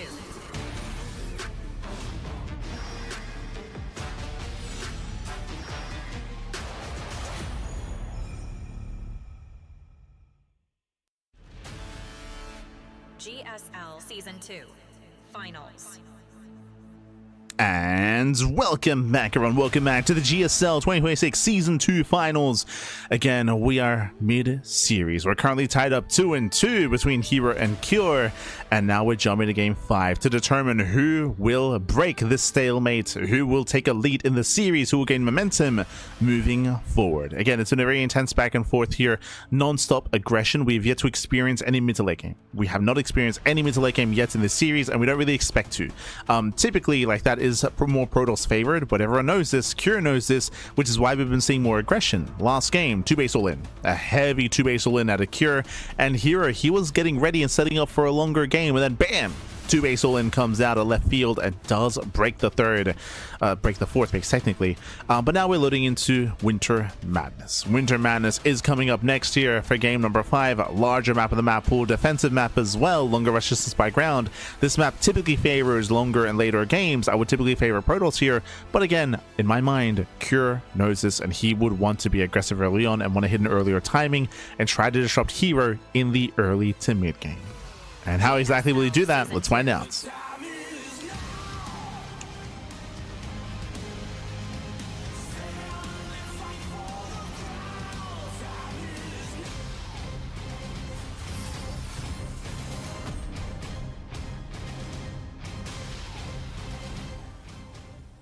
And spawning in the upper hand corner of Winter Madness, we have the South Green Protoss player. We have the Blue Protoss representing T1. It is herO. And spawning in the bottom right hand corner, we have his opponent. We have the Red Terran player himself representing Team Liquid. It is Cure. Let's go. Let us go. We are here. We are back. We are jumping to Game 5. We have returned to Winter Madness. Again, larger map in the map pool, longer rush distance by ground, defendable natural, defendable third, defendable fourth base as well. We have more choke points. We have avenues of attack. Meanwhile, let's go herO. We have Boxer, Faker, and herO lined up here for T1 champions. I understood that, I think, for the most part. As of course, Faker, herO, and Boxer were all on T1 at some point. True, true. Again, we have the cheerfuls in the audience. The cheerfuls, Pappy, the cheerfuls. Oh, meanwhile, we got, Intel, GSL CK. GSL, Pappy. Let's go.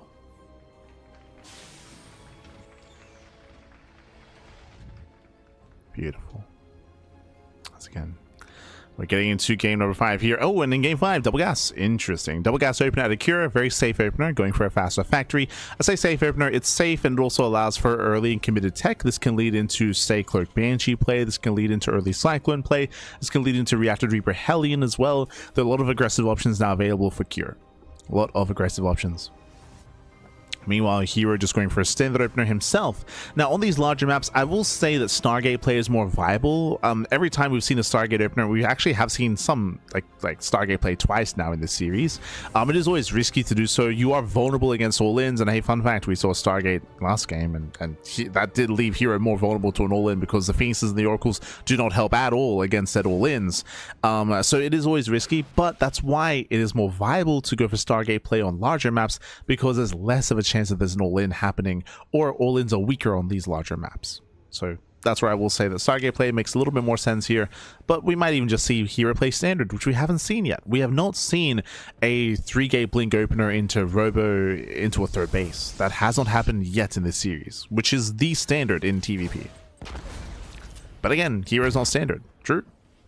But now, Twilight Council opener, and if we were to see 3-gate blink into a Robo, it would be Winter Madness. For now, it is not going to be Reaper Hellion. We have Reapers early on, just a small commitment into Reapers. Meanwhile, we have the follow-up Cyclone into Starport, and we'll see if we add on swap. Do we go Medevac first, or do we go for the swap into, say, Banshee play? Meanwhile, second gateway gets thrown down. So far, 2-gate blink. We're assuming Blink Stalkers. Reapers, they do fan out on the left-hand side.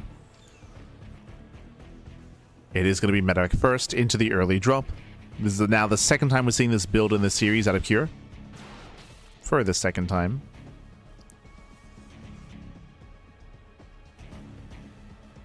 Oh, and we're going for the tank this time as well.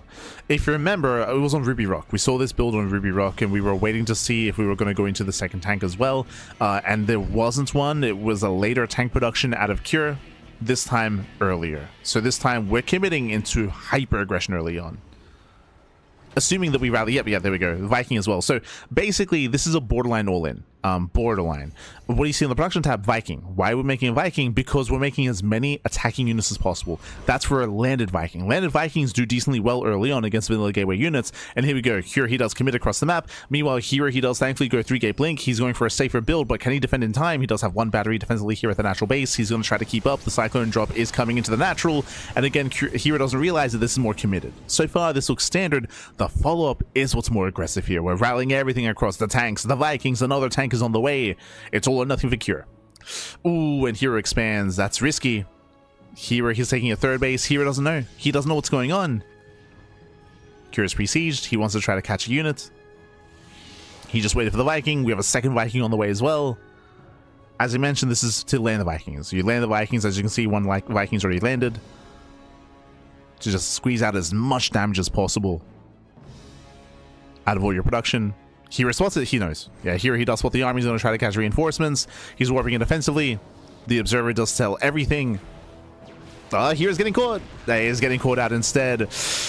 Ooh, does blink away. Does not get the Cyclone. Yeah, Cyclone barely survives, but at least Hero's aware of what's happening. He's aware of the aggression. But just because he knows doesn't mean he can stop it. Cure's coming for the third. He rotates over. Cyclone goes down. Nice pickup. Can he get on top of the tank? He cannot. Yeah, Stalker goes down. The first tank is low. The first tank will go down. Nice pickup. He gets one. He gets one tank, and he doesn't get the other. But he defended long enough for the Immortal. And with that, Hero holds. Ooh, Hero, he does hold on. He bought enough time for the Immortal. He blinks on forward. The Widow Mine is still on cooldown. Tank goes down. A brutal blink here from Hero as he bleeds out 5 Stalkers. Oh my god, some heavy losses there for Hero, but he holds, he defends. He defends the third base. We did have a bit of a back and forth trade, but in the end, this is still better for Hero. He cleans up the army. Now he can counterattack, and the game will continue from here. But again, those were some heavy losses for Hero. He lost a lot of Stalkers there in the defense. His blink was crazy. And now the pressure's on Hero to try to get some counter damage done. He's moving out across the map. A Prism is on the way. We'll see if Hero can get into the main base. We'll see if he can break through. As Hero does at least save his third. Meanwhile, we're not out of the woods yet here. Stim is on the way, +1 as well. And Cure may just go for another 2-base all-in. Meanwhile, we're going for Stim. Very nice. Stim is going to be denied. Massive pickup. Body blocking here. The SCVs are can't repair. No, they cannot repair. Very nice body blocking out of Hero. Nicely done. Gets further into the main base. Killing more SCVs. Crippling Cure. And remember, Cure, he has no third. He has no third TC. He went for 2 more Raxes instead. Does catch another tank as well. Hero will lose everything eventually, but he is trading. 8 SCVs, denies Stim, kills the tank as well. And this will weaken the push. It will weaken Cure's move out. That's Cure, he has to restart Stim. Did lose a tank, and oof, Cure, he's weakened enough to go for a third TC. So Cure is forced to expand. Cure himself believes that if the plan was to go for a 2-base all-in, it's too late. It's too late to make that work, so in the end, the aggression has failed, and Cure is forced to expand, and Cure, he will now fall behind. This is where Hero cannot take a 4th base. He cannot take a 4th base, secure his own economy, secure his production, build up into Colossus, and start to snowball out of control. And because we're on Winter Madness, it is going to be harder to punish the 4th base of Hero. And there it is. There's that 4th base on location, and Hero's going to get a hand. This is an example of just Hero getting a hand. He goes to the tech lab once again, this time denying combat shields. Cure's being torn apart. Main army towards the 3rd base. We do not get on top of the tanks, but we distract Hero. Sorry, we distract Cure. Going for the warp-in. The warp-in completes. The warp-in finishes. Busts into the main base. Delaying the 3rd CC. Sorry, delaying the economy. Diving on the tanks. He gets one, he gets both. Yeah, both tanks will go down, and Cure is torn apart. He cannot stabilize. He cannot expand. Cure punished for the failed aggression early on. As that's 11 SCVs falling and 2 extra tanks, which means any kind of counterattack is even weaker than before. As Cure lost 3 tanks, he's down to 1. Down to 1 tank left. He has no threatening push here. Not anymore. Cure just stuck at home. And here the soup is lying to you. This is an example where the soup is lying. The supply tells you that, oh, hero's only up 4 supplies, so the game is close. No, if you look at the worker count, he is up over 20 workers. Over 20 workers. And that means that in a couple of moments here, in a minute's time, hero supply is going to skyrocket ahead once that economy kicks in. As it's up in workers, up in bases. So the soup is lying to you, papi. Aye, aye, aye. From here, Cure, he's trying to stabilize, getting into stim, getting into delayed combat shields. Liberators on the way. Liberators are a way to harass and maybe recover. Hero claiming a 5th base, gaining more map control, getting further ahead. And Hero will be the first to max out. As you can see here, the economic advantage heavily in favor of Hero.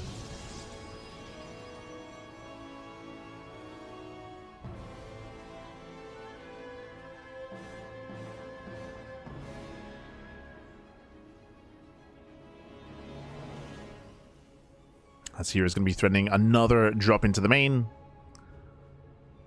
Going for the Dark Shrine. I don't think we need to, but sure. Dark Shrine is also on the way. Cure, he's turtling up on 3 bases, but the reality is that Hero does not need to break the 3rd base. Does not need to. Hero can just chill and take over the map and punish Cure when Cure tries to take a 4th. That's what matters. When Cure attempts the 4th base, that's when Hero can strike. Until then, Hero just needs to gain map control. You can see Hero is spreading out units all over the place, making sure there's no hidden drop. Here, once he maxes out, he can start to push into the 3rd base and trade inefficiently, but it'll still be worth it. We can throw away just Zealots. Takes on a Gas Geyser, catching out a Viking, creates an opening. No shot, he sniped the Viking. He gets into the main, delaying the 4th CC. He's crazy, pappy. Yeah, delays the 4th, gets into the mineral line. Does he go for the warp in? Nah, not quite. Oh, yeah, it doesn't quite go for the warp in here. Turret's in position. Here he commits into the 3rd. Once again, here he can afford to trade. He can't afford to lose Stalkers though. Ooh, heavy losses for Hero. Yeah, heavy losses. He was too aggressive, too cavalier. Attacking with Zealots is one thing, but blinking forward with Stalkers, that was crazy. So a very inefficient fight out of Hero. To kill 7 SCVs, but Hero needs to calm down. He needs to calm down. Once again, Hero, he can afford to lose Zealots, and he blinks in once again, catching out Liberator. Better trade for Hero this time, as he got once again punished for pushing further in. Hero overly aggressive. We gotta calm down, Hero. Calm down. Like, there's no need to commit this hard. We don't have to blink into the army every time. Like, we what? So Hero is making this harder on himself. Hero, he just lost like what, 10 plus Stalkers in the past 2 fights, and Stalkers are expensive. They're expensive.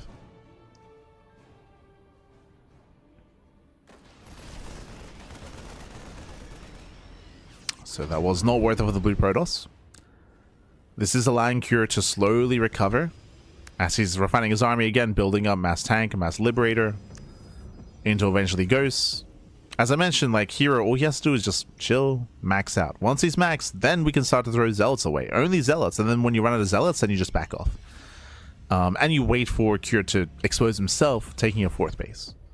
Just calm down, be patient. You just gotta be patient.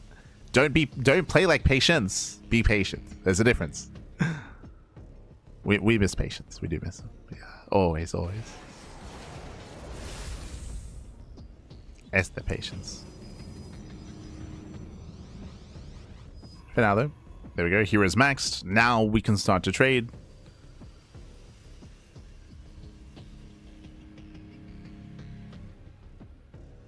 And even more than that, we can just wait for Cure to attempt to expand. Meanwhile, +3 is finishing up for Hero. He can even go for a 2nd Forge and start shield upgrades. Sorry, he already has a 2nd Forge. You can get a yeah, the 2nd Forge is fine. As he can start working on shields, then he can get a Stargate, get a Fleet Beacon for a singular mothership. Taking all the bases.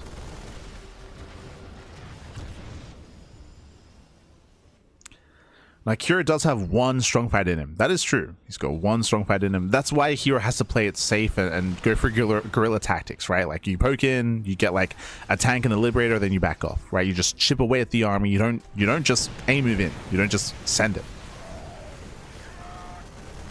Because that'll be an easy way to lose everything and then trigger a counterattack. So this is still quite tense. Now Kira takes a 4th base, and this is Hero's moment. As Hero does see the attempted expand. And it's going to be on Hero to attempt to engage. Either engage into the 4th base or hit the natural. One or the other. He's going for the 4th. Does try to commit in. And he'll get one. He'll get just one. Just one Liberator at the same time. DTs, they do come in between the bases. He blinks further into the natural. EMP did land. DTs, they waddle into the main. Okay. Finding damage. Does find some damage. SCV is going down. At the same time, Hero pushing in towards the 4th base. And the Liberators are not pre-sieged. True. Blinks in. He wants a CC and he's going to get it. Yeah, one more volley. CC goes down. Gets one Liberator as well. Does stick around a little bit too long with the Stalkers, but it's fine. Yeah, it's fine. Here he has a bank. DT still wreaking havoc. Going for the Warpin. Warpin is denied as he heals within range of the turrets. But still forcing even friendly fire. 16 SCV kills. Hero going for double Warp Prism. Okay. Double Prism. And Hero does find another opening. Yeah, getting 1, 2, 3, 4 Liberators. Very nice. Does he get 5 libs? He does. 5 Liberators. Very nice. The maximum amount of damage. And again, this time here, he mainly loses Zealots. Okay, he's mainly losing Zealots here. They're just the meat shield. They're just a buffer. While we retain the Robo and the Stalker army. Back at home, 18 gateways. We can see Kira attempt to expand on the left-hand side instead. He's going for the low ground expand, and this is also an exposed base. Again, the 5th is so difficult to take on this map. Oh my god, this area is so open. Massive Colossus shots. Massive swipes. Does try to move in. Yeah, the terrain working against Hero here. There we go, double drop into the bases. This time the Warpin will complete. Yeah, there we go. Prisons will siege. Going for the Warpin. While Kira is distracted, the main army does hit the would-be planetary, and this planetary should be killed. That's a kill, not a cancel. And again, that's all the Hero needs to do. Just deny the 4th. Deny the 4th base over and over and over again, and take every base on the map. Every base on the map. And as a reminder, like, the reason why this game is looking as rough as it is because of what happened early on. Remember, Kira was hyper committed. He was basically all in, and Kira was punished for his aggression, was punished for the all in. Massive Warpin finishes in the main base once again, cashing out the remaining units, cashing out reinforcements. Here he collapses on the main army. Ooh. Resetting the Viking counts. Yeah, cashing out Vikings, cashing out Liberators. Nice kiting so far with the Colossi as well. And again, Kira, he has nothing left. He's down to 21 SCVs. 21 workers left. Here we're going for more Warpins. Again, things were looking a little bit scary, a little bit shaky when Hero was overextending early on. But after overextending twice, Hero learned his lesson. He learned his lesson. He's like, you know what? I'm going to just back up. I'm going to just let you do your thing, and I'm going to just wait for you to get a 4th. And then once we see Kira attempting to get the 4th base, then aggression is more successful as Kira is spreading himself thin, right? He's spreading apart his attention, trying to expand. That is when he does leave himself vulnerable.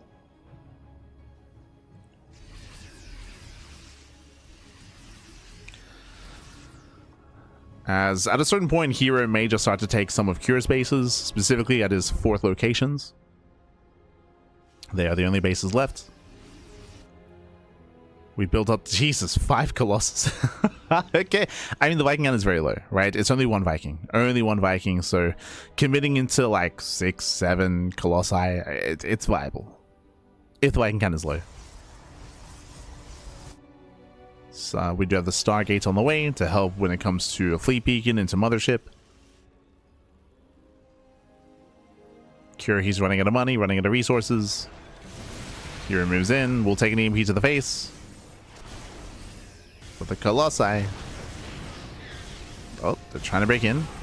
We'll lose one. Oh, barely not. Once again, double prism into the main. There's no supply to warp in, so even if the prisms got in, herO doesn't have the free supply to go for a warp in anyway.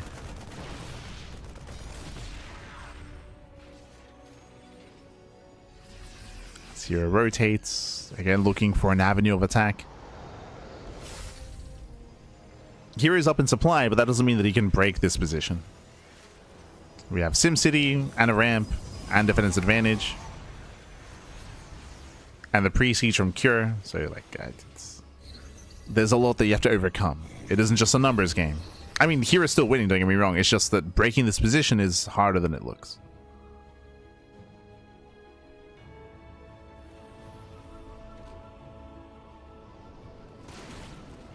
You're asking herO to commit into 7 liberation zones. Does rotate, liberators are out of position. True, this would be a better angle. 2 liberators do siege up, the rest are trying to rotate. Does blink, gets 1, gets 2. Just 1. 1 liberator goes down. Prism into the main. Oh, gets a second liberator, very nice. As he chips away the liberator count, that does make an opening for the ground army. So from 7 down to 5. Down to 5 liberators. Rotates again, gets 1 more, gets 2 more. Yeah, 2 more liberators, but oh, that was a bold blink, and herO gets punished. He plummets in stalkers. That's a lot of stalkers going down, and this is a better fight for Cure. Cure sims on forward, he will reset the army. But remember, herO has a bank. Oh, he has no gas income. That's on herO. herO has 0 gas. So that's on herO. He can warp in Zealots at least, but only Zealots. herO has 0 gas. That's herO's mistake for not taking gases. True. Take some gases, Pappy. You're making it harder on yourself. As he's warping in purely Zealots.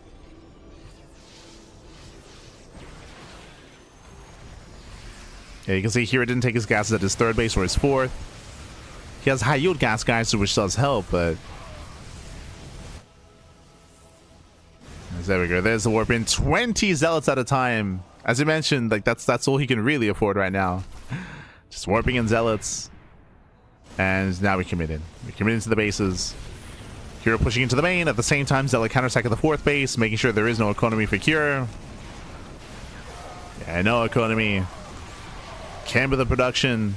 Vikings force to land. Ooh, Colossus, they rally into the army, and Cure does find some free Colossus, but that does not matter. Not anymore. At least it shouldn't. So throwing away so many Zealots. 163 Zealots have gone down this game. Crazy amount. GG gets called, and herO takes a 3-2 lead in the series. GG. Whew. GG, well played herO. He will take a lead. Winding it back as we try to emphasize, Cure was hyper aggressive early on. Cure, he was borderline all in when it comes to the build of choice, going for the double gas opener into faster factory, into faster starport, into Viking follow-up, into tanks, just rallying everything across the map. And the moment that Cure lost his 2 tanks, he lost map control and he was behind. He fell behind, and the issue there is that he did lose his initial tanks. He lost his Vikings in the center of the map, and then herO immediately counterattacked with his stalkers. And what did he achieve? Remember, he denied stim. He blinked into the main base. He denied stim. He was even able to get 8 SEV kills as well, and that crippled Cure even further, ensuring that he couldn't even 2-base all in from there. Like, he couldn't even follow up with aggression. The moment that we saw the game go in favor of herO was when Cure took a 3rd. The moment that Cure got a 3rd base, he admitted that herO could freely get a 4th, 5th, 6th, and 7th expansion, as Cure was stuck turtling back at home, and herO, he was left to just expand and take over the entire map. GG. GG, well played. I will say though that that Winter Madness is one of the more extreme maps where that can happen. These other maps, it's much more difficult for the Protoss player to gain map control in such a way. Much more difficult. As here we go. Up next, we'll be loading into Tourmaline. Vamonos.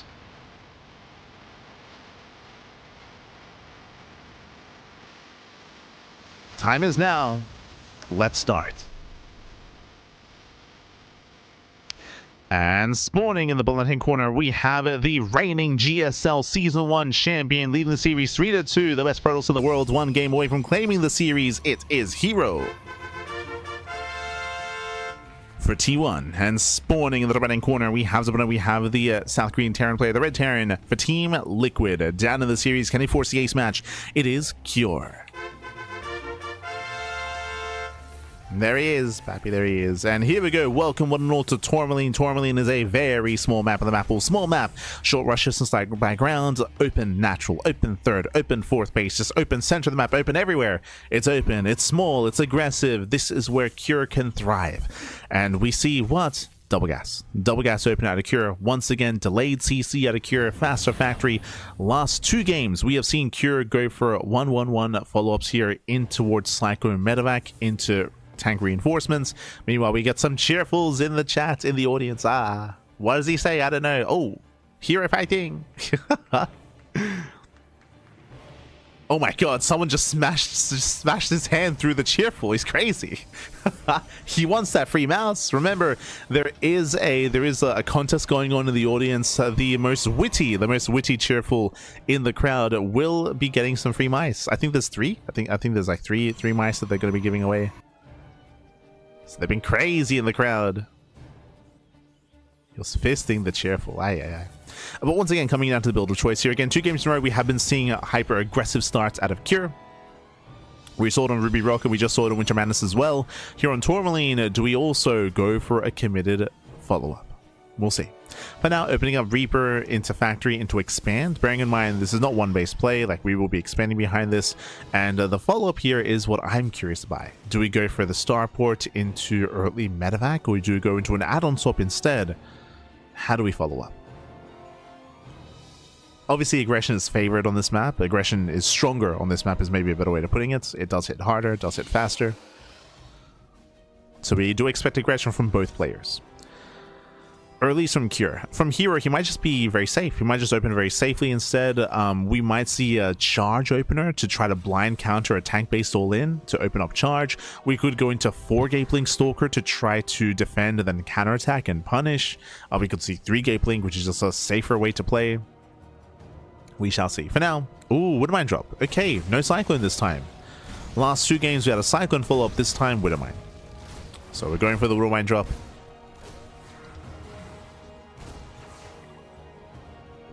With the initial dance, the Hellion does pull away, does not go down. Blink is the tech of choice. We're going to be opening up Blink. But the question becomes, how many gates? Again, we're imagining 3 gate Blink, but herO, he is crazy and he's willing to cut corners. He's willing.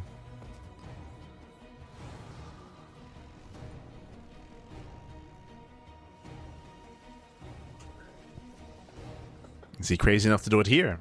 We'll see. So far, here comes the second gateway. So 2 gate Blink into a Robo. And we're leaning towards the 3rd gate. And there it is, 3 gate Blink. So 3 gate Blink Stalker, very safe play here by herO. Reaper Hellion will throw. Oh, did I say safe? Aggressive. There it is, 4 gate Blink Stalker. So this is one of the openers that we brought up earlier a couple of moments ago. Was it going to be charge? Was it going to be 4 gate or 3 gate? It's going to be 4 gate. 4 gate is hyper aggression from herO. herO, he wants to defend and then instantly counterattack. The goal here is to be aggressive from the side of herO. At Eps, they do pick forward. They do get a Marine. They get 1. They get 2. 3. Wow, 4 Marines going down. CuRe's being broken. He did not get a safety bunker. No safety bunker back at home. These Marines are going down one after the other. The Widowmine drop across the map means that there's less to defend. And SCVs are going down, and early on, herO takes a massive lead. Oh my god, he shades into the main. A brutal start for CuRe. Again, CuRe cut corners. He did not get a safety bunker, and likewise, he moved out with everything across the map. And now he races back home with the Reaper Hellion. That's 4 SCVs already. Meanwhile, the mine drop does come in, and herO does react. He does. He does react in time. He does pull away, losing 1, losing 2 probes. Here comes a Blink, punishing the Medevac, and CuRe, he does not get away. Ay. CuRe doesn't get away. He will lose the Medevac. He will lose the Widowmines. He will lose 4 SCVs. And remember, it's 4 gate Blink Stalker. It's not over. Here comes the counterattack. Here comes the counterattack, warping in 4 Stalkers at a time. We got 7 Stalkers so far for herO. The Prism is on the way to reinforce across the map and for high ground vision. And CuRe's in trouble. CuRe's in trouble. He's in danger. He is getting a safety bunker now on the low ground. But again, a late bunker out of CuRe. He's got 1 tank on low ground as well. The main base is exposed. He will have a 2nd tank. And the 2nd tank does siege up in the main. First bunker is going to be delayed. Picking up for the SCV, picking off 1 Marine. Reapers, they go for the backstab. Do we have a defensive warp in? Up. We do. Yeah, there is a defensive warp in. Despite that, 1 probe, maybe 2 probes going to be going down. Nice defense. Nice SimCity. Nice surround, I should say. And nice around, and here comes herO. There is an opening into the main base. There is a tank, but it's on its own, and the add-ons are exposed. We're diving on the tank. The tank goes down. Yeah, one more shot goes off. The tank falls. There's nothing in the main. A brutal damage here. This is getting out of hand. This is getting out of hand already. 5, soon to be 7? 6 SCVs going down. There's Raven harass across map. We blink forward, taking down another tank, and another 3 tanks falling. Critical damage. Bunker is empty. The Marines are in the main, more boys being pulled, and this is game ending. This is game ending damage. At the same time, there is auto-turret harass happening across the map. We do get 5 probes, 6 probes even. Good damage, don't get me wrong, that's very good damage. But that pales in comparison to this because that is 18 SCVs. 18 SCVs going down. Nice juggling out of herO. He preserves the Stalkers. 21 SCVs. And he's not done. He's not done. He can still keep warping in and still keep pushing. That is already insane damage. Kira down to 26. And there's the warp in. herO's going for the kill. He's going for the kill. He's going for the throw. Look at the efficiency. herO has lost 5 Stalkers this game. Only 5. And there are 0 tanks. There are 0 tanks pre-sieged. Blinks forward, takes down the bunker, takes down the tank as well, and Cure, he cannot defend. He cannot defend, not like this. Not after all the heavy losses. It was just a rough start. GG gets called, and herO, he will claim this series 4-2, and become this season's GSL champion. GG. GG, well played, herO. 2 seasons in a row. GSL Season 1, GSL Season 2. herO, he will be our champion. Cure, he put up a strong fight, don't get me wrong. He did start things off with a win as well. But once herO got the ball rolling, once he was able to embrace his own aggressive styles, he was able to surpass, was able to overwhelm. Again, winding it back here, Cure went for a more, passive start. He did go double gas, but he went into a more standard opener, into Widowmine drop. This meant that he was more vulnerable back at home. Remember, he chose to skip the bunker. He chose to move out with the Reaper Hellion as well, so he only had vanilla Marines to defend, and he was broken early on, losing so many Marines, and everything just snowballing out of control, everything falling apart for Cure. Give it up to our and very winner, quickly, GG. herO. GG. Give it up for herO. Shout out to Maddox providing translations for the winners interview. With our winner herO here. You had made a same result 3 weeks ago, and you're unstoppable, and you were kind of public enemy in a good way. So you had a lot of difficulties coming here, but you finally came and you finally won it. So, how do you feel? Well, coming through here, actually, I kind of felt that my fire is a little, my fire is kind of a little lighting off. But that being said, I mean, going through a lot of tournaments, even though I was a little tired, a little hectic, I feel myself a little fatigued. I could try to overcome it as much as possible, and I think I let it work well. So, in a game by game, you had your mindset come up here, and I could see that you're gonna block everything that Cure tries. You're gonna just stick to your game, that you're gonna defend the whole thing. So how do you play this game? What's your mind on the game? So yeah, I mean, every time Cure tried something unorthodox, Cure, it was hard to defend. So this time I came prepared. And that's why I think yeah, I think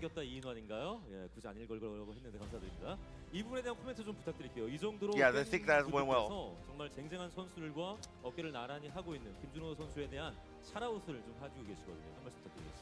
Yeah, people are getting a shout out to herO here. And with I think there's a lot of compares with a lot of greats, and your name is in on it. So how do you feel about that? Yeah, I mean, it is a grateful thing. 비슷하게 I mean, you're kind of compared to Faker, Boxer, which is in your team, by the way.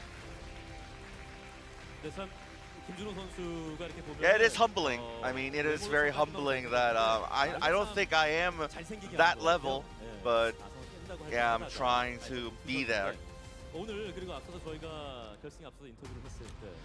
So before the match, when I went to an interview,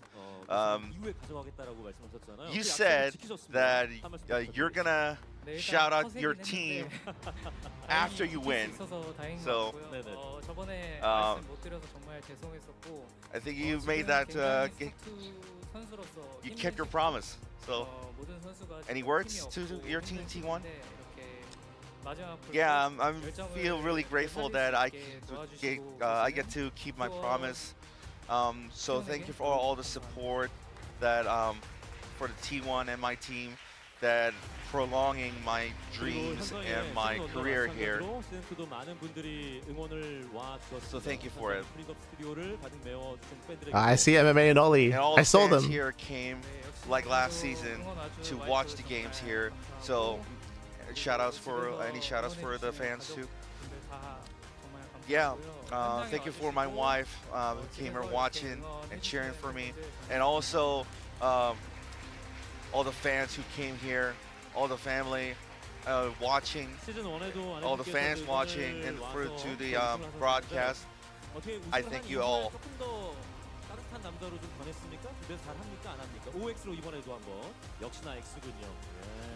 So have you been more family man after the after season 1? And his wife still says no. Yeah, so so any shout out to your opponent?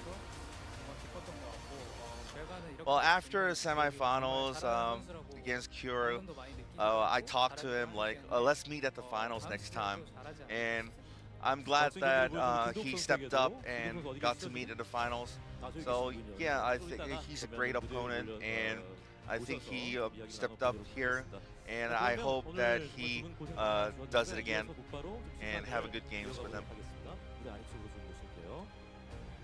Now we're gonna hop into the award ceremony. 준우승 시상을 진행해 보도록 하겠습니다. 먼저 시상을 해주실 분을 소개하도록 하겠습니다. 주식회사 숲 최영우 대표 무대 위로 모시겠습니다. 큰 박수 부탁드립니다. Yo, Mr. Che. Not quite. 네, 사실 뭐 최영우 대표께서는 Sir Daniel. 굉장히 인연이 깊으신 Hello, Daniel. 분이죠. Now we're gonna have CEO of Soup, Hyung Choi, here. Now he's actually very deep into StarCraft history. Actually, he was here when he was in the foundation of We Made Fox. Actually, herO was on that team. Well, any thoughts here? Yeah, it's been a long time here, coming back here, and yeah, seeing herO playing here and winning championship here. I've seen him from when he was teens. Yeah, he was in my team. We made Fox, and I was also watching him grow. And yeah, it's been really good to see him growing and winning here. And so shout out to him and his wife, and also his current team, T1 as well. Now we're gonna award the runner-up, Cure. 정말 최고의 결승전을 만들어준 김도욱 선수였습니다. 또 오랜만에 우승에 도전을 했는데 우승까지는 가지 못했습니다만 He was a little short in towards the championship, but he made a great games in the finals here. We're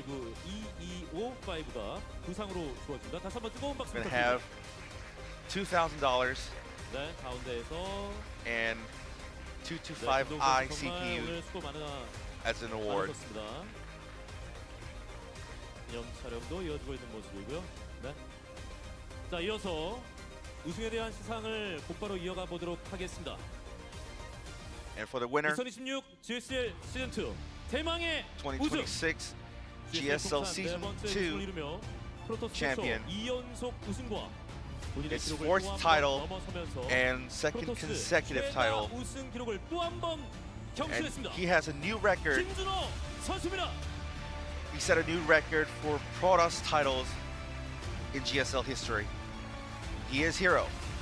네, 2026 GSL 시즌 2 우승을 차지한 김준호 선수에게는 $5,000의 상금, 트로피 그리고 지금 보신 대로 He's going to be awarded $5,000 수여되는 우승자 배지가 and a 주어지겠습니다. badge.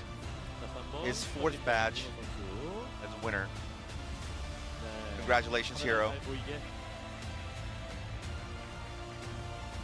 그리고 CPU 인텔 코어 U7 270K가 부상으로 주어집니다. And also 부탁드립니다.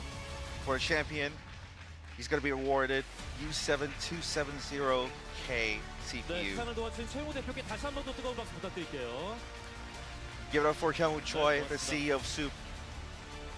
자, 이렇게 해서 오늘 5시부터 저희가 생방으로 보내드린 2026 GSL 시즌 2 준결승 2경기와 또 결승 경기까지 함께 하셨습니다. 지금 시간이 밤 10시를 좀 향해 가고 있는데 늦은 시간까지 프리검 스튜디오를 떠나지 않고 이곳을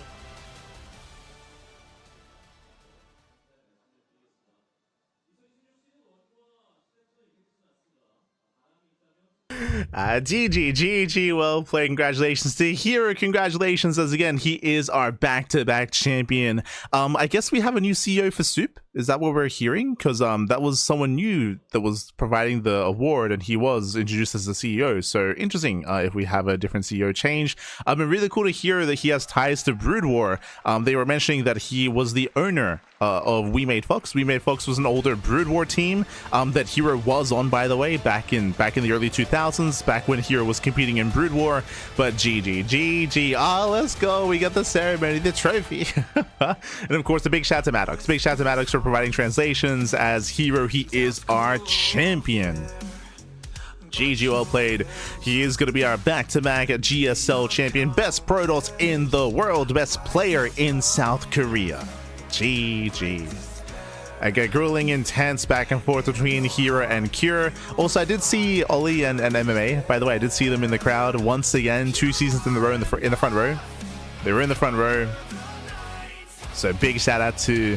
I'm sure they're there for, of course, herO, Cure, but also I'm sure they're there for Ryung as well. Love to see it. Love to see it. GG, well played. herO solidifying himself as, again, the best in Korea. And if you're out there, again, if you want to support StarCraft, support GSL, you can do so via the Patreon. Via Patreon, you can support. Again, for now, as we hear from our players. Take it away, players. Take it away. 포르제인 그 당시에는 외국인 선수들이 잘하는 선수가 많이 없어서 당연하게 한국 선수들이 이기는 분위기였는데 거의 진짜 최초로 외국인한테 패배해서 팀원들 얼굴 보기가 민망할 정도로 굉장히 창피했던 기억이 있어가지고 지나고 나서 종족을 변경했긴 했지만 아무튼 계기를 만들어준 엄청난 패배라고 인식하고 있습니다. 그 2021년도에 그 성주한테 핵 맞고 졌던 그 경기가 생각나는데요. 이게 열심히만 해서 과연 되는 걸까? 라는 생각 엄청 많이 했었고요. 그때 당시 되게 힘들었거든요. 근데 이게 또 시간이 지나니까 부담감이나 이런 것들을 막 내려놓고 하는 계기가 돼가지고 그 경기가 정말 좀 충격적이지만 저를 성장시켜줬다고 되게 생각해요. GSL 결승 때 태양이한테 4대0으로 졌던 때가 있었거든요. 그때 좀 절실했었는데 그 패배로 좀 더 도끼를 품고 높은 목표를 가지고 계속 게임할 수 있었던 것 같아요. Versus Australia in DreamHack. And at the very start of the game, I pretty much lost, but then I made a comeback, like insane comeback to win the game, and then I lost because I threw. I think I learned to, like, when I'm winning, I need to like just calm down and keep playing well, and not get like too excited when I'm in a good spot and stuff like that. So. 월챔 결승 되게 자신감 있었는데 이제 결승에서 지고 나니까 대회 때 또 마음가짐도 달라지고 아직도 많이 아쉬워가지고 계속 생각이 나는 것 같아요. 그 GSL 결승전에서 성주한테 졌을 때 그때가 제일 기억나는 것 같아요. 게임적인 부분에서 성장을 한 건 아닌 것 같은데 그냥 그 기억이 오래 남아서 경험이 많이 쌓인 듯한 그런 느낌이 좀 들어요.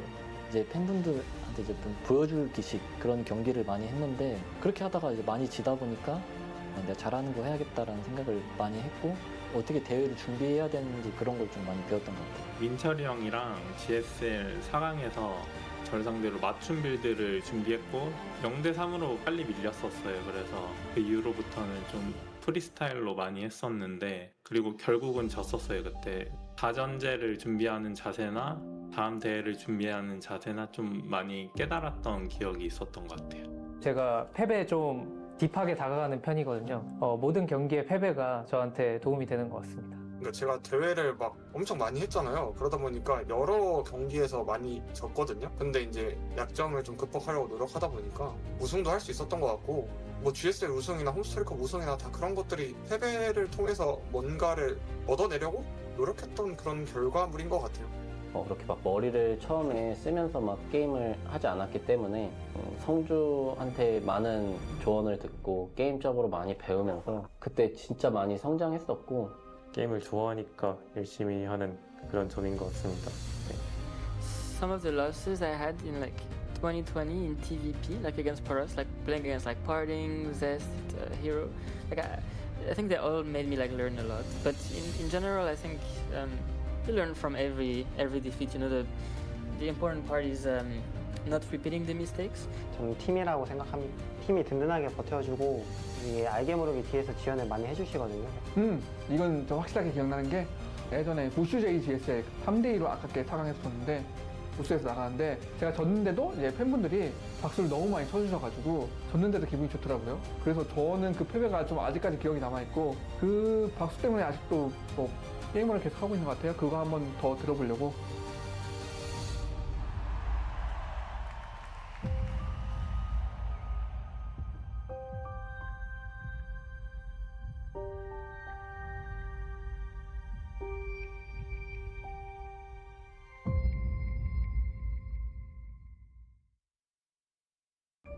Incoming transmission.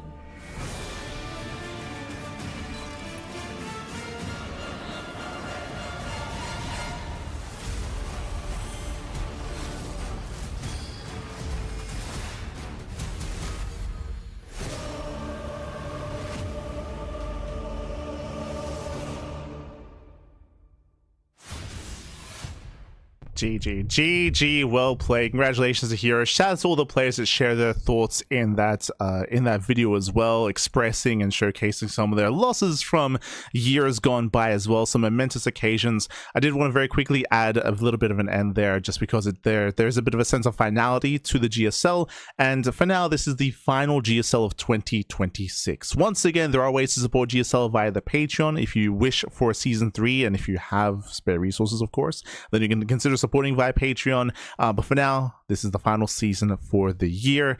And what I will say is that GSL will return in the form of GSL CK. GSL CK is already scheduled for later on in the month. GSL CK is a more fun, kind of flexible format tournament series that we will be casting in English as always. So we'll be back for GSL CK. For otherwise, when it comes to GSL proper, for now, this is the final season of the year. Thank you for supporting. Thank you for watching. Hope you enjoyed the broadcast. Hope you enjoyed the finals. Once again, congratulations to herO, and we will see you guys next time for our next broadcast. We are going to be returning later on tomorrow, of course, for our next cast. We're going to be live with the OSC mid-season playoffs. That'll be tomorrow evening. And of course, Amanthus, Tuna Cup, and plenty of other open cups throughout the course of the week, as always. Otherwise, we'll see you guys next time. Until then, ciao, papi ciao. Until next time, hasta luego.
네.